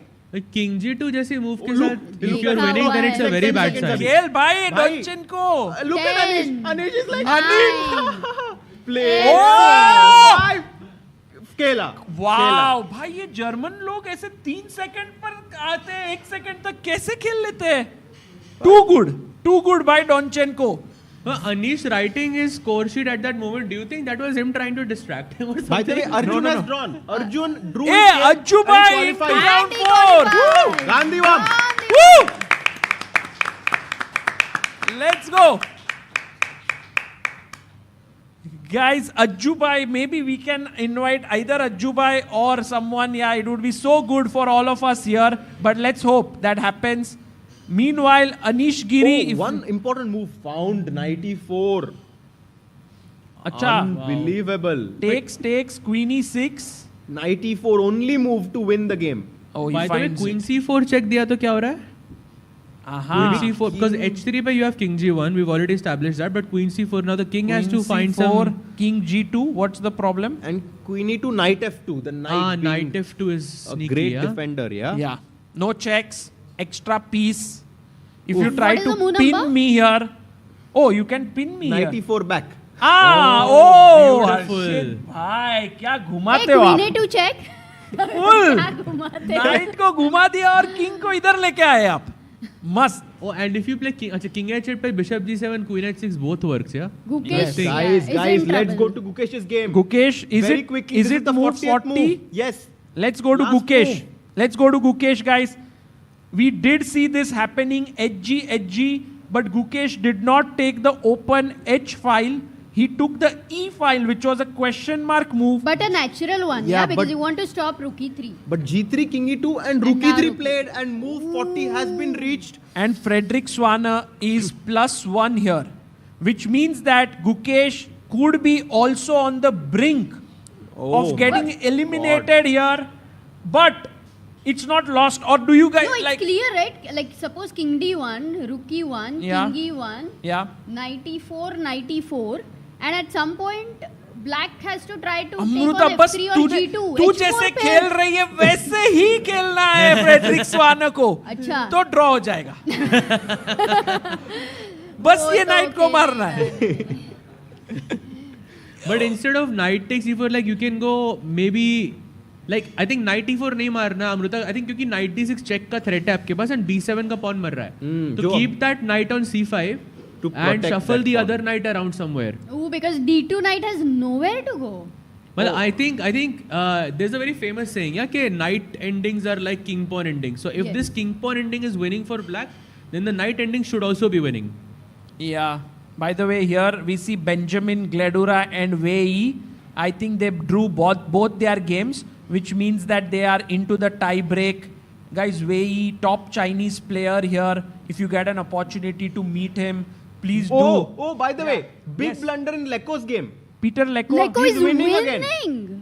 By Peter Leko, if he makes it to the next Can we have round, Pragg's? Yeah, Pragg's camera is also there. Man, Leko is going to win his second game. and he'll be through. And he'll play Arjun Erigesi tomorrow. Oh, bhai. In 2 days, I mean. What? Peter Leko Arjun, a dream match. नहीं भाई Peter लेको को भाई कोई तो Well, कोई Leko- किसी को तो बुलाते हैं यार यहाँ पे हर्षित भाई. Well, Leko is going to win 2-0 against Kirill Alexienko. But how is he winning here? Piece He's up piece hai up. bhai. Just go back Rook F7, right? Piece up hai. Basically, like both Arjun and Leko have only drawn one match so far. One बाकी सारे game. जीते हैं and now they play against each other. Okay, Arjun Leko will be such a Epic joy match. to Epic. watch. Dono ka game. It's like battle of the generations, right? Yeah. Arjun being this modern, super human, basically, like such a dynamic player, and Leko is so solid. Right. He's so fundamentally strong. But also Leko has one advantage that he's always been with Vincent. That's why he knows So a lot preparation about. अच्छा होगा उनका. But I feel if we have to be truly objective, then Arjun is a heavy favorite in that encounter. I would agree, yes. I think he will have a big advantage But there. in this tournament, the way Peter is playing Sagar, it is not that. Peter Leko एकदम बढ़िया. And by the way, Robert Hovhannissian, I think here is just waiting for things to kind of finish. Yeah, here I mean Pragg is plus completely 6. winning. A7, A8, another queen we can make. A7 maybe there is some no Rook D5 there is 8 queen.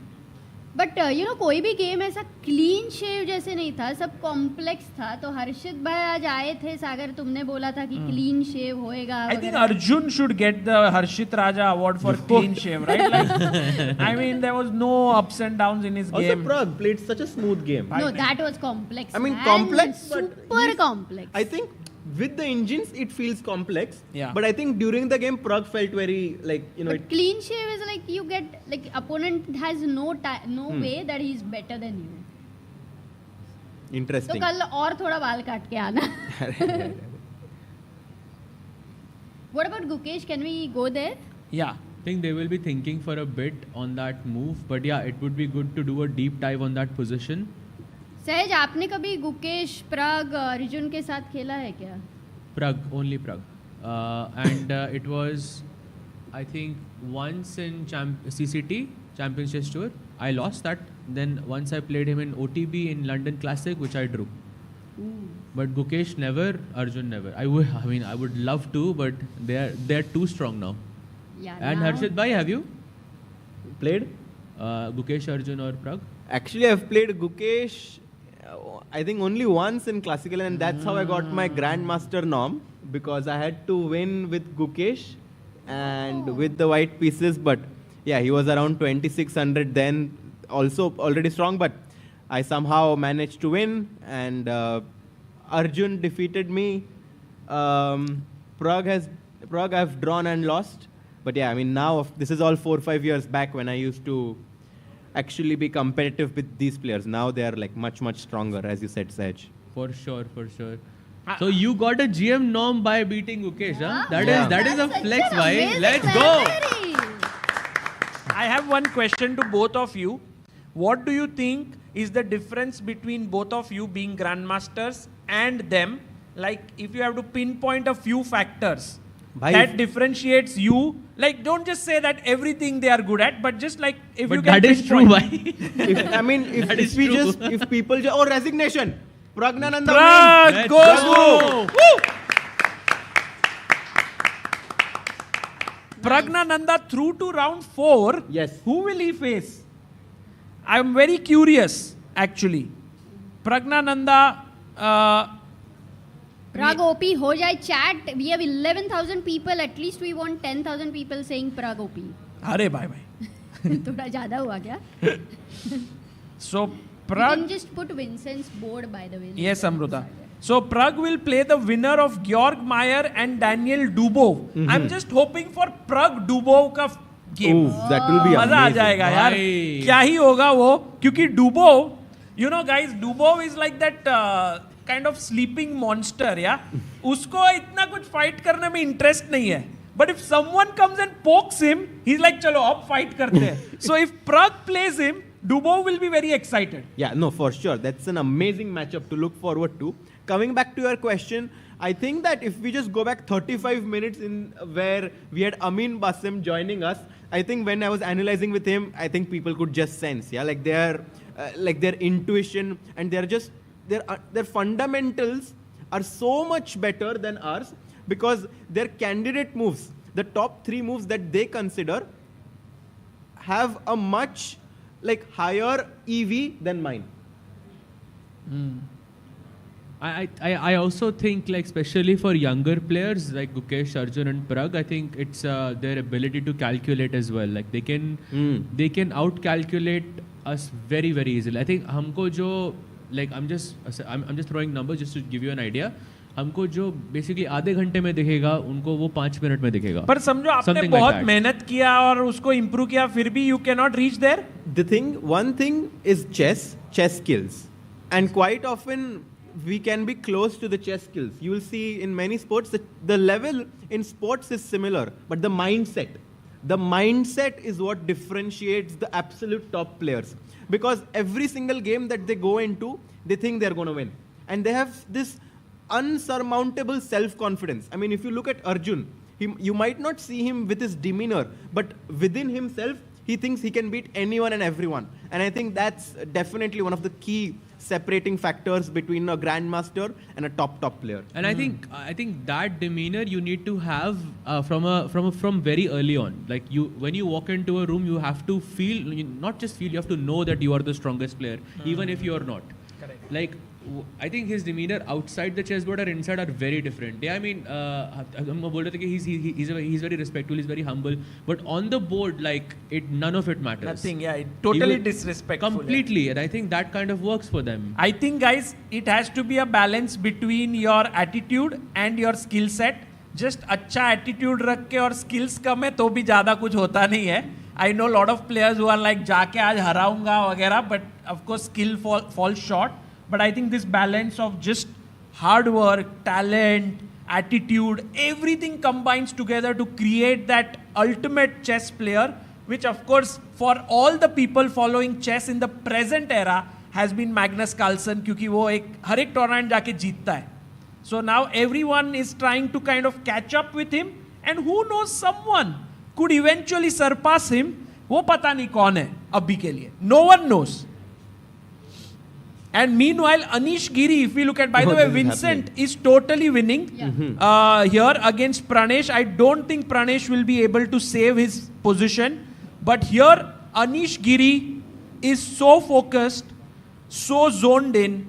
But I believe because his opponent has 23 minutes, वो checks को बाहर निकल जाएगा यहाँ से 1-2 check के बाद, and it will be a winning position. Yeah. Any chance that we can get Pragg over here, or what do you think? Yeah, I have actually written to Rakesh Bhai to see if we can have Pragg, Arjun or Peter Leko. तीनों में से कोई भी available हो, it would be a huge thing. It would be so nice for them to spend some time with us and also with few of the people here who have been so enthusiastically watching this round. Amazing. We did have in the chat Pragg OP, like I think almost 1,000 people. भले 10,000 नहीं तो भी, तो it was amazing. That's incredible. Amazing. By the way, so now from an Indian perspective, if we look at it and we do a roundup very quickly, we see that Gukesh is still playing and there is serious threat on him, right? On board number 1, because Frederick Swane is better. Here, if we can have Gukesh and Swane on our screen right now, we see that this one, the camera is not working, but you can see that this one, guys, your call. Let's have a call. Sahaj bhai, draw or Frederick wins? Oh, that's a very tough one, but okay, it's a very tough one. Objectively, I think it's lost, but I think Gukesh will save this. You think it's lost already, yeah? I think so, yeah. Harshit bhai? I think if you put it on a really high computer, I think it looks lost to me. Harshit bhai, what do you think?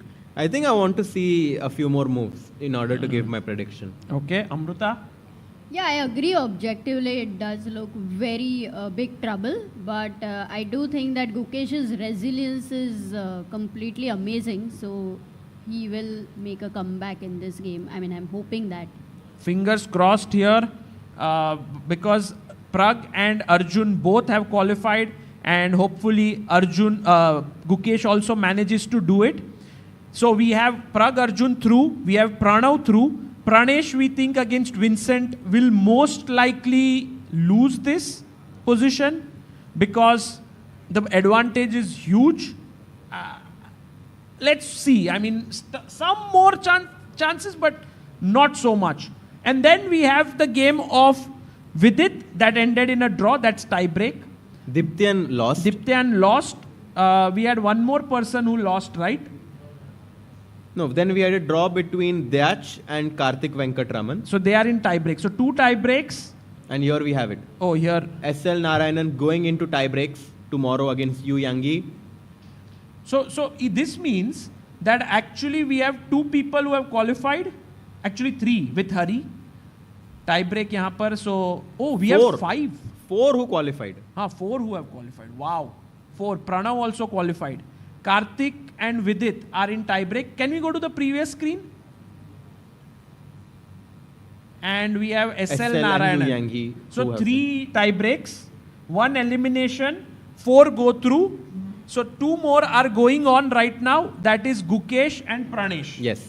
बस 2 ही बचे. 2 ही बचे. 2 ही बचे. 2 ही खिलाड़ी बचे. अयो.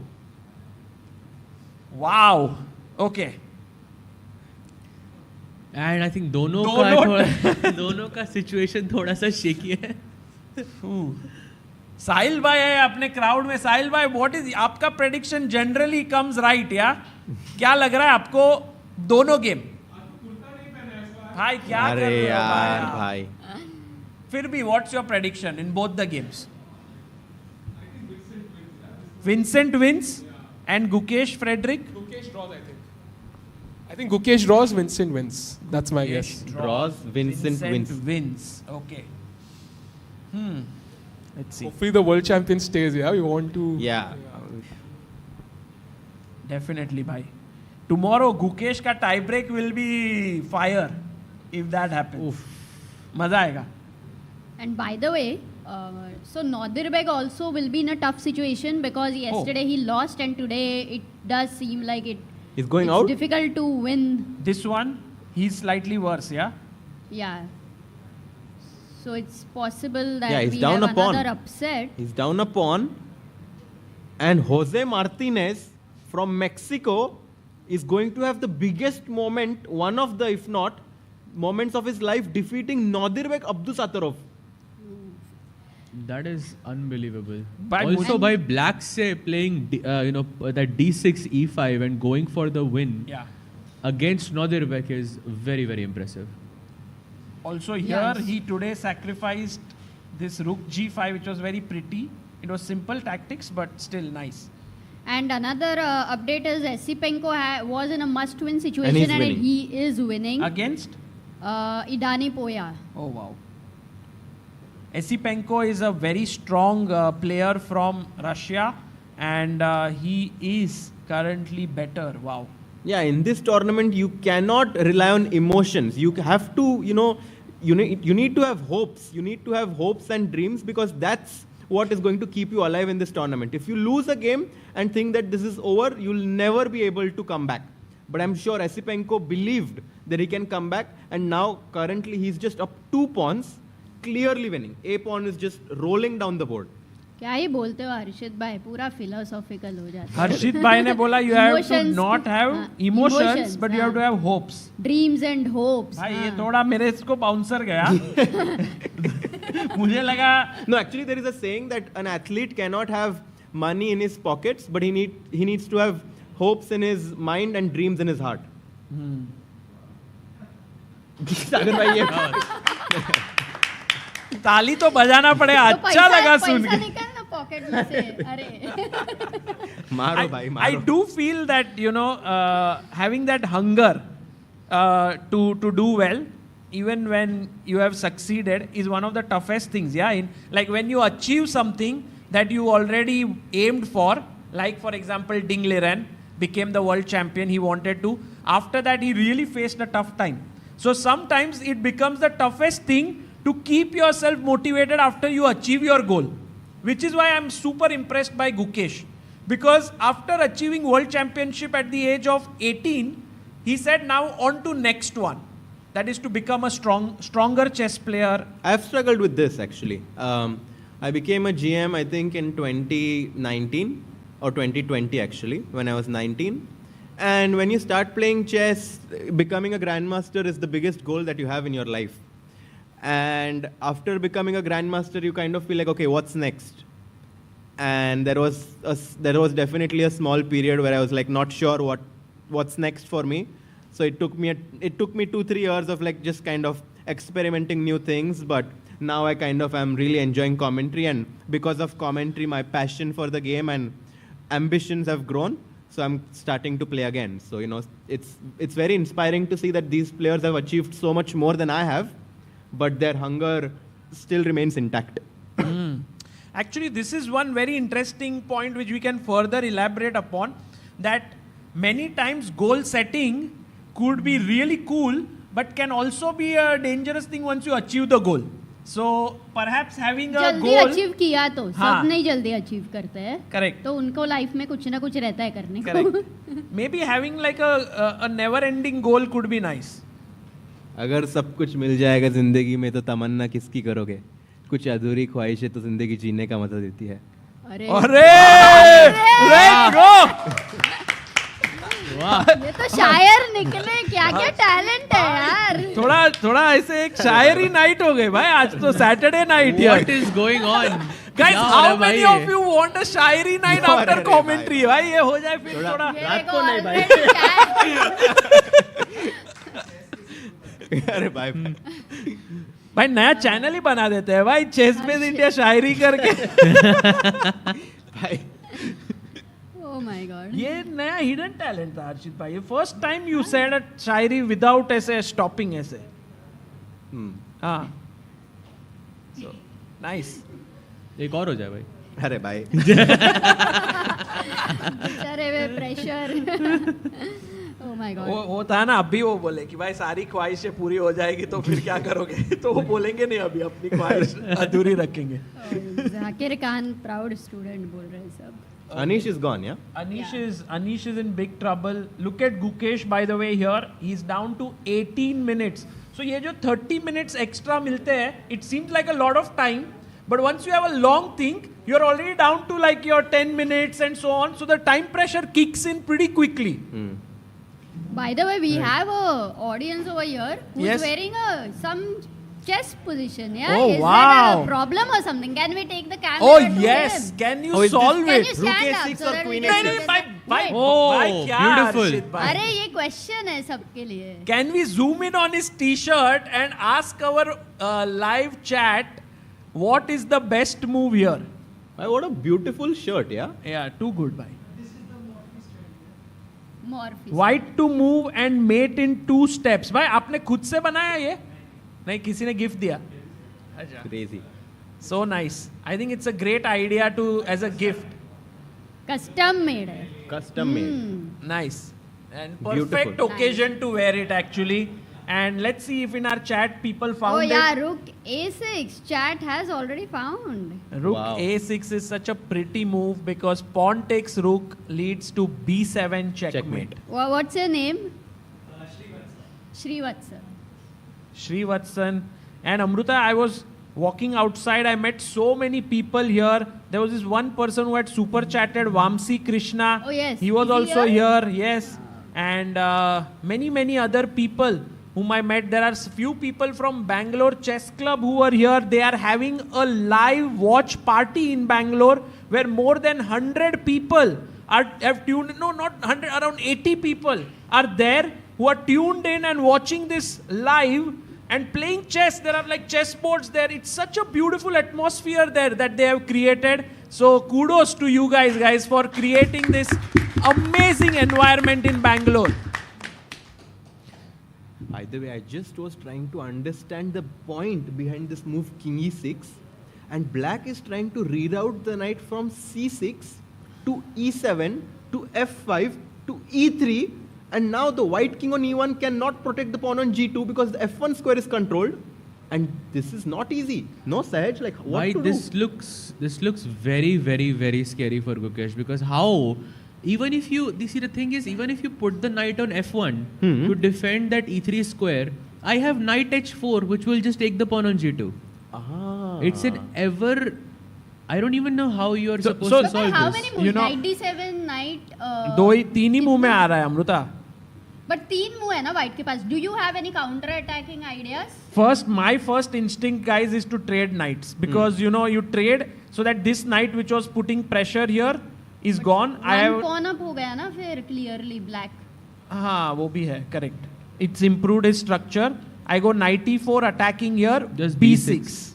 And now I have all the time to face this threat, but by karu kya मैं? Bhai, but it's like black is up a pawn. These pawns on c3, c4 are doubled on the queen side.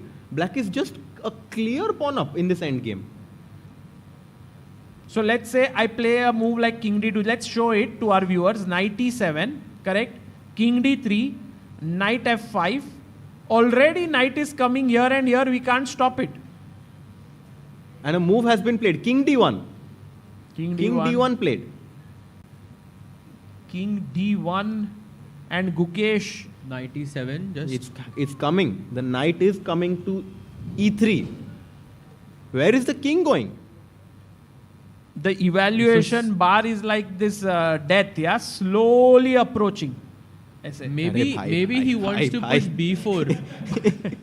ऐसे धीरे धीरे जा रहा है भाई ऊपर. 24 by time. नहीं भाई वो तो slowly है, इसके लिए मैं बोला slowly approaching. Yeah, but I do think that 1 second is b4 or something like you have no time to take a break. But b4 Amruta, maybe even a4 pawn hangs, right? अभी like नहीं. हाँ, पर कभी. And I can't take my knight to e1 also because there is no way to maneuver. Knight e1 पे मतलब आएगा भी कैसे? और b1 a3 c2 e1. Yeah? Oh, okay, I have one point. Knight e7. I'll go king c2 so that at least I have taken. अरे भाई, Knight f5, knight e3. And he because just insane. No, Sahaj's point Yeah. that knight f1 there is knight h4. This is very relevant now. मार दो और knight h4. And you just lose the g. I'm not sure how he is saving this. Should he then give up the knight like knight f1 करके knight g3, fg3, knight g3 But or is look that at- too much? But Amruta, look at Swane. He's like 1 second. He played king d1. मेरा knight तो h4 से g2 pawn मारने जा रहा है. ये king कहाँ जा रहा है? Look at him. He's actually surprised. He's like कि क्या हो रहा है? I'm winning. He has the same expression as you guys. Yeah. He's like there's no defense. I don't see the defense. So guys, very likely that knight Gukesh. d7 को कुछ c5 आ रहा है क्या? एक सेकंड. Knight c4 खेलने. नहीं हम knight c5 का हटा ही नहीं रहे. e7 को जा रहे हैं. ये knight निकाल रहे हैं. Okay. Maybe some counter play with like king c2 or b4. I don't know. a4 not easy. वो तो यार कुछ तो देना पड़ेगा ना. And then you go king b3, I guess. Like how else is it? Okay, what is the best way to continue still? Like engine se bhi. I think Amruta, the fact that we have been constantly asking what's the best way to continue and not getting an answer to it means that there is none. Yeah. Yeah. I mean, wait. otherwise we would have found it. There might be one. So if I can capture, I'll take Amruta's idea here. I'll take the knight on c5 Yeah, at yeah. some point. Knight And I'll e7 go, pehle. let's say you go knight e7 or whatever. I'll take the knight on c5. I'll put my knight on e4. ठीक है? You play b6. अब मैं क्या करता हूँ? You have two ways to attack my pawn on g2. One is knight h4 and one is knight e3. I think knight e3 is the more dangerous one क्योंकि अगर आपने knight h4 पे रखा तो मैं king f1 खेल दूंगा, right? तो knight e3 पे जब आप खेलोगे तो I want just to explain to our viewers, if attack from here, king can come here and defend. Okay. मेरा king e2 पे रखो, ठीक है? That's very very important for this. And if you play knight e3, then I take knight g3. But bhai, what move will you play now? Knight g5 check and वापस knight e4. But then I will do triangulation. Triangulation. ये खेला, वापस आया, king थोड़ा घुमाया. But I will have b4 बीच में. King f6, knight e4, king g6. हाँ, king g6 को b4. g6 पे. खेलो king g6 खेलो जागर. G6 or king e7. Let's say king e7. King e7 But रखा is आपने. king g6 a mistake because of b4? Yeah, b4 is a nice find. b4 Amruta is like वो side से कुछ तो करेंगे. Right. Take. Yeah. और फिर क्या? Yeah. और एक pawn देंगे. और एक push करेंगे. भाई हमारे नहीं है pawn इसलिए सब दे दे. नहीं मैं सिर्फ सोच रहा हूँ भाई बच सकता है क्या लेकिन एक सेकंड ना. My question is. Wait, he's about to play. He's about to make his भाई move. वो 97 करने वाला है 100%. नहीं देखो in that final position I won't play b4 या. आप वही same position रखो knight c5 knight e4 वाली जहाँ king g6 खेला आपने. अब मैं खेलता हूँ king f1. But फिर knight e3 king g1 पे lock हो गया यार दे पूरा. दो check. I'll go king g1. भाई ये pawn मरेगा. हाँ knight c2 knight But a1 knight d2 है ना मेरे पास. अब king f1 वापस. सहज भाई ने कोई तो डिफेंस ढूंढा है यहाँ पर काफी मेहनत से. अब सहज भाई थोड़ा आप अटक गए हो इधर. नाइट D2 नहीं नाइट D6 चेक यार. अब जब चेक दे रहे हो मैं चेक देके वापस आऊंगा. चेक एंड वापस या Yes. Come back. Nice. Yeah, Fortress, let's go. Some hope. He played 97. Frederik Svane के moves are not that tough. He plays 97. Guys मैं एक काम करता हूँ. मैं क्या करता हूँ, यही चीज को मैं मेरे स्ट्रॉन्गर इंजन में कॉपी करता हूँ ये गेम को, एंड उसका इवेल्युएशन बताता हूँ क्या है. चलेगा भाई. देखते हैं स्टॉक फिश 17 का क्या evaluation. At really good depth, let's see what the stockfish really powerful version is saying. I'm running it on chess base. But the thing is, like, engines don't understand fortresses, yeah? I get it, but if it says like +4 or something, then it's done. Till But it it's is saying +3 already. Abhi it is at depth of 26. Let's give it like 10 more minutes. +3, it's over. 2 minute और देते. 2 minute भाई हर्षित भाई. रुको मैं cloud पे लगा रहा हूँ. हाँ भाई 97 भाई पर हम कितना भी इंजन पे लगाए खेलना तो गुकेश को है. हाँ भाई but just that objective evaluation we are all curious right now. King E2 played. King E2 played. King E2. मतलब he had calculated this because he played it very quickly.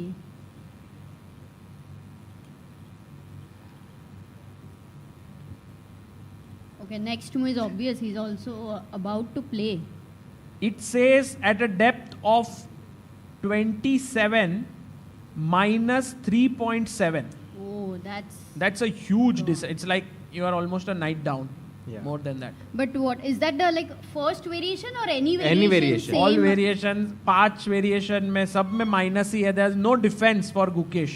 So guys, I think we have to come to grips with this fact that Gukesh is lost here. The thing is, can practically he try to trick Swana is the question, but objectively game khatam hai. Yeah. I think. Yeah, you're right. In fact, it is even further. I'm 4.5. I'm gonna let it stay until like 30 or something. That's a 2700's opinion. And so, guys, one thing which we can conclude is when Frederick Swana here at this point was trying to repeat, maybe. Not me, for sure. Gukesh should have, because he was at 30 seconds here when he played knight d3. And Gukesh very quickly played rook b1.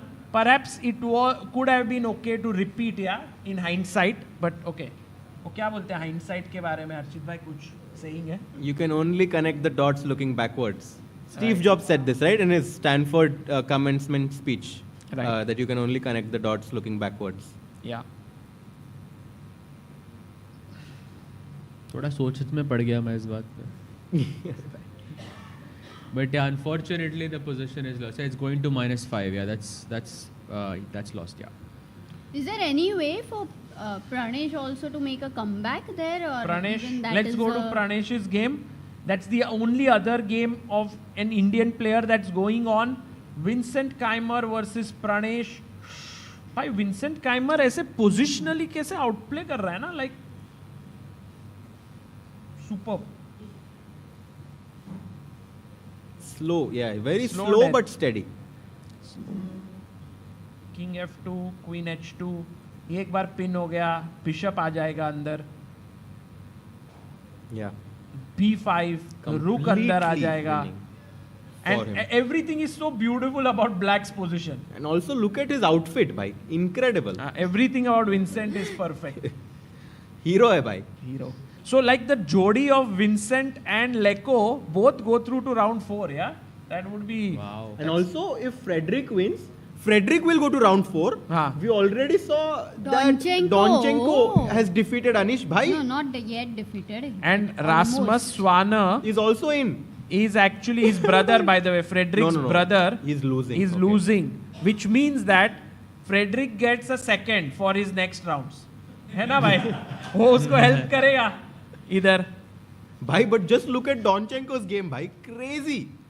The King March. Donchenko, Anish Giri, if we can go to that one, director साहब, King ही आ गया. Anish Giri is like King F5. Check दे दे के मैंने king को ही अंदर बुला लिया है. Actually, the road back home is tough. Even when it happens so sudden, right? Like last in the classical game, equal चल रहा है. Suddenly एक blunder and then you have to go home. I mean, look at this. Yeah, if you're in this position, if black, let's say, plays queen d3 or something. Yeah.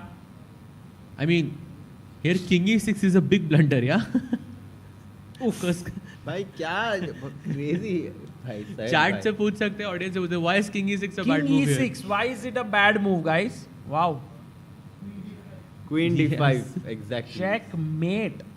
The best Last kind of try, check, yeah? yeah. In the position. By the way, Gukesh played knight g5 check. He just made a move. Actually, guys, remember one game. Wait, inaccuracy or no? भाई इधर कोई inaccuracy black कर ही नहीं सकता है ना, ऐसा position है. And knight e4 मतलब back. करेगा तो भी उसके पास बहुत टाइम है to regroup and everything. पर क्या आइडिया अभी knight h4 गया तो? Knight h4 को king f1 है ना? And knight e3 को knight g3. Yes. हाँ. ओ भाई ये तो हो गया तो मजेदार. ड्रॉ. गाइस क्या लग रहा है, हाउ मेनी थिंक ड्रॉ होगा, थोड़ा एक आवाज कर सकते हो in the room. And loss, आवाज नहीं. ज्यादा लोगों को लग रहा है लॉस होगा. I guess we have convince them कि हारने वाला है. Like the position is losing, but practically, hopefully there are still some tricks. So I guess the point is that we need to make a triangulation right now. With black, you mean? Like same position, white to play lana hai. Basically, Gukesh is doing the same thing, yeah, but just keeping an extra pair of knights. He's not taking on c5. Gukesh is keeping some. And why do we call it triangulation? Because king e6, like we need to do this, which looks like a triangle. Like king क्या e6. मतलब है पहले मतलब? So triangulation का यही मतलब है कि we pass on the move to our opponent. Because we are saying that if it's your move, you don't have any move to improve your position, and any move you will make will deteriorate your position. So you are saying this position with white to move, white has no good moves? Exactly. कुछ भी नहीं है. क्या क्या move है? क्योंकि now if you move the knight e3 and like you know I'm just winning a pawn. If you move the king to f1, knight e3 check, your king will be boxed. So that's why the way to do it is this. That's why it's called as triangulation. So king e6, knight g5 check, king to f6, knight e4 check, and voila. After king e7, we get the same position with white to play. And this is the winning maneuver. Nice one. Nicely explained, भाई. भाई if I play king, अच्छा king f1 तो नहीं चलेगा ना. So क्या हो गया? आप एक मूव में यहाँ जा सकते थे, उसकी जगह आपने थोड़ा राउंड अबाउट वे ले लिया है ना, ट्राइंगल कर लिया. एंड ओपोनेंट का एक मूव तो that's a very good thing actually. You know, to explain triangulation is never easy. So you managed to do that with a very nice example. I think guys ये काफी you can keep this in mind, this topic of triangulation. It's a useful thing. कहीं ना कहीं पे can I throw b4? ये ना? Yeah. So let's say now after triangulation, because nothing is good, you push. Knight a4 आएगा and now knight b3 or something. Like let's allow black to take on b4. Yeah, I think you have to probably. Yeah, but knight d6. Oh, I didn't even consider that. Knight d6 looks a bit strange, no? I mean, I'm a pawn up now. C3, everything is changed. C3 मर रहा है ना? I think that's why. हाँ वही. Didn't everything has changed. मतलब there are problem is that there are million ways for black to put and pressure. if he goes ab4, is that any chance for Gukesh? Let's say b4 knight. I'm just trying to see कुछ गलती करने के chances हैं black के कि नहीं.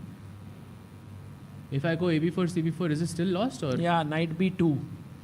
Oof. So the key here for Swane is to understand this concept that white has no good moves. And He's doing and it, look bhai. at He's this doing guy. it. King E6. He will triangulate. Brillante. Brillante.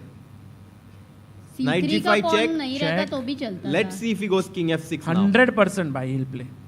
Or This he'll is- do triangulation from this side. No, I think King F6 is very forcing. It's like so accurate. Why Yeah. to not control F7?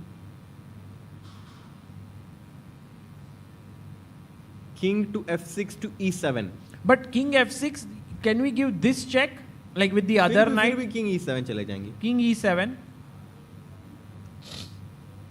What is your then knight on G5 looks a bit.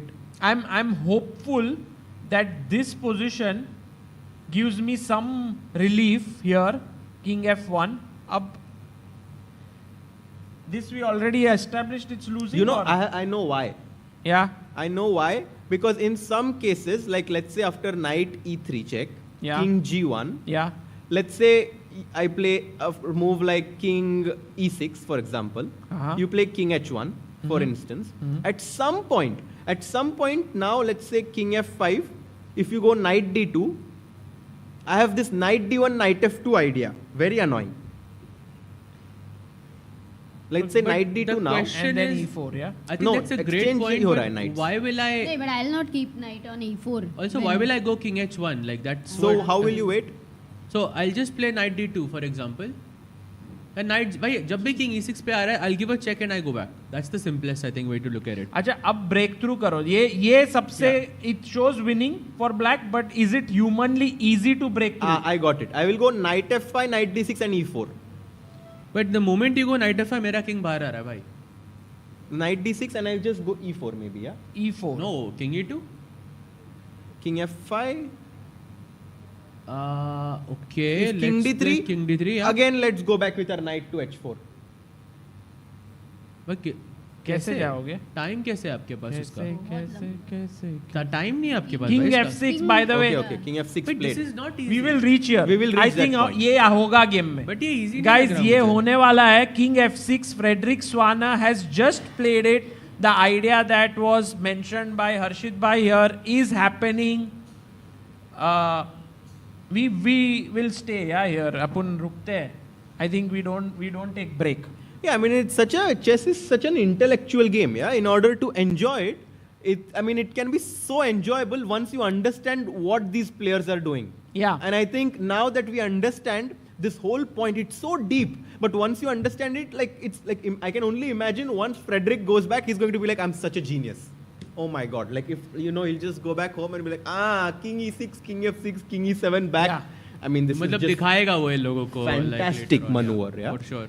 It will be something that he will say that was the highlight of his chess career, Career, for today, sure. if he manages to It's win. like imagine like Dhoni is the captain and he just before the ball is bowled places the fielder there and that's where the ball goes. I mean this is just incredible awareness by Swane to understand that we need to put our king on E7. Correct.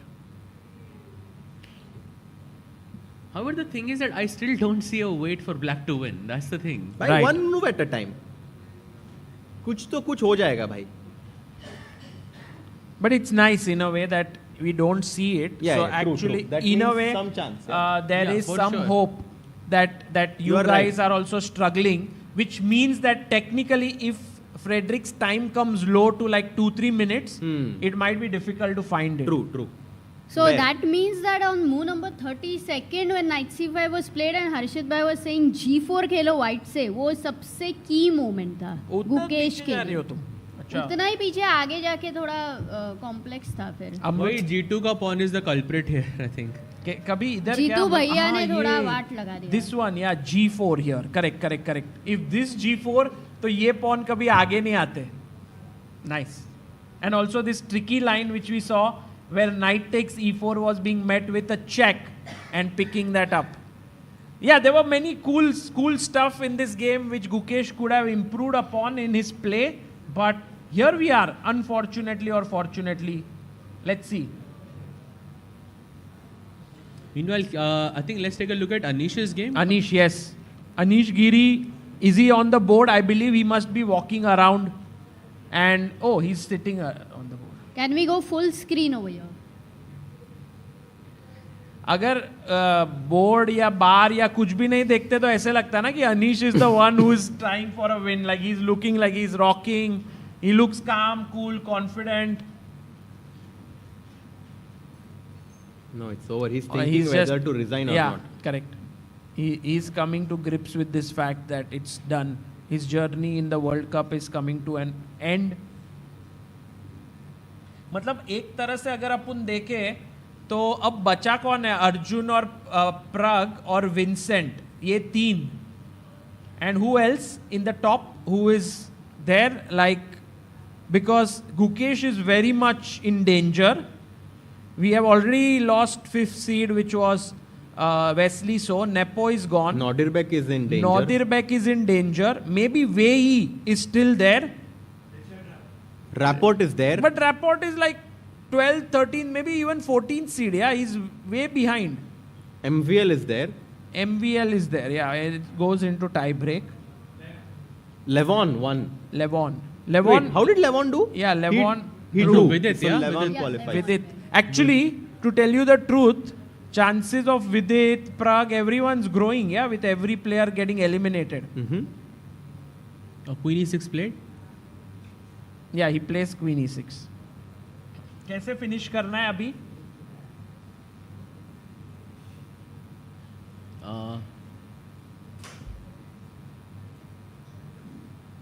Because threat is actually black doesn't have a move, yeah. G4, to win. yeah, just.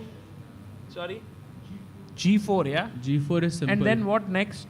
Like, but I don't know. पास चाल नहीं है ना. King I H8, can't go Bishop King G7. Very nice tactic. Yeah. You know, a very cool thing that I spotted in this World Cup is that one of the days I was having dinner, I saw many people, you know, some are sitting by themselves, some are sitting with their seconds. But the German players, they were actually like a clan. After dinner, they were walking together. Maybe they were like establishing this team camaraderie that, you know, we are all here together representing the German contingent. And I feel like it's helping them. It's helping them because 2 of them are already through to the round of 32 and potentially even 3. Yeah, I'm curious, what is the uniting factor amongst all of them? Is it just friendship? They all like each other? Or do they have a common like training camps that are being held, some coach who is common, some sponsor who is common, you know, like, I don't know. Yeah. Actually, and now it's more interesting, right? Like with all of them succeeding, people are curious. Now I understand why many people were always curious, what's happening with these young Indians? Why are they doing so well? And they were always asking us, yeah, like, what's the secret? And now we are like, what's Curious the secret about of German players? Yes. Can we give him a mic if we can? Sir, if we can give him a mic and yeah. Hello. Yes. Harshit Bhai, was the George Meyer also in that camp of Germans that you mentioned? Actually, that's a great question. And from my memory, I don't think he was there. He's also changed his federation now. Yes, George Meyer, former for Greece, no? representing the German flag, is now playing for Greece, I think. And that's a great question because, you know, of course, I'm sure they're very good friends, but I don't recall him being there. One other thing that I forgot to mention, in the game today that Fedosiv played, where he went for this crazy F5 line, actually how to refute that line was shown by George Meyer because he's a specialist in English defense systems. So he published an article for New in Chess, where like those old yearbooks that we used to have, the black color ones. So he already showed how to defeat this early F5 system. Right. Amazing. We'll have a look at it. That's brilliant. By the way, guys, we are going to have a guest joining us shortly here. Any guesses who would it be? We can't see him here, but I got a message. Ki aa rahe hai, on the way. Pragg or Arjun? No. Okay. Let's wait. It'll be enjoyable. It'll be a lot of fun. Anish.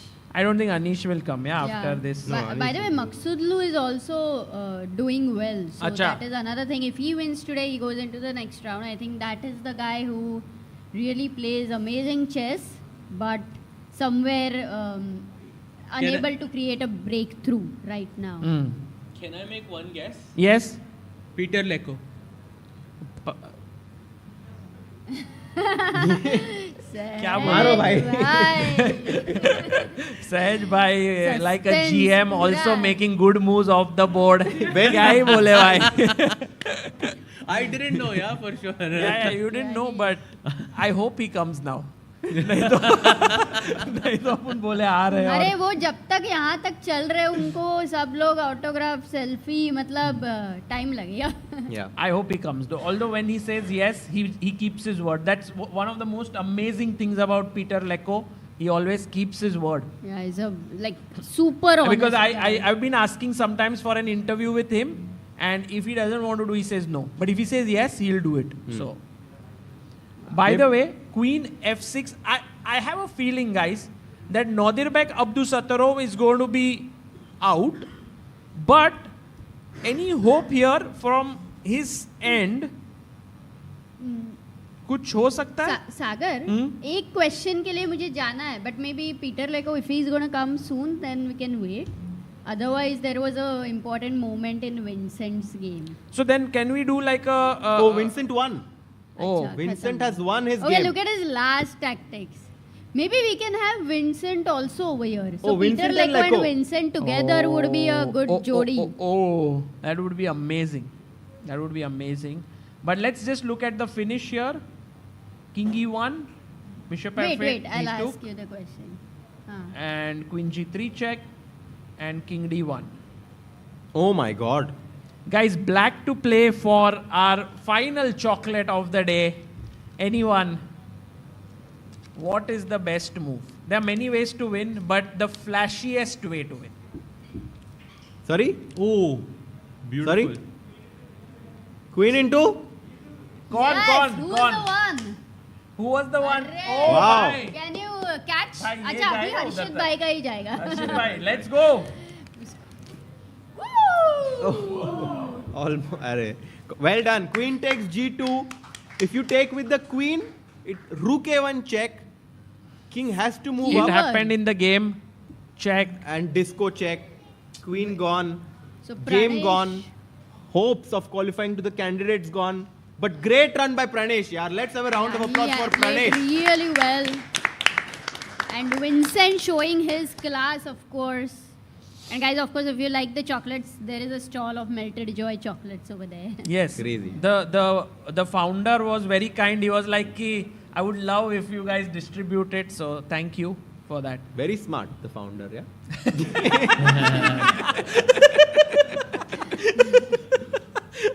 I was very kind. Harshit was like very smart. But guys, I think it's a good moment for us to take a short break and come back because this game will go on for quite some time. Gukesh has 5 minutes. We'll take a 2-minute break and be back. Hi everyone. I hope you are enjoying the coverage of the FIDE World Cup 2025. I want to give you an important update. ChessBase has just launched its newest version. It's called ChessBase 2026. ChessBase is a software that was launched way back in 1985. Great players like Garry Kasparov and Vishy Anand were the first users of the ChessBase 1 software. And then over the years, the newer versions have come in and all the top players have been using it for their preparation. As we speak right now, almost all the players at the FIDE World Cup are using ChessBase for their preparation. The new version that has been launched, which will be released on 12th of November, has some excellent new features like a new opening report, new ways to search the games, new ways of engine analysis, and along with it, the Mega Database 2026 also has been launched with 11.7 million games and 114,000 annotated games in it. I would highly recommend any ambitious tournament player to get their hands on this, and it will be very helpful in your chess journey.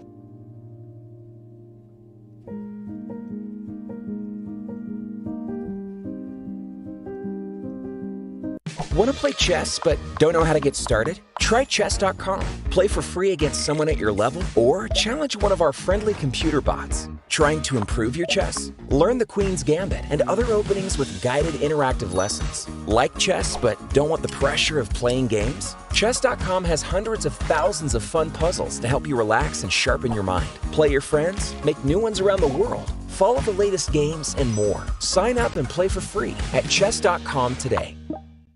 A premium membership at chess.com will help you improve your game with full access to a powerful set of learning tools. Unlimited tactics let you practice like a master with more than 50,000 puzzles to challenge you at every level. Our library of interactive chess lessons, created by master coaches, will enhance every aspect of your game. And after each game you play, the computer analysis feature will give you feedback on every move you played, turning every game into a chance to learn. And that's not all. Premium benefits also include unlimited tournaments, video lessons, the Opening Explorer, and much, much more. Upgrade now to take your game to the next level. And guys, we are back with this intense game between Gukesh and Frederick Swane. It will be really intense, but joining us is an amazing guest. Let's give it up for the one and only Peter Lecco. Peter, thank you so much for coming here, joining us, and a huge congratulations for reaching round 4 of the World Cup. Yes. That's amazing. Yes, thank you very much. Peter, I heard your interview and I want to know a lot about your game and match. But just your initial thoughts on this game. Do you think there are any chances here for Gukesh? Well, it's a very unpleasant position. Yeah, that's actually the problem. Yeah, because sometimes you have wars, but you know that you can liquidate. Yeah, but look at this pawn's e5, f4, g3, and the fixed weakness on g2. Yeah, and white constantly has to deal with the threat of black knight eventually jumping into e3. Yeah, you are relying on knight g3 tactic, yeah? So, of course, both players have to be very precise, but it's very risky, dangerous position. Also, the knight can come and attack from here. Yes, but then I have king f1, yeah? So, yes, but how much time does he have? Just 1 minute 30 seconds for Gukesh, 15 minutes for Frederick Swane. Yeah, and let's not forget, yeah, that this is a knockout championship, yeah, which means that the players who are, you know, defending and knowing if one mistake can lead to me getting knocked out, yeah, it's very, very tough. And I think right now Gukesh is in this situation, yeah, he's trying to hold his nerves, hoping for a chance to escape, but it's not looking nice. Yeah, this is looking really tough for Gukesh right now as he's thinking. But Peter, what a tournament you are having. You just eliminated Kirill Alexienko with 2-0 score. Yes. What a performance.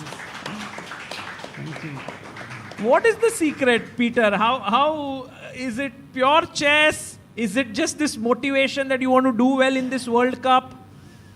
Yeah, well, many factors probably together, but just being here in Goa, I'm extremely happy, yeah, with all these cheering fans, with all this excitement. You know, I wasn't really part of, you know, this Indian chess boom, yeah, because I already stopped playing chess, and I felt like when I got this chance in the middle of September, you know, while helping Vincent at the Grand Swiss, came the news that Rapport qualifies by rating, and the federation has the chance to nominate a new player. And then I was asked that, Peter, would you like to play? Would you accept the nomination? And I was like, you know, during Grand Swiss, I don't have energy to think about this. Yeah, I'm hardly sleeping. So it was more like this gut feeling that, okay, yes, let's try one more World Cup. I'm fighting for my country, and I'm playing in India, in Goa, and let's go. Wow. And you took on the challenge, Peter, and you actually came in here. And when you actually arrived here, your bracket was quite tough. Yeah, I mean, to be honest, all brackets are quite tough. What is your feeling right now that you reached round number 4 and you're going to face Arjun Erigaisi now? Yes, well, I'm actually very happy, well, first of all, to get to round number 4, but also to get the chance and the possibility to play against one of the best of the absolute new generation. Yeah, it will be wonderful. I have been commentating so much on his games. I have seen all his brilliances. Now getting the chance to play against him, I will suddenly feel how it feels, to face him. I'm just very much looking forward to it. I did not even want to think about this match. I acknowledged from the beginning that if everything goes well, then actually I have the chance to, but I told myself, Peter, you have been, no matter if you played good or bad in the World Cups, you have been knocked out as quickly as possible. So forget about everything. Let's just enjoy, and I'm really grateful to have the chance, and I will be looking forward and try to show my best against Arjun as well. Wow. Is this your best performance in the World Cup? Yeah, absolutely. Wow. Yes. Yes. Peter, I have to ask you, did you really work hard and prepare for this World Cup, or just if you could, I mean, I know that it's still going on, but just did you work really hard, or was it like you were working with Vincent and that was enough? No, well, that's a completely different kind of work, yeah, because when I work with Vincent, then it's all about Vincent, yeah, that it's not about me. We are not looking the positions that I want to see or important for me, and I haven't played basically individual tournament for 6 years, yeah, 2019 Grand Swiss was my last individual event. For my country, I have played the Olympiad last year and now the European Team Championship. Actually, I felt like this is very nice that I had this chance to play the European Team Championship because I got practice. I think that was the most important thing, to get practice, and then okay, just fight. Yeah, that's what happened. Amazing, amazing. And by the way, we have some moves here. I can't really see because somehow the board on chess.com froze. But knight e4 b6 is what I can see. I don't know what happened next. Did Gukesh? Do you want to go full screen and check, maybe? Yeah, let's go full screen. I'm still not sure how black is breaking through here. No, just g2 pawn went. Yeah, it's gone. The g2 pawn is gone. Yeah, look G2 at Gukesh. pawn. Yeah, because he played king d3 and then knight h4. No, some b4 is there on the board. He's shaking his head there. Yeah, it feels like he's about to even resign, it feels like, from his expression. Look at this. Frederick was looking at him. Yeah, he's looking at what happened. So he just blundered knight h4. Yeah. He played king d3. Oh, he just because he thought that king e3, because knight e3, knight there is g3. knight g3, but he forgot about knight h4. And that's it. And then b4 and knight takes g2 has happened, and it's over. It is over, yeah. We have to ask you, Peter, here, what is the secret of the resurgence of this German squad, like Vincent now almost reaching top 4 in the world, then Matthias getting into the candidates, Frederick Swana here beating Gukesh, we have like a few others who are doing really, Donchenko beating Anish Giri. Beating Anish Giri, yes. Okay, what's happened with German chess? Well, like Vichy, yeah, Vichy was influencing everything what happened in India. Suddenly Vincent, I think, has this great influence on the German chess. Wow. And also the chemistry between the players is fantastic. Yeah, we are also having together the meals, and there is real camaraderie. Yes. Everybody is supporting everyone. The boys have tremendous confidence. Yeah, just like the Indian players. Yeah, they are kind of fearless. They are fighting, and it's the World Cup. It's a 2 games match. Anything can happen, and these are very strong players, not just the German players. Yeah, also others can cause upsets. Nobody is safe. Right. And is there, you think, some uniting factor that brings them all together, or it's just friendship? Like, is there some common trainer, common sponsor, nothing like that? They just like each other. Yeah, they like each other. Okay, basically, I'm also having like every year 1 week training session with the German national team. That's the secret. Yes, that's the secret. I'm only trying to give the spirit, but that's the reason also why I'm doing this training with the German team, because I feel the spirit. Yeah, they want to improve. They are hungry. They are interested. Yeah, they are curious. And this is exactly what you need, yeah, to progress, because there is never something like there is a coach and thanks to the coach you become very good. The coach is there to guide you, to give his energy, give his support, and help you as much. But if you don't have this inner drive, then nobody can help you. Yeah, so the inner drive is the decisive factor always. Wow, that's very well put there. And Peter, also a couple of few words about Vincent. I mean, top seeds have been toppling in this tournament, right from Anish Giri, now Gukesh, to Wesley So, Jan Nepomniachtchi. But Vincent has been rock solid, yeah, here. He's been looking very smooth. Well, it always looks smooth when you qualify, yeah, but everybody knows that every match is very tough. Every single match, every single move, every single game has its own story. When you look at my result that now I won 2-0, things like, it was a smooth match. No, it was not. Believe me, it was one of the most intense games that I had yesterday. Yes. Ooh, yeah, Gukesh tragic. is out. The world champion is out from the FIDE World Cup in round number 3. Kudos to Fredrik Swane for doing something that is truly difficult, eliminating Gukesh, and I think he deserves this. Yeah, he played really well. Well, I think that you can only beat Gukesh with a very well played game, yeah. And yeah, it's the World Cup. No matter how strong you are, it can hit anyone, and it can hit when you least expect it. Yeah, nobody is safe.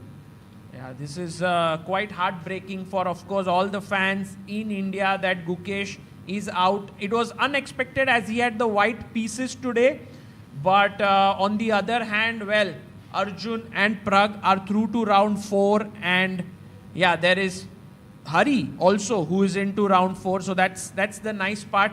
Peter, if there is a couple of moments, could we have a look at your, like, 1 or 2 moments from your games? I think they were really, really cool. Some, like yesterday. Well, I think yesterday's game was the best. Yeah, it was the most dramatic, most intensive. Because you found some incredible moves, like just to go through this.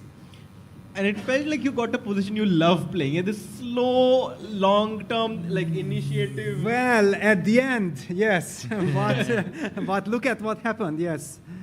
Okay, this was not preparation at all. I already spent more than half an hour. And suddenly this bishop d5 was the move that attracted my attention, because if you put the bishop back to b3, the problem is that if I play knight c4, which would be very tempting to try to get the knight to e3, then I have control. But black has queen a8. This is what he prepared with rook a6, putting pressure on the e4 pawn. And then also somewhere bishop e7, bishop c5, rook f6 can be also a very dangerous regrouping. Yeah. Wow. So this rook a6 is a very dynamic position. So that's why I felt like, okay, wait a second, I have to do something. And I opted for this bishop d5 move, which, however, is the start of some crazy complications, because takes it's now a change of structure. Black gets the chance to open up the bishop with e4, the b2 pawn is hanging, and I have this queen e2. To attack the rook. Yes, very important. That was the key move. That's why I went for bishop d5, thanks to this move. But after rook a8, I have to, if I want to play principled, I have to play rook a2. I have to protect my b2 pawn, and now, of course, I'm going to win the e4 pawn, but black will have tremendous counterplay. Yeah,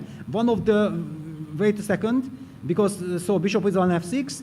One of the key things is that the e4 pawn is falling, yeah, but my rook on a2 will be out of the game. And for me, one of the critical lines was bishop g5. If black tries to play in the martial spirit, inviting knight takes e4, f5, knight has to fall back to g3, now f4. Trading queens would not be good. Wait a second, what happened in the Abdusattorov game? By the way, guys, huge news. Jose Martinez beats Nodirbek Abdusattorov and knocks him out. Crazy. Whoa. Huge result. Insane. That is crazy what's just happened here. It means that Jose Martinez goes through to the next round, and one more favorite is out. Yeah, incredible. Well, it just shows that how many brilliant players there are out there, and the World Cup and the Grand Swiss gives everybody a chance. Yeah, it's nice to see so many new faces as well succeed. Yeah, so we were talking about f4. Yes, and after knight e4, because if I trade queens, actually black is better. Yeah, it's a kind of a paradox. I'm pawn up, but if I trade, then rook takes e8, knight f1, rook e2, and maybe I'm just lost. Wow. Black is just taking over, yeah? So it's a very kind of nerve-wracking position. So I have to play knight e4 after f4 instead of changing the queen. And then, of course, black plays f3. That's why I said the martial spirit. And here, queen c4 is the key move. That I don't take g, but queen c4, and I'm setting up d6 check also. and I'm not and touching. if FG2 D6.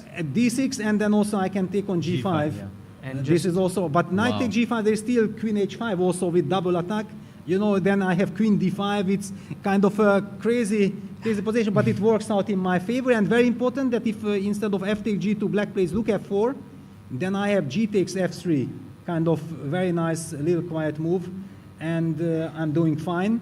Wow. According to computer, GFC is not the best. Rook E1 I think is maybe even stronger, but during the game I saw like I have G takes F3, and this is already good enough for me.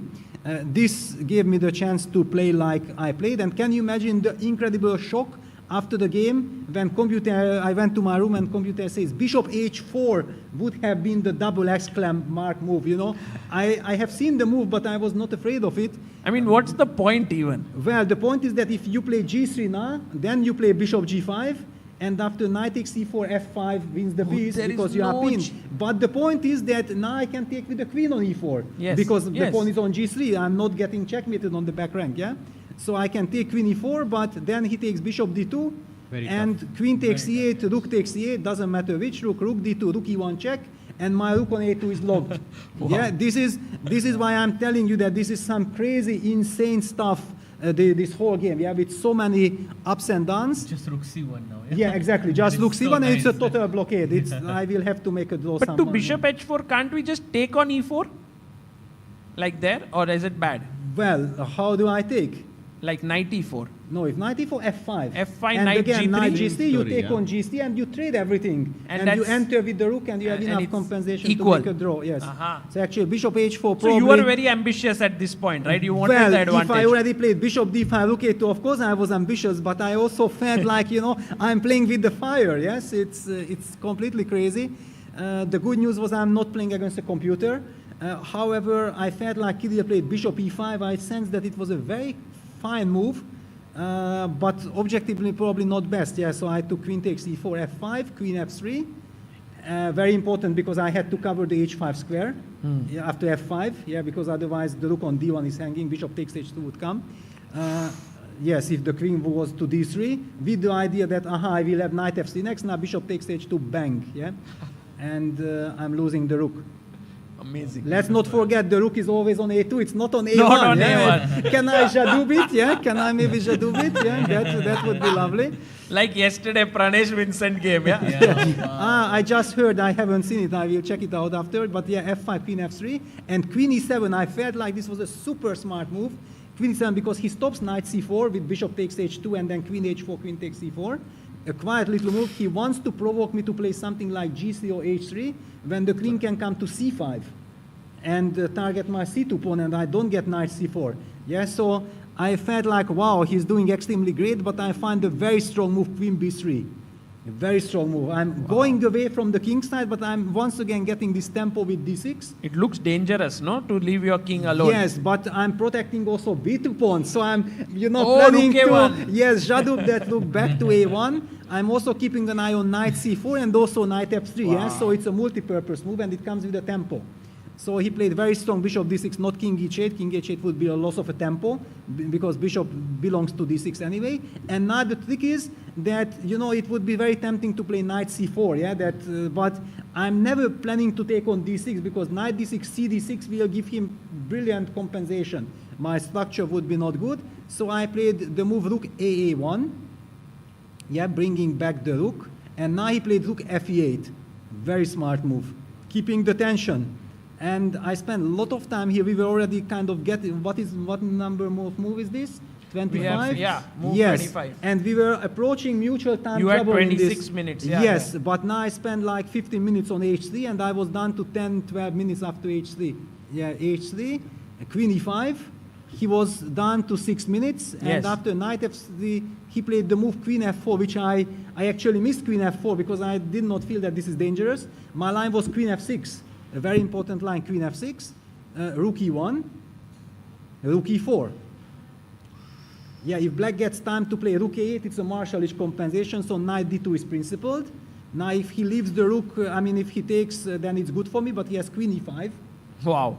Forces me to take Knight takes E4, Queen H2 check, King F1, F takes E4, and I cannot take on e4 because of queen h1 check, and we both calculated this insane line, and we felt like I have queen e3, very important, rook f8, and king e2. We both thought like this is very strong, and now we are taking care of. The computer said that rook f5 double exclam, and the game continues. When I just checked last night, but okay, rook f5 is already impossible to foresee from distance. And computer said that I could have played better, but this queen e3, king e2 was like the human approach. That was satisfactory. So that's why he played queen f4. And because I was like in shock that I missed this queen f4 and down to 15 minutes, I had to readjust. And I played the move g3, kicking this queen away, queen h6, and yes, computer king g2, and rook e4. And here with 12 minutes on the clock, I had to, do I have the right to think, I don't know now, 7-8 minutes and go down to 3 minutes, but to find the best move? Because I felt like maybe I can play knight d4, but it was so risky that knight d4, maybe rook e8 or some move, and then after knight e6, he will have some attack against my king, yeah, because the knight is going too far. But according to computer, I could have played knight d4, and I'm doing great, but I didn't do it. And I played rook e1, but rook e1, rook a8. The problem is that I don't have a next move. If I play queen d3 stabilizer, I can never take on e4 because of f takes e4. And he plays some queen f6, starts pushing g5, or he just plays some g6. What is my move? Besides the pawn on b2 will be also hanging. Yeah, it's compensation. So I decided that, okay, time trouble is approaching. I cannot play perfect. Let's go with the flow. Rook e4, fe, knight d2. And you see he had 7.5 minutes, and he spent all his time and played the move that I completely missed. Queen d2. Ooh. You know, I missed this move. I was expecting queen f6, which was also a good move. Also e3. No, e3, then I have knight f5. Yes, yeah. So but queen d2, completely crazy move, because if I play knight e6, which is the natural move to step in, it loses to e3 on the spot. Wow. Queen takes e3, queen takes d5 check. Oh my And I'm losing the knight. Yeah, just when it looks like. So I had no other choice than to play queen e3. I had to play the move queen e3, but now he takes rook e5, he wins back the pawn. And if we keep the rooks on, rook takes d5, rook c5, bishop e5, my pawn c2, b2 can become tricky. I went down to 2 minutes 42 seconds. Here, did you feel like this endgame, do you have chances or? No, at this moment, because I blundered queen d2, I was very angry, I was very emotional. Bravo, Peter, you played well, but you managed to miss it. Yeah, okay, very nice. But luckily, when I played queen e3, I saw that I have rook f1, very important. Rook takes d5, rook f5, and I'm safe.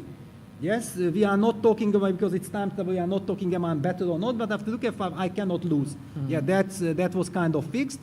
And because of this, probably he should have taken, but he suddenly sensed that he got some ambition, yeah? Yeah, exactly, that I'm a little bit, confused. I'm down to 2 minutes. He played g6, but g6 I have rook f4. And now I'm better. I don't know if I'm winning or not, but now I'm better. You felt it? Yes, at of that course. moment. Okay. Like with 2 minutes on the clock, you thought... Doesn't matter. Yeah. Doesn't matter. You give me the chance to play rook f4. I'm very happy. So now he was in a state of shock. Yeah, so he played king g7. And okay, now you can make the next couple of moves. Okay, doesn't matter because we ditch this position. Yes, the technical part, move 40, king f6, rook g4. And I have foreseen that actually I have a very straightforward kind of plan to activate that knight from d4. I don't need the knight on d4. And yeah, knight b3, bishop b6 is trying to control, but there was the king e2, rook e5, e4, rook e6. He's trying to be in time to go rook c6, but I have knight d2, which happened in the game. And after rook c6, I have knight c4. That was the perfect timing, yeah, because of this tactic. So the knight reaches the c4 square, and then it's total cemento. Then it's total cemento, yes. And do you ever in your head while playing say cemento now? Yes, after knight d2, yes, it's cemento, and okay, now everything plays itself. Cemento I'm just and coming. finito. Yes, now it's finito, yes, and okay, the rest doesn't need any. Under different circumstances, he would have resigned, of course. Yeah. So this set the tone, and then today we also had a very complicated battle. I don't know what was going on. I only know that I was 1 hour behind on the clock for no reason. Well, he actually managed to trick or surprise me in the opening. and I spent a lot of time, but I liked my position, and I was trying to find the positives of being low on the long clock, that, okay, and thanks to being low on the clock, I don't need to think about the result anymore, because I'm in danger. I created danger for myself. With long time management, I have to just fight and play a good chess, and this is what I tried to do, and I managed to succeed. You know, it was symphony when we were listening to you talking about your game. It's so wonderful how you narrate it, and I think everyone was riveted here to their chairs. And thank you so much, Peter, for doing this, for coming here. I wish you excellent 2 days of preparation, a little bit of relaxation, good time with your friends here. Also, Vincent qualified, so good time here. And also, while you are about to leave from here, we have an amazing person here. Nils Grandelius is here, who managed to beat Shakhriyar Mamedyarov. So, we will have him join here, but thank you so much, Peter. Absolutely. Thank you very much, and big congratulations to Nils.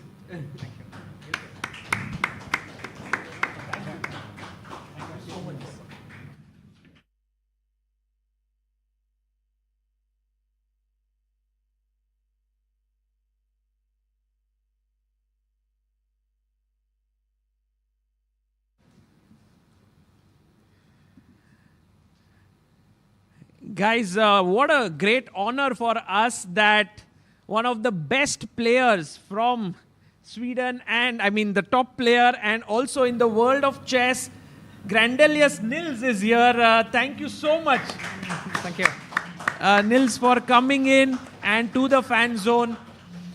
You know, we've been closely following this pairing, this bracket, because somewhere we were like, okay, Hari Krishna has made it to round 4. Will he face Mamedyarov or Nils, you know? And somewhere, I must say, like rating-wise, Mamedyarov was the slight favorite. Of course. There. But you managed to beat him. How are you feeling about the match and your victory? I feel like I was very, very lucky today, I have to say. It's throughout most of the game, especially the second half, he could make any draw he wanted, and I was suffering. But I also don't think that it was very easy for him to win. And I had this feeling that it's in his style to try a little bit too hard for winning. Yeah? So yeah, quite lucky. But also I felt that I was defending quite well, and I was fighting well in my bad position. And do you think that, like, because there were so many upsets in this tournament, that, you know, like, does that motivate you that, okay, even I can do it? You know, like the many top seeds tumbling in the starting rounds?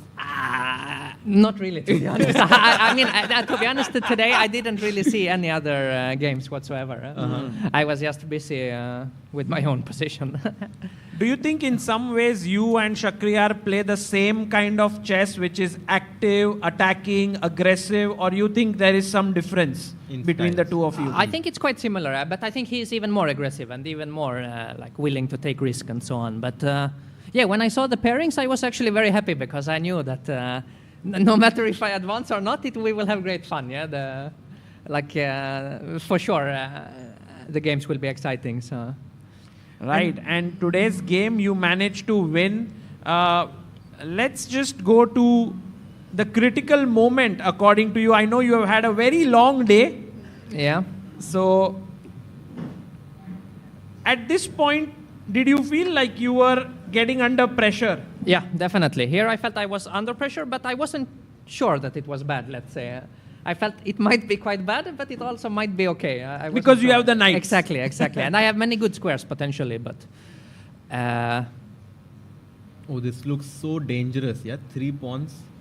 It looks very dangerous, but also it's kind of blocked for the moment. So my knights could become good.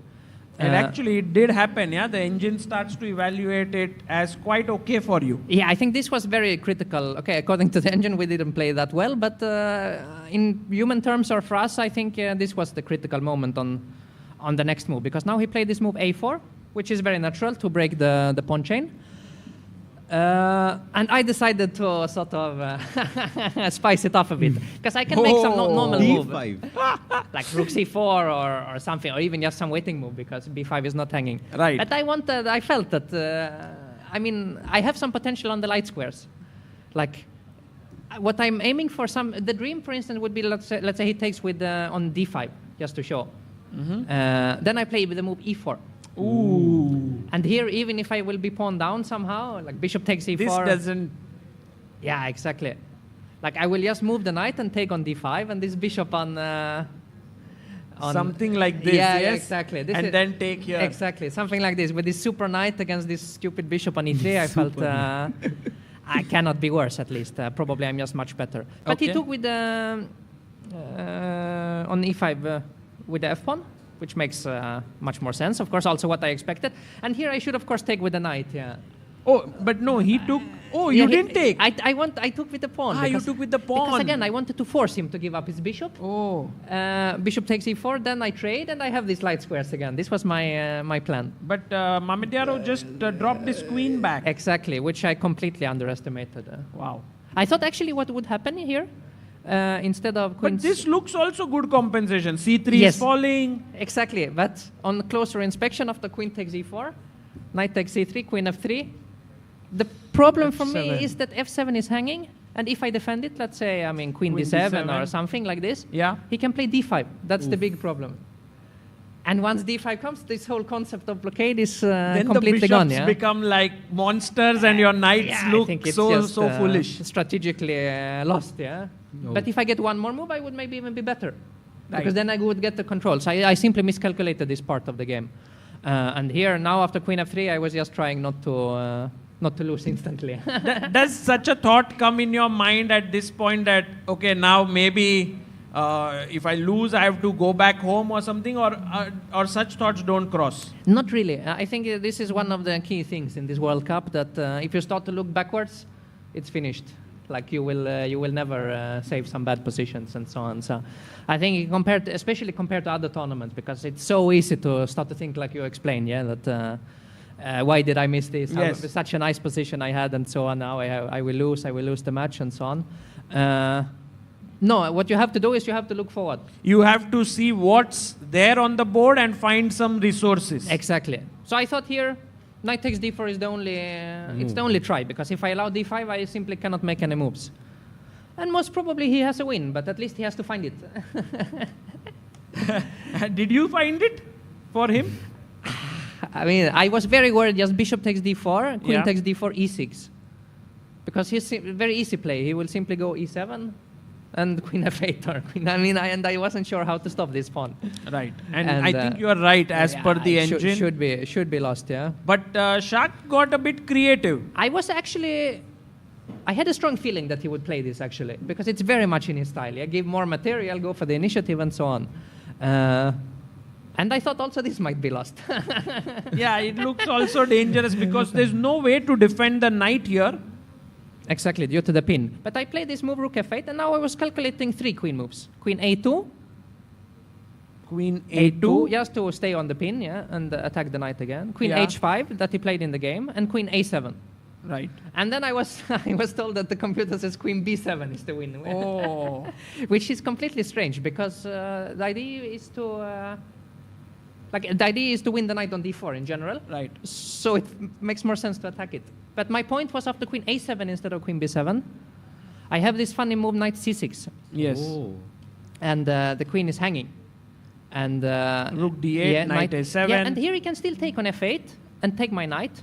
And normally with the pass pawn on e5, it would just be... But ba4, yeah? Or not? No, rook e8. Oh, rook e8. I'm very lucky. If we put the pawn on not on h2, but on h3, I couldn't... If you have, let's say, h6, h3, I can just resign.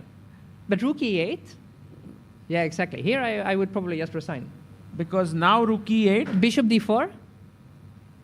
Rook d8. He can simply move somewhere to c5 or somewhere. But in the game, I have check on d1. And he's mated on the back. Or not mated, but... is to give back the piece. Yeah, he has to play bishop g1, and then I attack the pawn, and I win the e5 pawn. Wow. So, and of course, I had not seen any of this from distance. Yeah, it's just pure coincidence that it exists. Yeah. So Yeah. queen a7, you are like, okay, I have some resource. So the computer's idea was queen b7. Right. Now I have to play rook c4 to defend my knight. Now Yeah. queen a7. Oh. Because now knight c6 doesn't work. And I think this is very tough. Very tough. I think neither him nor me were close to considering it. Yeah. So he went the other side. Yeah. You came in. Yeah. He took. Took. Still very dangerous for me, but. Yeah. E6 natural.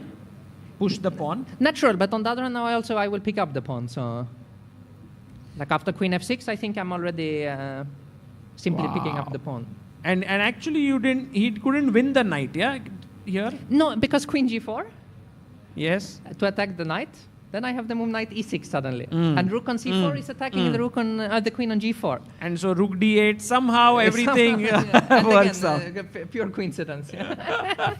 So I was actually expecting something like h3 or h4 instead of queen. And I was not sure what I should play.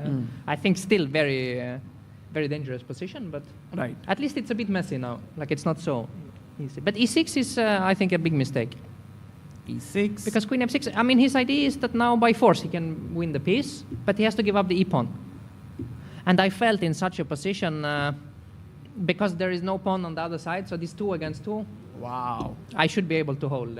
This is now a very interesting endgame. In fact, I think the only side who can try is black, no, here? I thought he was the one trying. Yeah? You felt it? Yeah, I felt okay. like that. But also because he is him, so he will for sure try.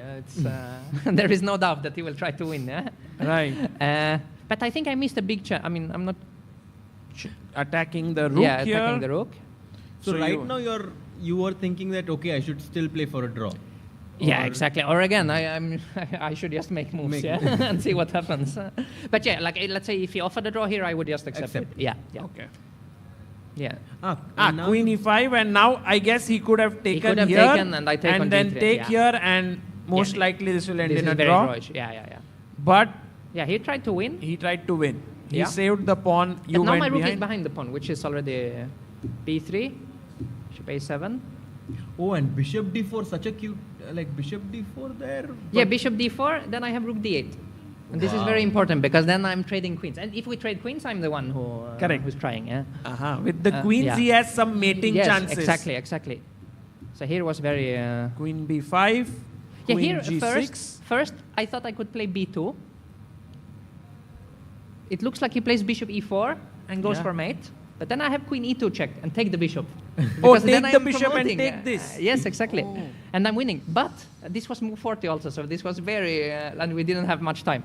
Finally, I understood his idea is not bishop e4, but bishop d4. Bishop d4, And threatening sudden- a mate. Yeah, and now it's funny. If I play queen... if I promote... no, how, I don't know, how was queen it? d7 maybe, but then But queen yeah, but h6 is h6. hanging. Yeah. So I was... yeah. This is lost. Yeah. So that's the reason why you played I queen quit, yeah, e8. Now, and now also he can repeat okay, actually in any moment we don't need to mention it every time, but he can just repeat moves if he Right. wants to.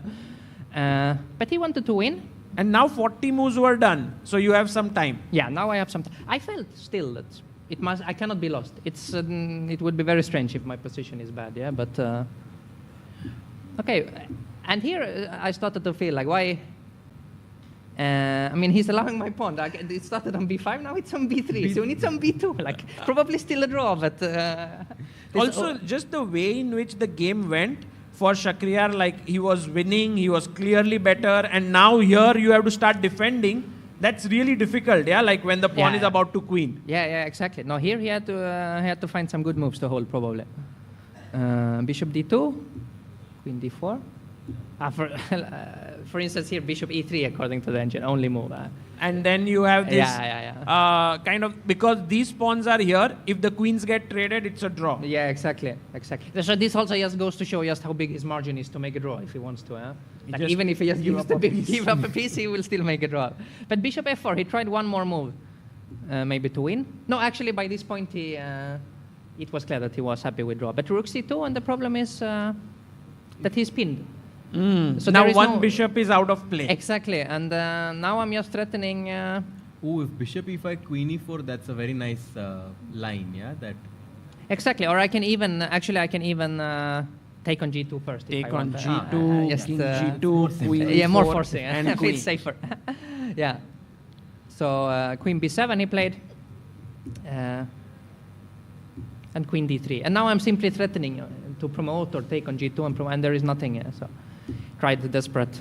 And now he can give several checks, but eventually your king comes in, yeah? Exactly. I will just run towards my pawn, yeah, on a2. So here, on dark squares, sorry, not on light square, but exactly. somewhere like this. Yeah, this was my plan. Wow. Well, Grandelius, what a game this was, Nils. Amazing. And how has been your time in India until now? It's been close to 8 days since you are here. I think I came a bit early, so I've been here a bit more. Around 10, 12 days? Yeah, exactly. How have you enjoyed Goa? Is it good for you? Have you faced, I mean, how has it been? Okay, the tournament is very nice. The hotel is nice. I mean, I am enjoying the food and everything. But I didn't have that much time to go out. Also, I'm from the north of Europe, so I'm used to quite cold temperatures. And now me it's a bit warm, yeah? It's a bit warm for me, especially in the middle of the day. I'm struggling but you have a little 2 bit. days now, Yeah. tomorrow and day after. So maybe some bit of sightseeing or just pure preparation? No prepare. I think one day no chess at all. I think it's one day no chess. Almost no chess. Yeah. So some sightseeing, maybe some beach or go to town makes a lot of sense. Definitely, because this World Cup it can get quite long. Yeah. Oh, for sure.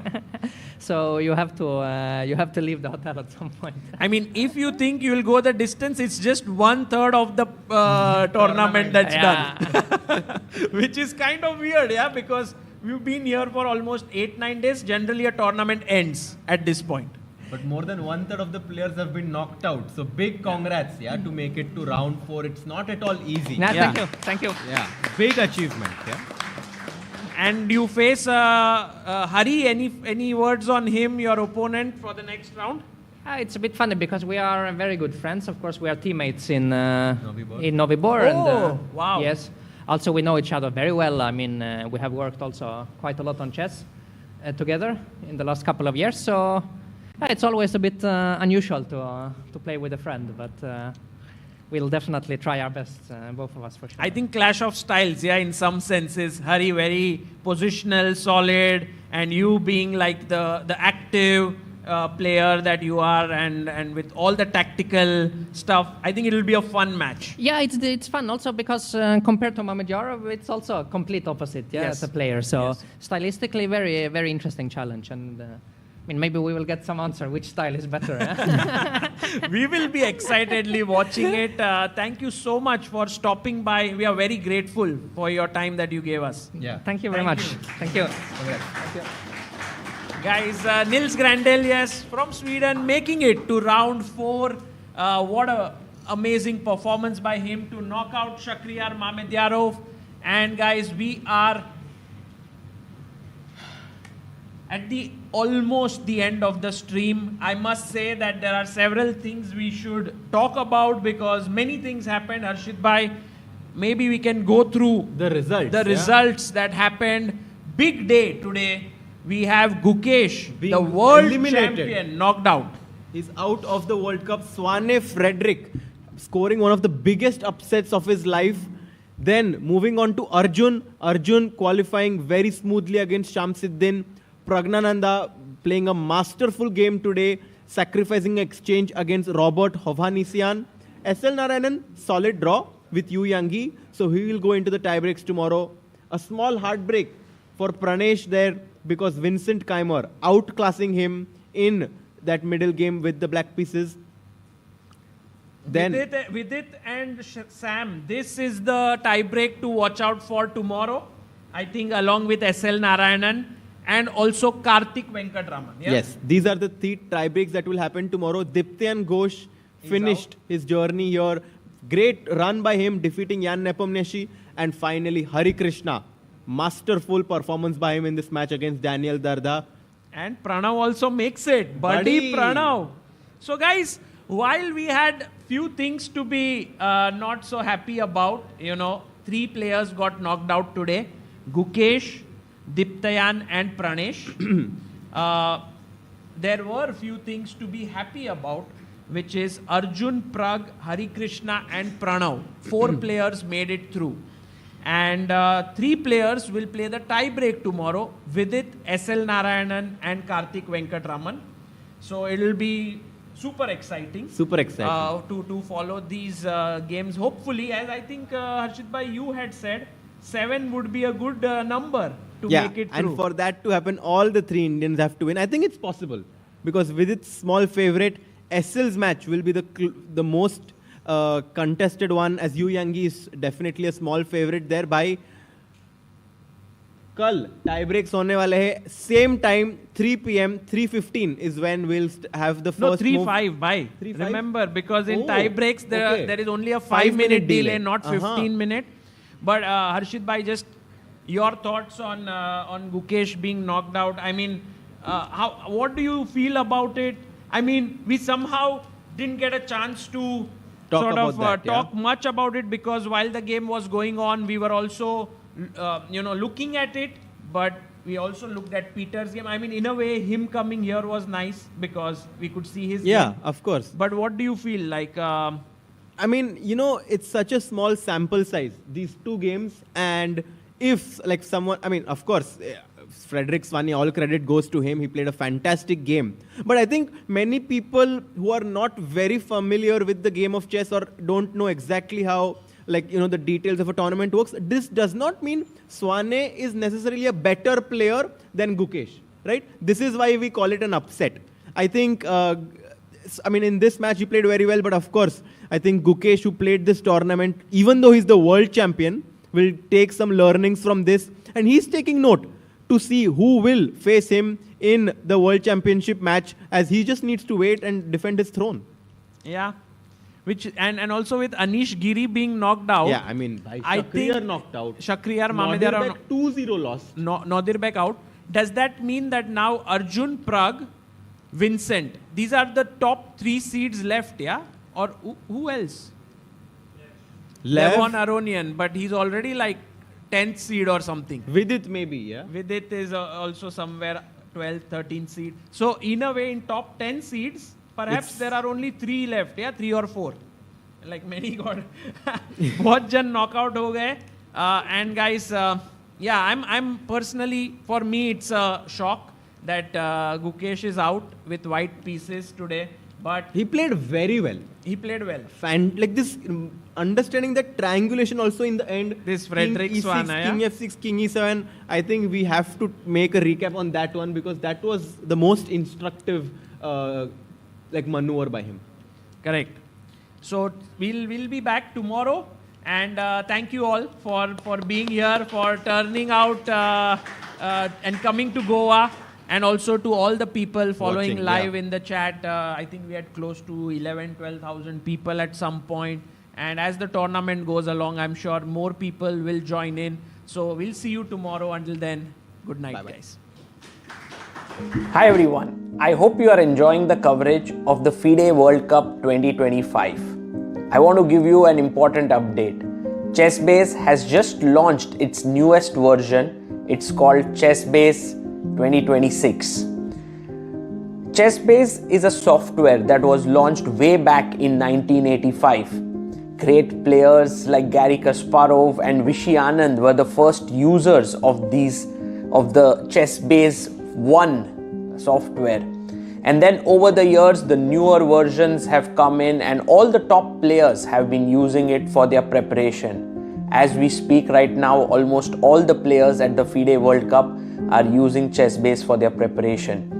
The new version that has been launched, which will be released on 12th of November, has some excellent new features like a new opening report, new ways to search the games, new ways of engine analysis, and along with it, the Mega Database 2026 also has been launched with 11.7 million games and 114,000 annotated games in it. I would highly recommend any ambitious tournament player to get their hands on this, and it will be very helpful in your chess journey.